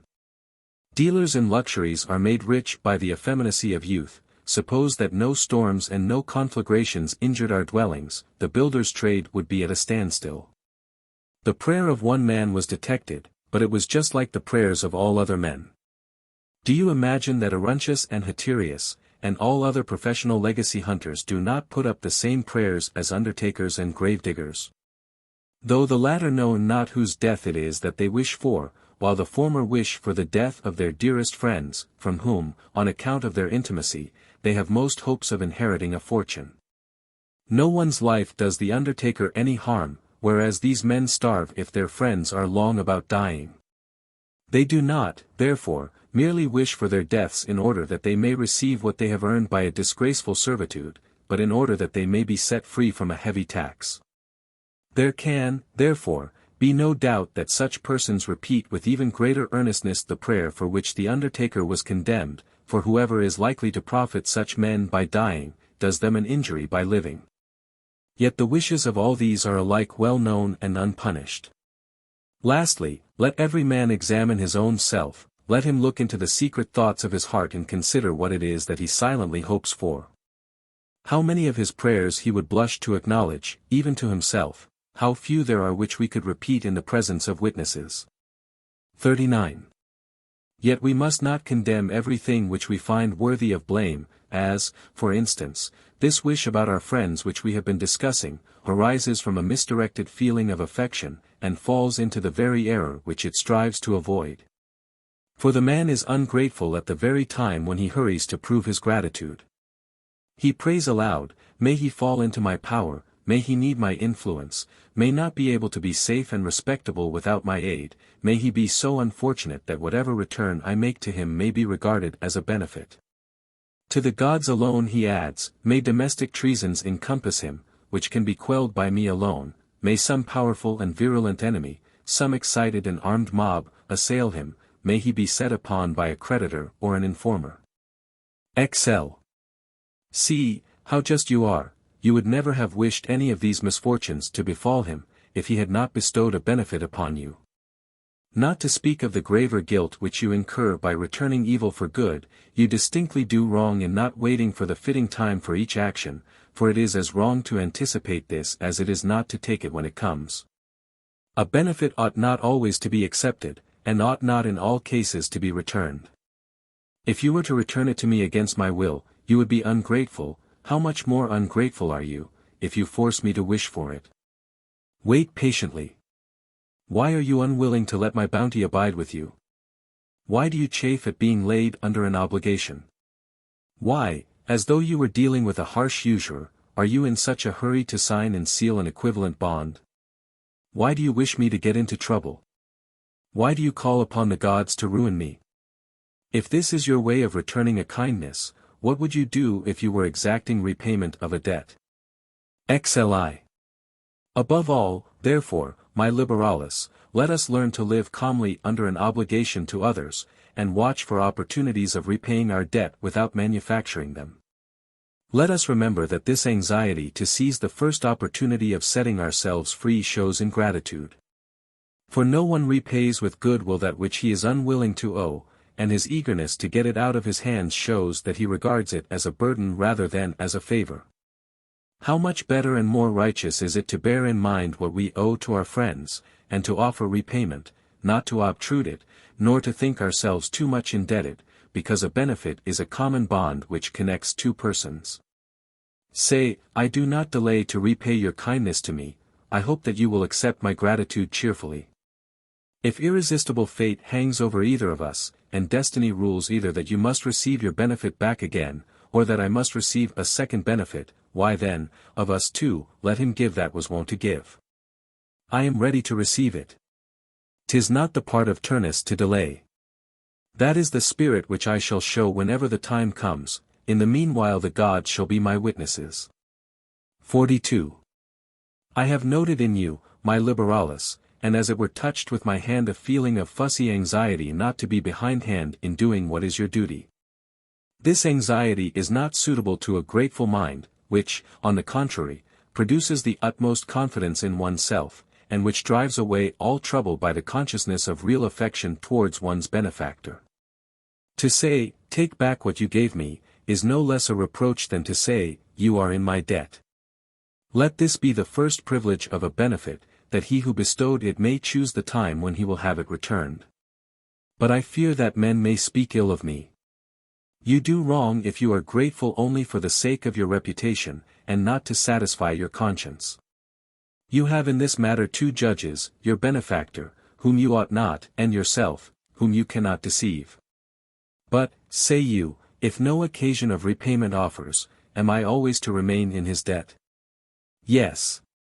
But you should do so openly, and willingly, and should view with great pleasure what he has entrusted to you. If you are vexed at not having yet returned a benefit, you must be sorry that you ever received it. But if he deserved that you should receive a benefit from him, why should he not deserve that you should long remain in his debt? 43. Those persons are much mistaken who regard it as a proof of a great mind to make offers to give, and to fill many men's pockets and houses with their presents, for sometimes these are due not to a great mind, but to a great fortune. They do not know how far more great and more difficult it sometimes is to receive than to lavish gifts. I must disparage neither act, it is as proper to a noble heart to owe as to receive, for both are of equal value when done virtuously. Indeed, to owe is the more difficult, because it requires more pains to keep a thing safe than to give it away. We ought not therefore to be in a hurry to repay, nor need we seek to do so out of due season, for to hasten to make repayment at the wrong time is as bad as to be slow to do so at the right time. My benefactor has entrusted his bounty to me, I ought not to have any fears either on his behalf or on my own. He has a sufficient security, he cannot lose it except he loses me, nay, not even if he loses me. I have returned thanks to him for it, that is, I have requited him. He who thinks too much about repaying a benefit must suppose that his friend thinks too much about receiving repayment. Make no difficulty about either course. If he wishes to receive his benefit back again, let us return it cheerfully. If he prefers to leave it in our hands, why should we dig up his treasure? Why should we decline to be its guardians? He deserves to be allowed to do whichever he pleases. As for fame and reputation, let us regard them as matters which ought to accompany, but which ought not to direct our actions. Book 7. Be of good cheer, my Liberalis. Our port is close, and I will not delay, nor by digressions wander from the way. This book collects together all that has been omitted, and in it, having exhausted my subject, I shall consider not what I am to say, but what there is which I have not yet said. If there be anything superfluous in it, I pray you take it in good part, since it is for you that it is superfluous. Had I wished to set off my work to the best advantage, I ought to have added to it by degrees, and to have kept for the last that part which would be eagerly perused even by a sated reader. However, instead of this, I have collected together all that was essential in the beginning. I am now collecting together whatever then escaped me. Nor, by Hercules, if you ask me, do I think that, after the rules which govern our conduct have been stated, it is very much to the purpose to discuss the other questions which have been raised more for the exercise of our intellects than for the health of our minds. The cynic Demetrius, who in my opinion was a great man even if compared with the greatest philosophers, had an admirable saying about this. That one gained more by having a few wise precepts ready and in common use than by learning many without having them at hand. The best wrestler, he would say, is not he who has learned thoroughly all the tricks and twists of the art, which are seldom met with in actual wrestling, but he who has well and carefully trained himself in one or two of them, and watches keenly for an opportunity of practicing them. It does not matter how many of them he knows, if he knows enough to give him the victory, and so in this subject of ours there are many points of interest, but few of importance. You need not know what is the system of the ocean tides, why each seventh year leaves its mark upon the human body, why the more distant parts of a long portico do not keep their true proportion, but seem to approach one another until at last the spaces between the columns disappear, how it can be that twins are conceived separately, though they are born together, whether both result from one, or each from a separate act. Why those whose birth was the same should have such different fates in life, and dwell at the greatest possible distance from one another, although they were born touching one another. It will not do you much harm to pass over matters which we are not permitted to know, and which we should not profit by knowing. Truths so obscure may be neglected with impunity. 37 Nor can we complain that nature deals hardly with us, for there is nothing which is hard to discover except those things by which we gain nothing beyond the credit of having discovered them. Whatever things tend to make us better or happier are either obvious or easily discovered. Your mind can rise superior to the accidents of life, if it can raise itself above fears and not greedily covet boundless wealth, but has learned to seek for riches within itself. If it has cast out the fear of men and gods, and has learned that it has not much to fear from man, and nothing to fear from God. If by scorning all those things which make life miserable while they adorn it, the mind can soar to such a height as to see clearly that death cannot be the beginning of any trouble, though it is the end of many. If it can dedicate itself to righteousness and think any path easy which leads to it. If, being a gregarious creature, and born for the common good, it regards the world as the universal home, if it keeps its conscience clear towards God and lives always as though in public, fearing itself more than other men, then it avoids all storms, it stands on firm ground in fair daylight, and has brought to perfection its knowledge of all that is useful and essential. All that remains serves merely to amuse our leisure, yet, when once anchored in safety, the mind may consider these matters also, though it can derive no strength, but only culture from their discussion. 2. The above are the rules which my friend Demetrius bids him who would make progress in philosophy to clutch with both hands, never to let go, but to cling to them, and make them a part of himself. And by daily meditation upon them to bring himself into such a state of mind, that these wholesome maxims occur to him of their own accord, that wherever he may be, they may straightway be ready for use when required. And that the criterion of right and wrong may present itself to him without delay. Let him know that nothing is evil except what is base, and nothing good except what is honorable, let him guide his life by this rule, let him both act and expect others to act in accordance with this law. And let him regard those whose minds are steeped in indolence, and who are given up to lust and gluttony, as the most pitiable of mankind, no matter how splendid their fortunes may be. Let him say to himself, pleasure is uncertain, short, apt to pall upon us, and the more eagerly we indulge in it, the sooner we bring on a reaction of feeling against it.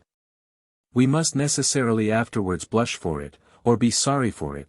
There is nothing grand about it, nothing worthy of man's nature, little lower as it is than that of the gods.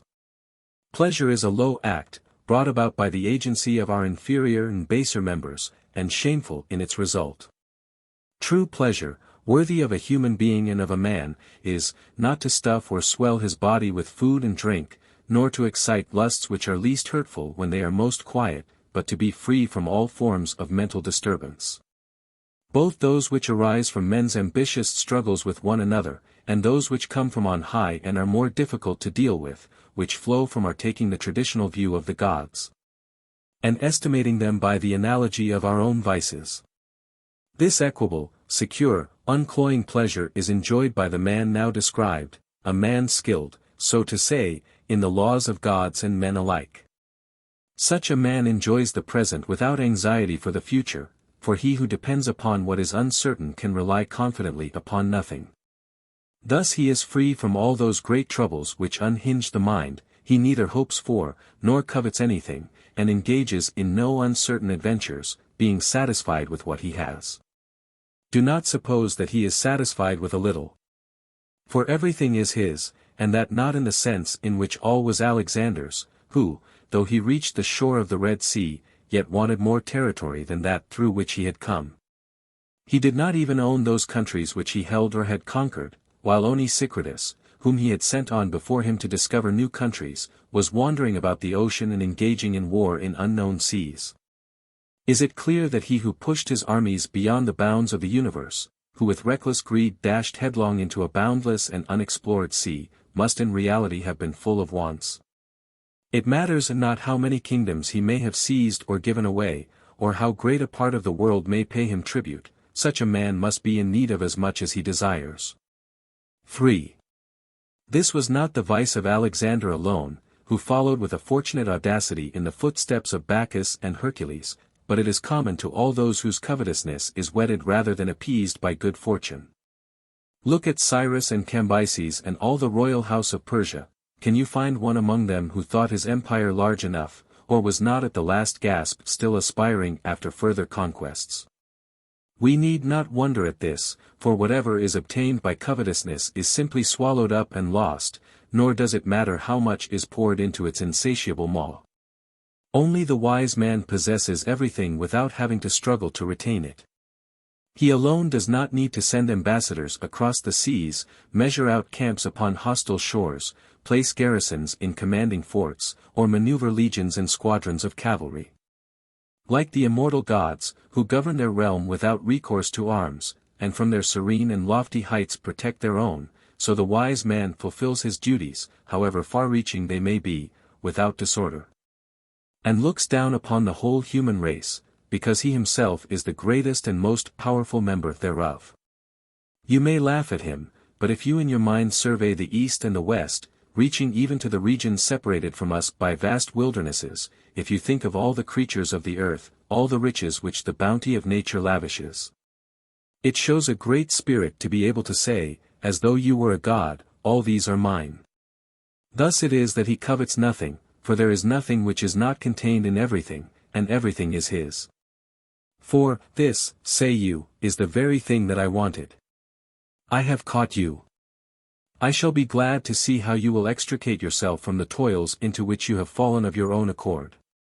Tell me, if the wise man possesses everything, how can one give anything to a wise man? For even what you give him is his already. It is impossible, therefore, to bestow a benefit upon a wise man, if whatever is given him comes from his own store, yet you Stoics declare that it is possible to give to a wise man. I make the same inquiry about friends as well, for you say that friends own everything in common, and if so, no one can give anything to his friend, for he gives what his friend owned already in common with himself. There is nothing to prevent a thing belonging to a wise man, and yet being the property of its legal owner. According to law everything in a state belongs to the king, yet all that property over which the king has rights of possession is parceled out among individual owners. And each separate thing belongs to somebody, and so one can give the king a house, a slave, or a sum of money without being said to give him what was his already. For the king has rights over all these things, while each citizen has the ownership of them. We speak of the country of the Athenians, or of the Campanians, though the inhabitants divide them amongst themselves into separate estates. The whole region belongs to one state or another, but each part of it belongs to its own individual proprietor. So that we are able to give our lands to the state, although they are reckoned as belonging to the state, because we and the state own them in different ways. Can there be any doubt that all the private savings of a slave belong to his master as well as he himself? Yet he makes his master presents. The slave does not therefore possess nothing, because if his master chose he might possess nothing. Nor does what he gives of his own free will cease to be a present, because it might have been wrung from him against his will. As for how we are to prove that the wise man possesses all things, we shall see afterwards. For the present we are both agreed to regard this as true. We must gather together something to answer the question before us, which is, how any means remain of acting generously towards one who already possesses all things. All things that a son has belong to his father, yet who does not know that in spite of this a son can make presents to his father. All things belong to the gods, yet we make presents and bestow alms even upon the gods. What I have is not necessarily not mine because it belongs to you, for the same thing may belong both to me and to you. He to whom courtesans belong, argues our adversary, must be a procurer. Now courtesans are included in all things, therefore courtesans belong to the wise man. But he to whom courtesans belong is a procurer. Therefore the wise man is a procurer. Yes.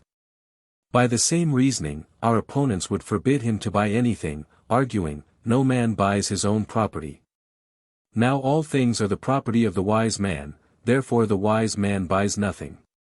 By the same reasoning they object to his borrowing, because no one pays interest for the use of his own money. They raise endless quibbles, although they perfectly well understand what we say. v.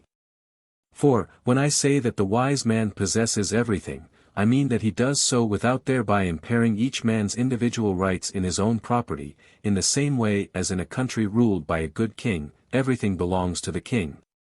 By the right of his authority, and to the people by their several rights of ownership.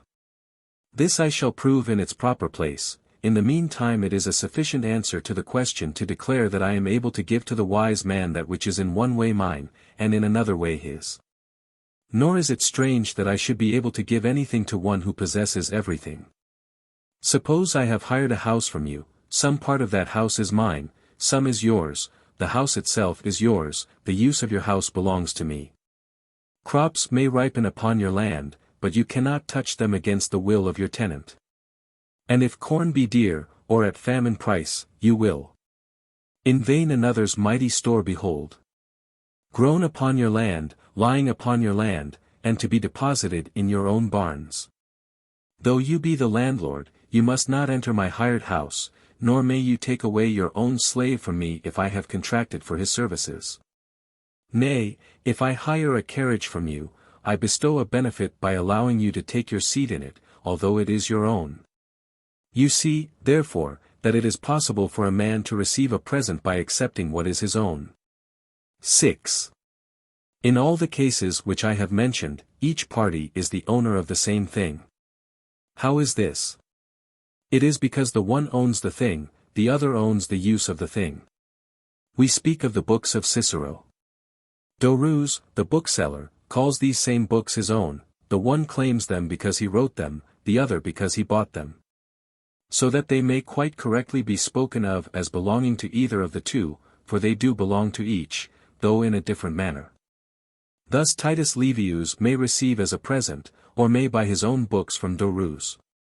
Although the wise man possesses everything, yet I can give him what I individually possess. For though, king-like, he in his mind possesses everything, yet the ownership of all things is divided among various individuals, so that he can both receive a present and owe one, can buy, or hire things. Everything belongs to Caesar. Yet he has no private property beyond his own privy purse, as emperor all things are his, but nothing is his own except what he inherits. It is possible, without treason, to discuss what is and what is not his. For even what the court may decide not to be his, from another point of view is his.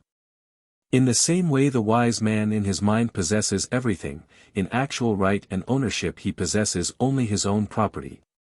7. Bion is able to prove by argument at one time that everyone is sacrilegious, at another that no one is.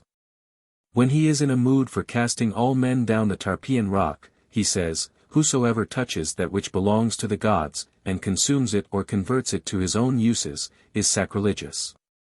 But all things belong to the gods, so that whatever thing anyone touches belongs to them to whom all belongs. Whoever, therefore, touches anything is sacrilegious. Again, when he bids men break open temples and pillage the Capitol without fear of the wrath of heaven, he declares that no one can be sacrilegious. Because, whatever a man takes away, he takes from one place which belongs to the gods into another place which belongs to the gods. The answer to this is that all places do indeed belong to the gods, but all are not consecrated to them, and that sacrilege can only be done in places solemnly dedicated to heaven.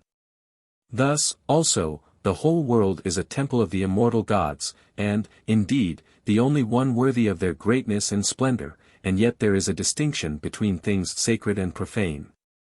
All things which it is lawful to do under the sky and the stars are not lawful to do within consecrated walls.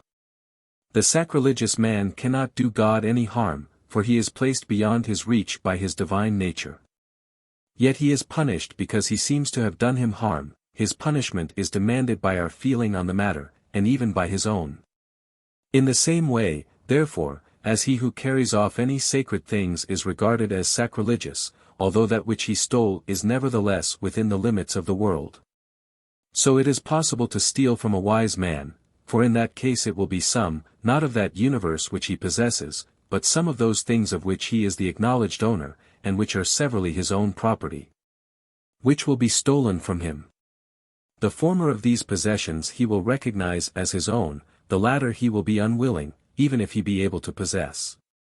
He will say, as that Roman commander said, when, to reward his courage and good service to the state, he was assigned as much land as he could enclose in one day's plowing. "You do not," said he, "want a citizen who wants more than is enough for one citizen. Do you not think that it required a much greater man to refuse this reward than to earn it?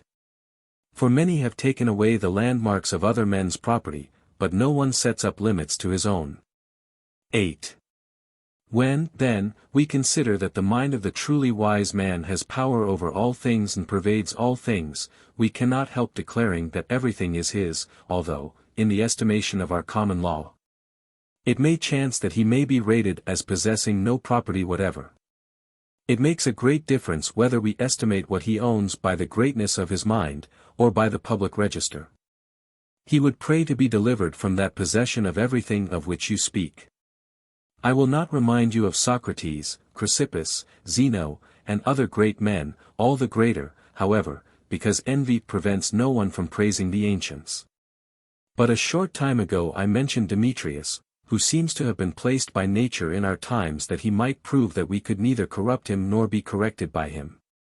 A man of consummate wisdom, though he himself disclaimed it, constant to the principles which he professed, of an eloquence worthy to deal with the mightiest subjects, scorning mere prettinesses and verbal niceties, but expressing with infinite spirit, the ideas which inspired it. I doubt not that he was endowed by divine providence with so pure a life and such power of speech in order that our age might neither be without a model nor a reproach. Had some god wished to give all our wealth to Demetrius on the fixed condition that he should not be permitted to give it away, I am sure that he would have refused to accept it, and would have said, 9. I do not intend to fasten upon my back a burden like this, of which I never can rid myself, nor do I, nimble and lightly equipped as I am, mean to hinder my progress by plunging into the deep morass of business transactions. Why do you offer to me what is the bane of all nations? I would not accept it even if I meant to give it away, for I see many things which it would not become me to give. I should like to place before my eyes the things which fascinate both kings and peoples. I wish to behold the price of your blood and your lives. First bring before me the trophies of luxury, exhibiting them as you please, either in succession, or, which is better, in one mass. I see the shell of the tortoise, a foul and slothful brute, bought for immense sums and ornamented with the most elaborate care, the contrast of colors which is admired in it being obtained by the use of dyes resembling the natural tints. I see tables and pieces of wood valued at the price of a senator's estate, which are all the more precious, the more knots the tree has been twisted into by disease. I see crystal vessels, whose price is enhanced by their fragility, for among the ignorant the risk of losing things increases their value instead of lowering it, as it ought. I see murrhine cups, for luxury would be too cheap if men did not drink to one another out of hollow gems the wine to be afterwards thrown up again. I see more than one large pearl placed in each ear. For now our ears are trained to carry burdens, pearls are hung from them in pairs, and each pair has other single ones fastened above it. This womanish folly is not exaggerated enough for the men of our time, unless they hang 2 or 3 estates upon each ear. I see ladies' silk dresses, if those deserve to be called dresses which can neither cover their body or their shame. When wearing which, they can scarcely with a good conscience, swear that they are not naked.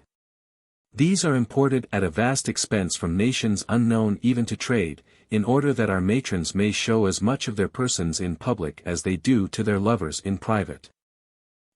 What are you doing, avarice? See how many things there are whose price exceeds that of your beloved gold, all those which I have mentioned are more highly esteemed and valued. I now wish to review your wealth, those plates of gold and silver which dazzle our covetousness. By Hercules, the very earth, while she brings forth upon the surface everything that is of use to us, has buried these, sunk them deep, and rests upon them with her whole weight, regarding them as pernicious substances, and likely to prove the ruin of mankind if brought into the light of day. I see that iron is brought out of the same dark pits as gold and silver, in order that we may lack neither the means nor the reward of murder. Thus far we have dealt with actual substances, but some forms of wealth deceive our eyes and minds alike. I see their letters of credit, promissory notes, and bonds, empty phantoms of property, ghosts of sick avarice, with which she deceives our minds, which delight in unreal fancies. For what are these things, and what are interest, and account books, and usury, except the names of unnatural developments of human covetousness? I might complain of nature for not having hidden gold and silver deeper, for not having laid over it a weight too heavy to be removed, but what are your documents, your sale of time, your blood-sucking 12% interest? These are evils which we owe to our own will, which flow merely from our perverted habit, having nothing about them which can be seen or handled, mere dreams of empty avarice. Wretched is he who can take pleasure in the size of the audit-book of his estate, in great tracts of land cultivated by slaves in chains, in huge flocks and herds which require provinces and kingdoms for their pasture ground. In a household of servants, more in number than some of the most warlike nations, or in a private house whose extent surpasses that of a large city. After he has carefully reviewed all his wealth, in what it is invested, and on what it is spent, and has rendered himself proud by the thoughts of it, let him compare what he has with what he wants, he becomes a poor man at once. Let me go, restore me to those riches of mine. I know the kingdom of wisdom, which is great and stable, I possess everything, and in such a manner that it belongs to all men nevertheless. 11. When, therefore, Gaius Caesar offered him 200,000 sesterces, he laughingly refused it, thinking it unworthy of himself to boast of having refused so small a sum. Ye gods and goddesses, what a mean mind must the emperor have had, if he hoped either to honor or to corrupt him. I must here repeat a proof of his magnanimity. I have heard that when he was expressing his wonder at the folly of Gaius at supposing that he could be influenced by such a bribe, he said, if he meant to tempt me, he ought to have tried to do so by offering his entire kingdom. 12. It is possible, then, to give something to the wise man, although all things belong to the wise man. Similarly, though we declare that friends have all things in common, it is nevertheless possible to give something to a friend, for I have not everything in common with a friend in the same manner as with a partner, where one part belongs to him and another to me, but rather as a father and a mother possess their children in common when they have two, not each parent possessing one child, but each possessing both. First of all I will prove that any chance would-be partner of mine has nothing in common with me, and why? Because this community of goods can only exist between wise men, who are alone capable of friendship. Other men can neither be friends nor partners one to another. In the next place, things may be owned in common in various ways. The knights' seats in the theatre belong to all the Roman knights. Yet of these the seat which I occupy becomes my own, and if I yield it up to any one, although I only yield him a thing which we own in common, still I appear to have given him something. Some things belong to certain persons under particular conditions. I have a place among the knights, not to sell, or to let, or to dwell in, but simply to see the spectacle from, wherefore I do not tell an untruth when I say that I have a place among the knights' seats. Yet if, when I come into the theatre, the knights' seats are full, I both have a seat there by right, because I have the privilege of sitting there, and I have not a seat there, because my seat is occupied by those who share my right to those places. Suppose that the same thing takes place between friends. Whatever our friend possesses, is common to us, but is the property of him who owns it. I cannot make use of it against his will. You are laughing at me, say you. If what belongs to my friend is mine, I am able to sell it. You are not able, for you are not able to sell your place among the knights' seats, and yet they are in common between you and the other knights. Consequently, the fact that you cannot sell a thing, or consume it, or exchange it for the better or the worse does not prove that it is not yours, for that which is yours under certain conditions is yours nevertheless. 13. I have received, but certainly not less. Not to detain you longer than is necessary, a benefit can be no more than a benefit, but the means employed to convey benefits may be both greater and more numerous. I mean those things by which kindness expresses and gives vent to itself, like lovers, whose many kisses and close embraces do not increase their love but give it play. 14. The next question which arises has been thoroughly threshed out in the former books, so here it shall only be touched on shortly, for the arguments which have been used for other cases can be transferred to it. The question is, whether one who has done everything in his power to return a benefit, has returned it.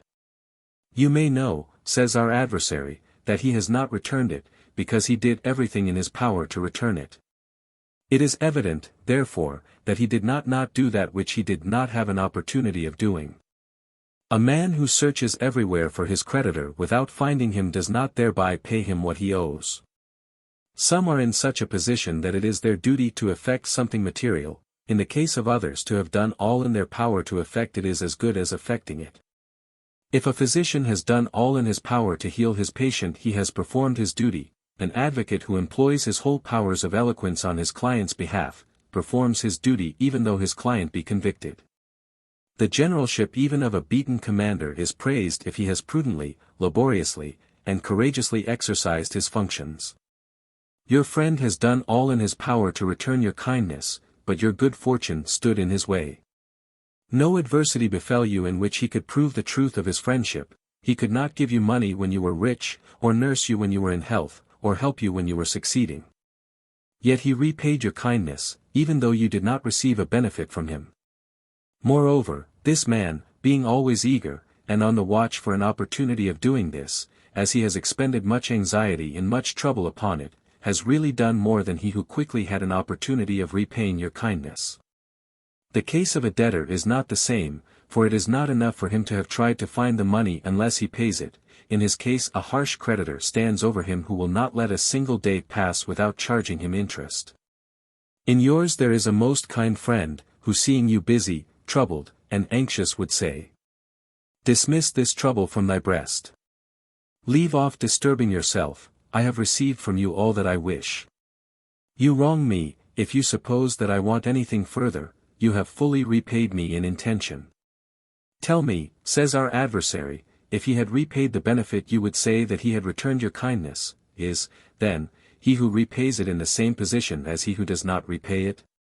On the other hand, consider this: if he had forgotten the benefit which he had received, if he had not even attempted to be grateful, you would say that he had not returned the kindness. But this man has labored day and night to the neglect of all his other duties in his devoted care to let no opportunity of proving his gratitude escape him. Is then he who took no pains to return a kindness to be classed with this man who never ceased to take pains? You are unjust, if you require a material payment from me when you see that I am not wanting in intention. 15. In short, suppose that when you are taken captive, I have borrowed money, made over my property as security to my creditor, that I have sailed in a stormy winter season along coasts swarming with pirates. That I have braved all the perils which necessarily attend a voyage even on a peaceful sea, that I have wandered through all wildernesses seeking for those men whom all others flee from, and that when I have at length reached the pirates, someone else has already ransomed you, will you say that I have not returned your kindness? Even if during this voyage I have lost by shipwreck the money that I had raised to save you, even if I myself have fallen into the prison from which I sought to release you, will you say that I have not returned your kindness? No, by Hercules. The Athenians call Harmodius and Aristogiton tyrannicides. The hand of Mucius which he left on the enemy's altar was equivalent to the death of Porsenna, and valor struggling against fortune is always illustrious, even if it falls short of accomplishing its design.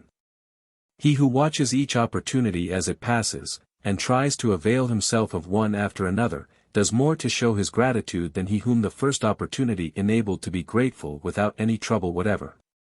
But, says our adversary, he gave you two things, material help and kindly feeling, you, therefore, owe him two. You might justly say this to one who returns your kindly feeling without troubling himself further: this man is really in your debt. But you cannot say so of one who wishes to repay you, who struggles and leaves no stone unturned to do so, for, as far as in him lies, he repays you in both kinds. In the next place, counting is not always a true test, sometimes one thing is equivalent to two, consequently so intense and ardent a wish to repay takes the place of a material repayment.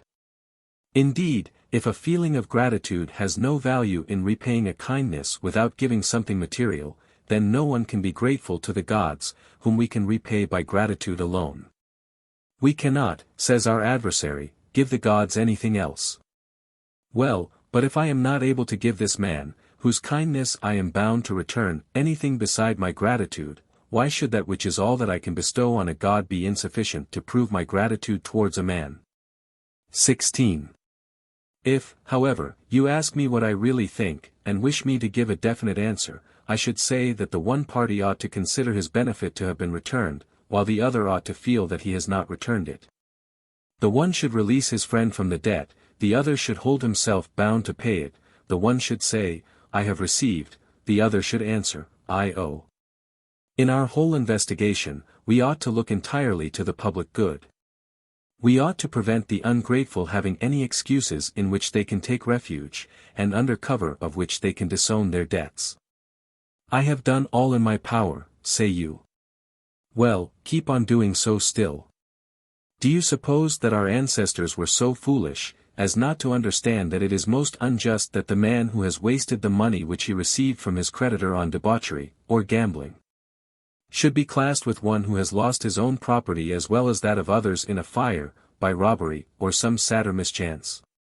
They would take no excuse, that men might understand that they were always bound to keep their word. It was thought better that even a good excuse should not be accepted from a few persons, than that all men should be led to try to make excuses. You say that you have done all in your power to repay your debt. This ought to be enough for your friend, but not enough for you. He to whom you owe a kindness, is unworthy of gratitude if he lets all your anxious care and trouble to repay it go for nothing. And so, too, if your friend takes your goodwill as a repayment, you are ungrateful if you are not all the more eager to feel the obligation of the debt which he has forgiven you. Do not snap up his receipt, or call witnesses to prove it. Rather seek opportunities for repaying not less than before. Repay the one man because he asks for repayment, the other because he forgives you your debt, the one because he is good, the other because he is bad.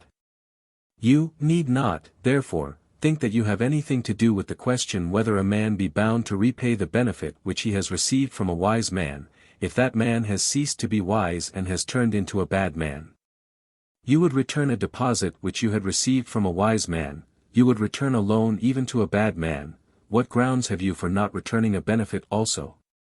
Because he has changed, ought he to change you? What? If you had received anything from a man when healthy, would you not return it to him when he was sick, though we always are more bound to treat our friends with more kindness when they are ailing?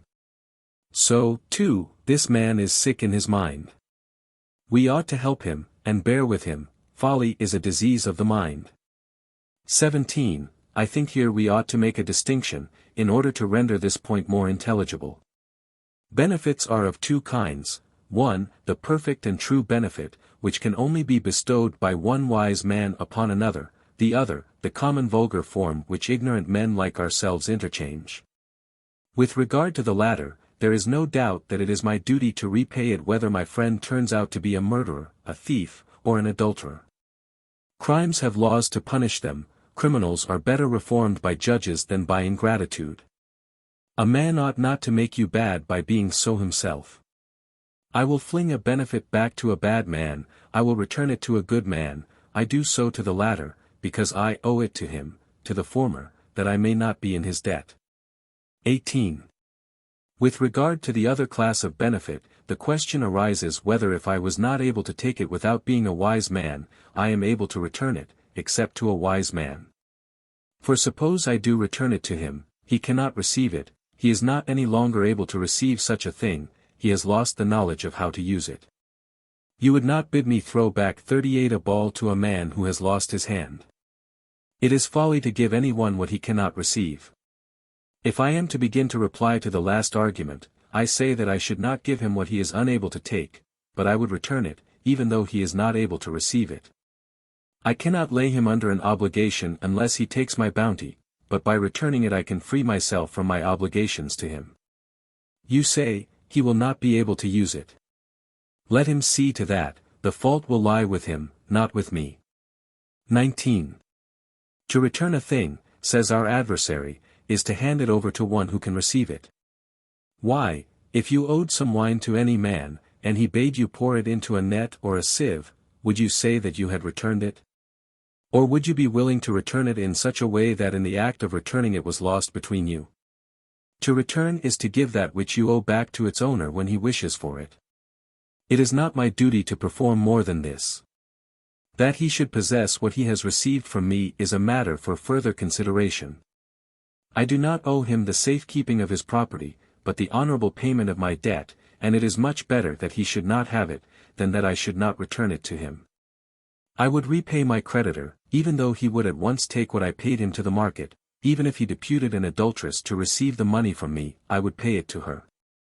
Even if he were to pour the coins which he receives into a loose fold of his cloak, I would pay it. It is my business to return it to him, not to keep it and save it for him after I have returned it.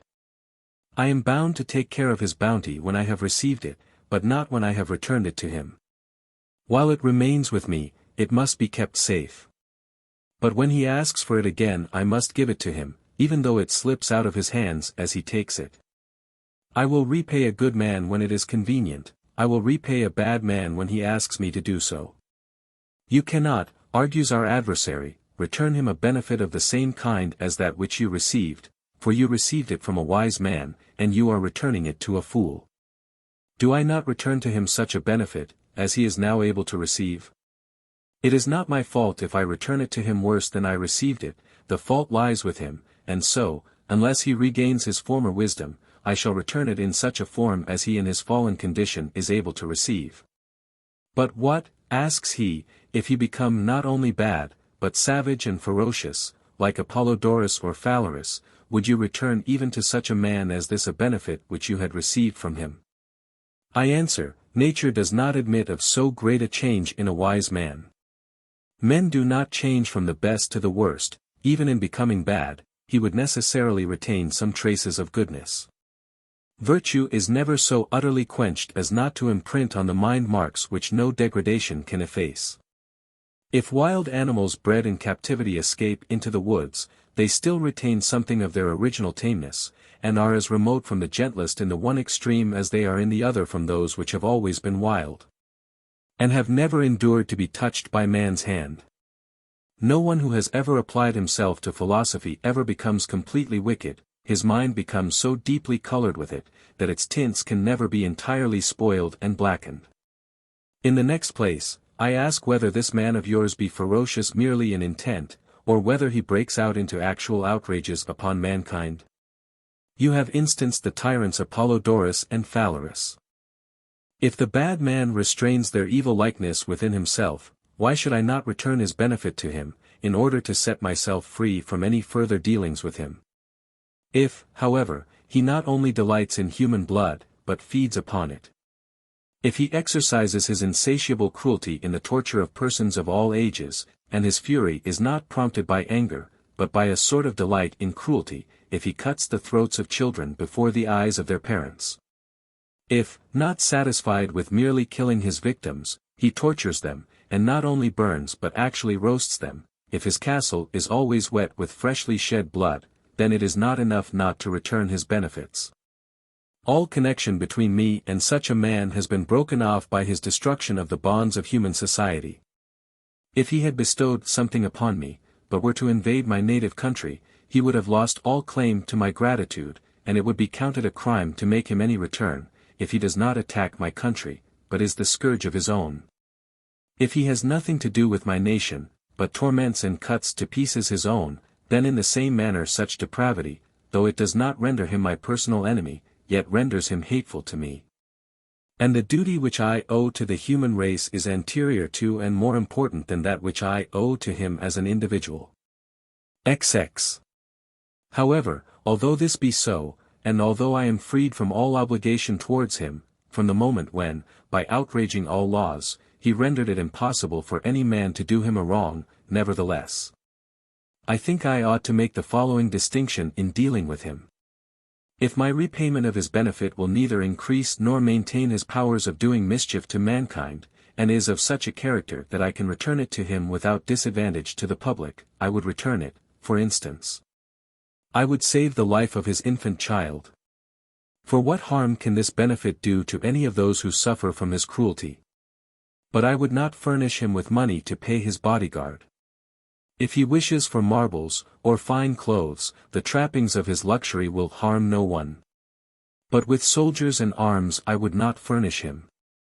If he demands, as a great boon, actors and courtesans and such things as will soften his savage nature, I would willingly bestow them upon him. I would not furnish him with triremes and brass-beaked ships of war, but I would send him fast-sailing and luxuriously fitted vessels, and all the toys of kings who take their pleasure on the sea. If his health was altogether despaired of, I would by the same act bestow a benefit on all men and return one to him, seeing that for such characters death is the only remedy, and that he who never will return to himself, had best leave himself. However, such wickedness as this is uncommon, and is always regarded as a portent, as when the earth opens, or when fires break forth from caves under the sea. So let us leave it, and speak of those vices which we can hate without shuddering at them. As for the ordinary bad man, whom I can find in the marketplace of any town, who is feared only by individuals, I would return to him a benefit which I had received from him. It is not right that I should profit by his wickedness. Let me return what is not mine to its owner. Whether he be good or bad makes no difference, but I would consider the matter most carefully, if I were not returning but bestowing it. XXI. This point requires to be illustrated by a story. A certain Pythagorean bought a fine pair of shoes from a shoemaker, and as they were an expensive piece of work, he did not pay ready money for them. Some time afterwards he came to the shop to pay for them, and after he had long been knocking at the closed door, some one said to him, "Why do you waste your time? The shoemaker whom you seek has been carried out of his house and buried. This is a grief to us who lose our friends for ever, but by no means so to you, who know that he will be born again," jeering at the Pythagorean. Upon this our philosopher not unwillingly carried his 3 or 4 denarii home again, shaking them every now and then. Afterwards, blaming himself for the pleasure which he had secretly felt at not paying his debt, and perceiving that he enjoyed having made this trifling gain, he returned to the shop, and saying, "The man lives for you, pay him what you owe." He passed 4 denarii into the shop through the crack of the closed door, and let them fall inside, punishing himself for his unconscionable greediness that he might not form the habit of appropriating that which is not his own.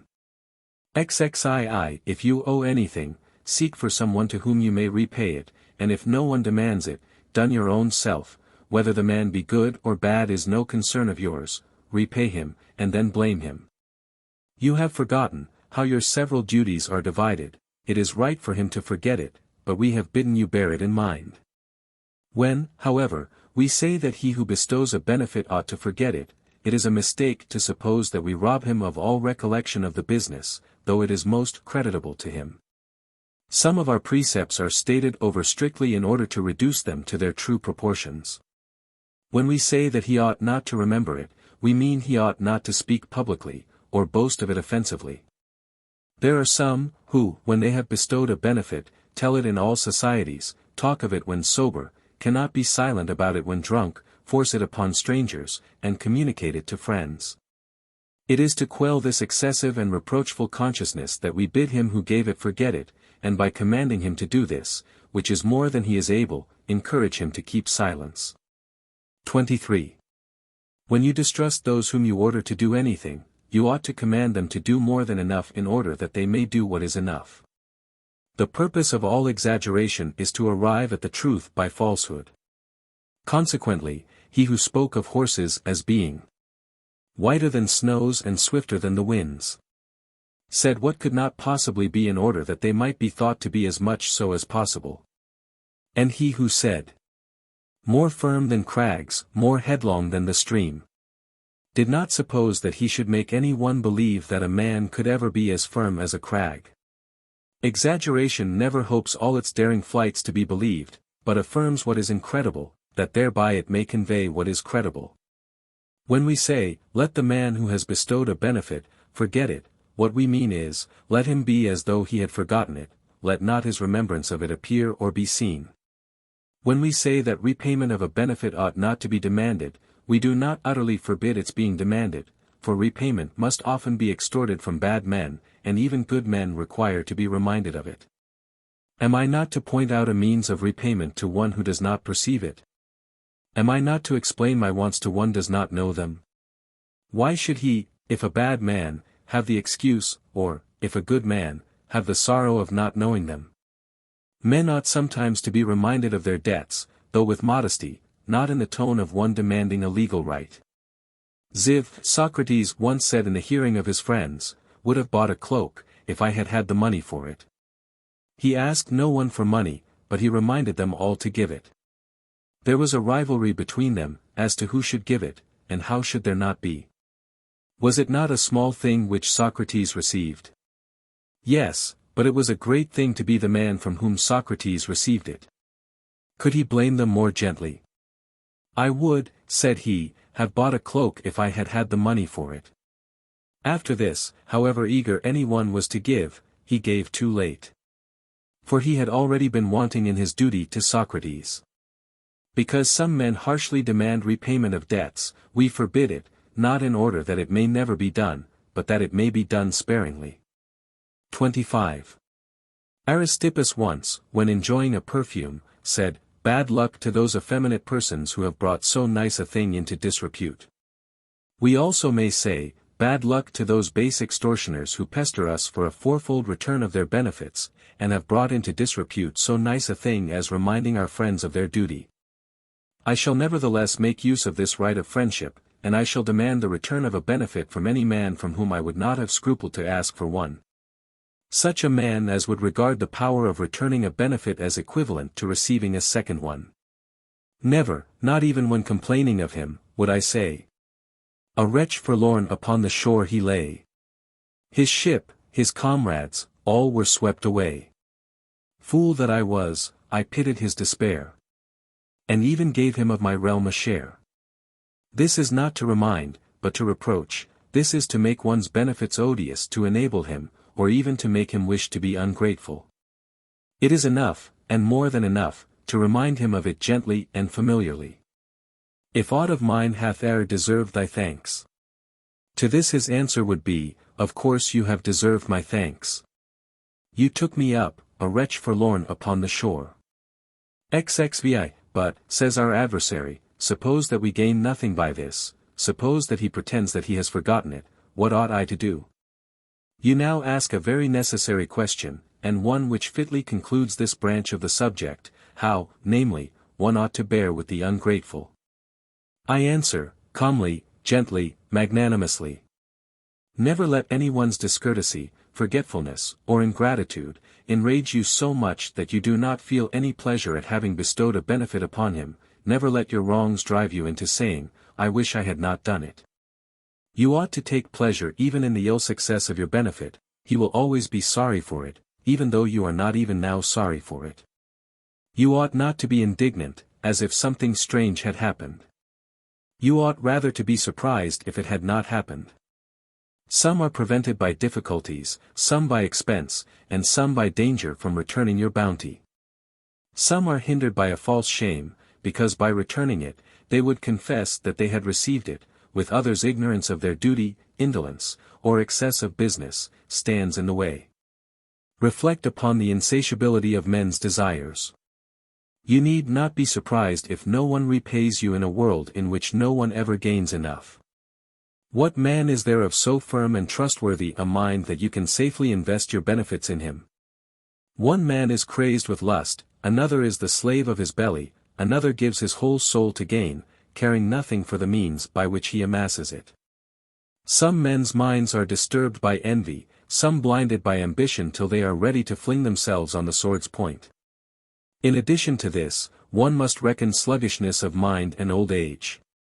And also the opposites of these, restlessness and disturbance of mind, also excessive self-esteem and pride in the very things for which a man ought to be despised.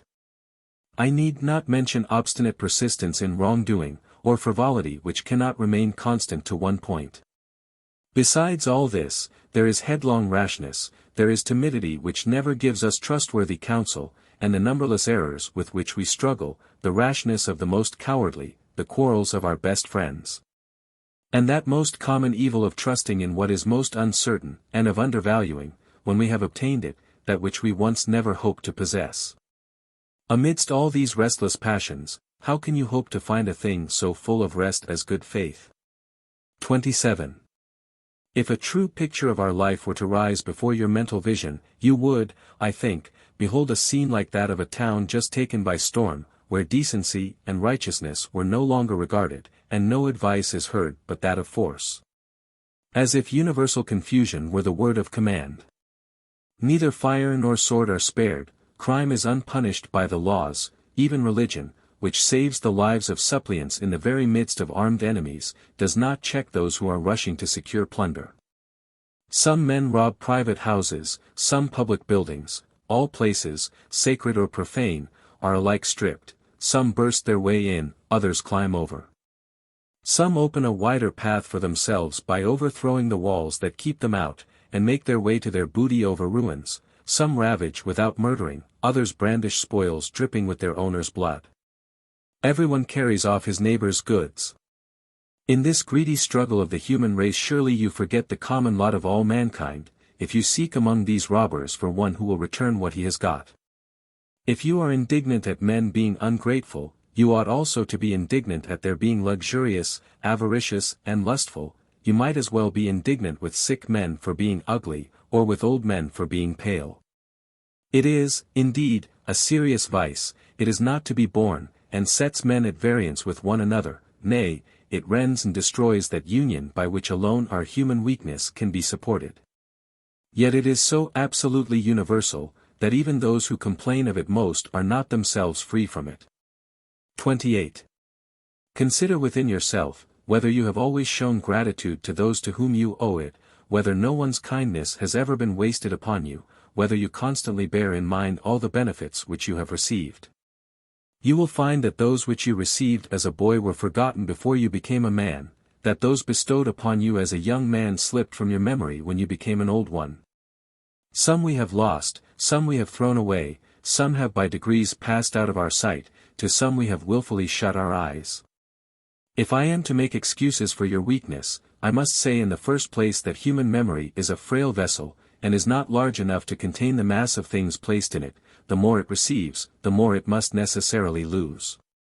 The oldest things in it give way to the newest. Thus it comes to pass that your nurse has hardly any influence with you, because the lapse of time has set the kindness which you received from her at so great a distance. Thus it is that you no longer look upon your teacher with respect, and that now when you are busy about your candidature for the consulate or the priesthood, you forget those who supported you in your election to the quaestorship. If you carefully examine yourself, perhaps you will find the vice of which you complain in your own bosom. You are wrong in being angry with a universal failing, and foolish also, for it is your own as well. You must pardon others, that you may yourself be acquitted. You will make your friend a better man by bearing with him, you will in all cases make him a worse one by reproaching him. You can have no reason for rendering him shameless. Let him preserve any remnants of modesty which he may have. Too loud reproaches have often dispelled a modesty which might have borne good fruit. No man fears to be that which all men see that he is. When his fault is made public, he loses his sense of shame. Zix, you say, I have lost the benefit which I bestowed. Yet do we say that we have lost what we consecrate to heaven, and a benefit well bestowed, even though we get an ill return for it, is to be reckoned among things consecrated. Our friend is not such a man as we hoped he was. Still, let us, unlike him, remain the same as we were. The loss did not take place when he proved himself so. His ingratitude cannot be made public without reflecting some shame upon us, since to complain of the loss of a benefit is a sign that it was not well bestowed. As far as we are able we ought to plead with ourselves on his behalf. Perhaps he was not able to return it, perhaps he did not know of it, perhaps he will still do so. A wise and forbearing creditor prevents the loss of some debts by encouraging his debtor and giving him time. We ought to do the same, we ought to deal tenderly with a weakly sense of honor. XXX. I have lost, say you, the benefit which I bestowed. You are a fool, and do not understand when your loss took place. You have indeed lost it, but you did so when you gave it. The fact has only now come to light. Even in the case of those benefits which appear to be lost, gentleness will do much good. The wounds of the mind ought to be handled as tenderly as those of the body. The string, which might be disentangled by patience, is often broken by a rough pull. What is the use of abuse, or of complaints? Why do you overwhelm him with reproaches? Why do you set him free from his obligation? Even if he be ungrateful he owes you nothing after this. What sense is there in exasperating a man on whom you have conferred great favors, so as out of a doubtful friend to make a certain enemy, and one, too, who will seek to support his own cause by defaming you, or to make men say, I do not know what the reason is that he cannot endure a man to whom he owes so much. There must be something in the background. Any man can asperse, even if he does not permanently stain the reputation of his betters by complaining of them. Nor will anyone be satisfied with imputing small crimes to them, when it is only by the enormity of his falsehood that he can hope to be believed. 31. What a much better way is that by which the semblance of friendship, and, indeed, if the other regains to his right mind, friendship itself is preserved.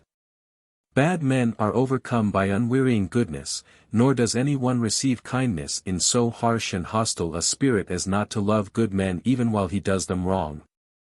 When they lay him under the additional obligation of requiring no return for their kindness. Reflect, then, upon this. You say, my kindness has met with no return, what am I to do? I ought to imitate the gods, those noblest disposers of all events, who begin to bestow their benefits on those who know them not, and persist in bestowing them on those who are ungrateful for them. Some reproach them with neglect of us, some with injustice towards us, others place them outside of their own world, in sloth and indifference, without light, and without any functions. Others declare that the sun itself, to whom we owe the division of our times of labor and of rest, by whose means we are saved from being plunged in the darkness of eternal night. Who, by his circuit, orders the seasons of the year, gives strength to our bodies, brings forth our crops and ripens our fruits, is merely a mass of stone, or a fortuitous collection of fiery particles, or anything rather than a god. Yet, nevertheless, like the kindest of parents, who only smile at the spiteful words of their children, the gods do not cease to heap benefits upon those who doubt from what source their benefits are derived, but continue impartially distributing their bounty among all the peoples and nations of the earth. Possessing only the power of doing good, they moisten the land with seasonable showers, they put the seas in movement by the winds, they mark time by the course of the constellations, they temper the extremes of heat and cold, of summer and winter, by breathing a milder air upon us. And they graciously and serenely bear with the faults of our erring spirits. Let us follow their example, let us give, even if much be given to no purpose, let us, in spite of this, give to others. Nay, even to those upon whom our bounty has been wasted. No one is prevented by the fall of a house from building another. When one home has been destroyed by fire, we lay the foundations of another before the site has had time to cool. We rebuild ruined cities more than once upon the same spots, so untiring are our hopes of success. Men would undertake no works either on land or sea if they were not willing to try again what they have failed in once. 32. Suppose a man is ungrateful, he does not injure me, but himself, I had the enjoyment of my benefit when I bestowed it upon him. Because he is ungrateful, I shall not be slower to give but more careful. What I have lost with him, I shall receive back from others. But I will bestow a second benefit upon this man himself, and will overcome him even as a good husbandman overcomes the sterility of the soil by care and culture. If I do not do so, my benefit is lost to me, and he is lost to mankind. It is no proof of a great mind to give and to throw away one's bounty. The true test of a great mind is to throw away one's bounty and still to give.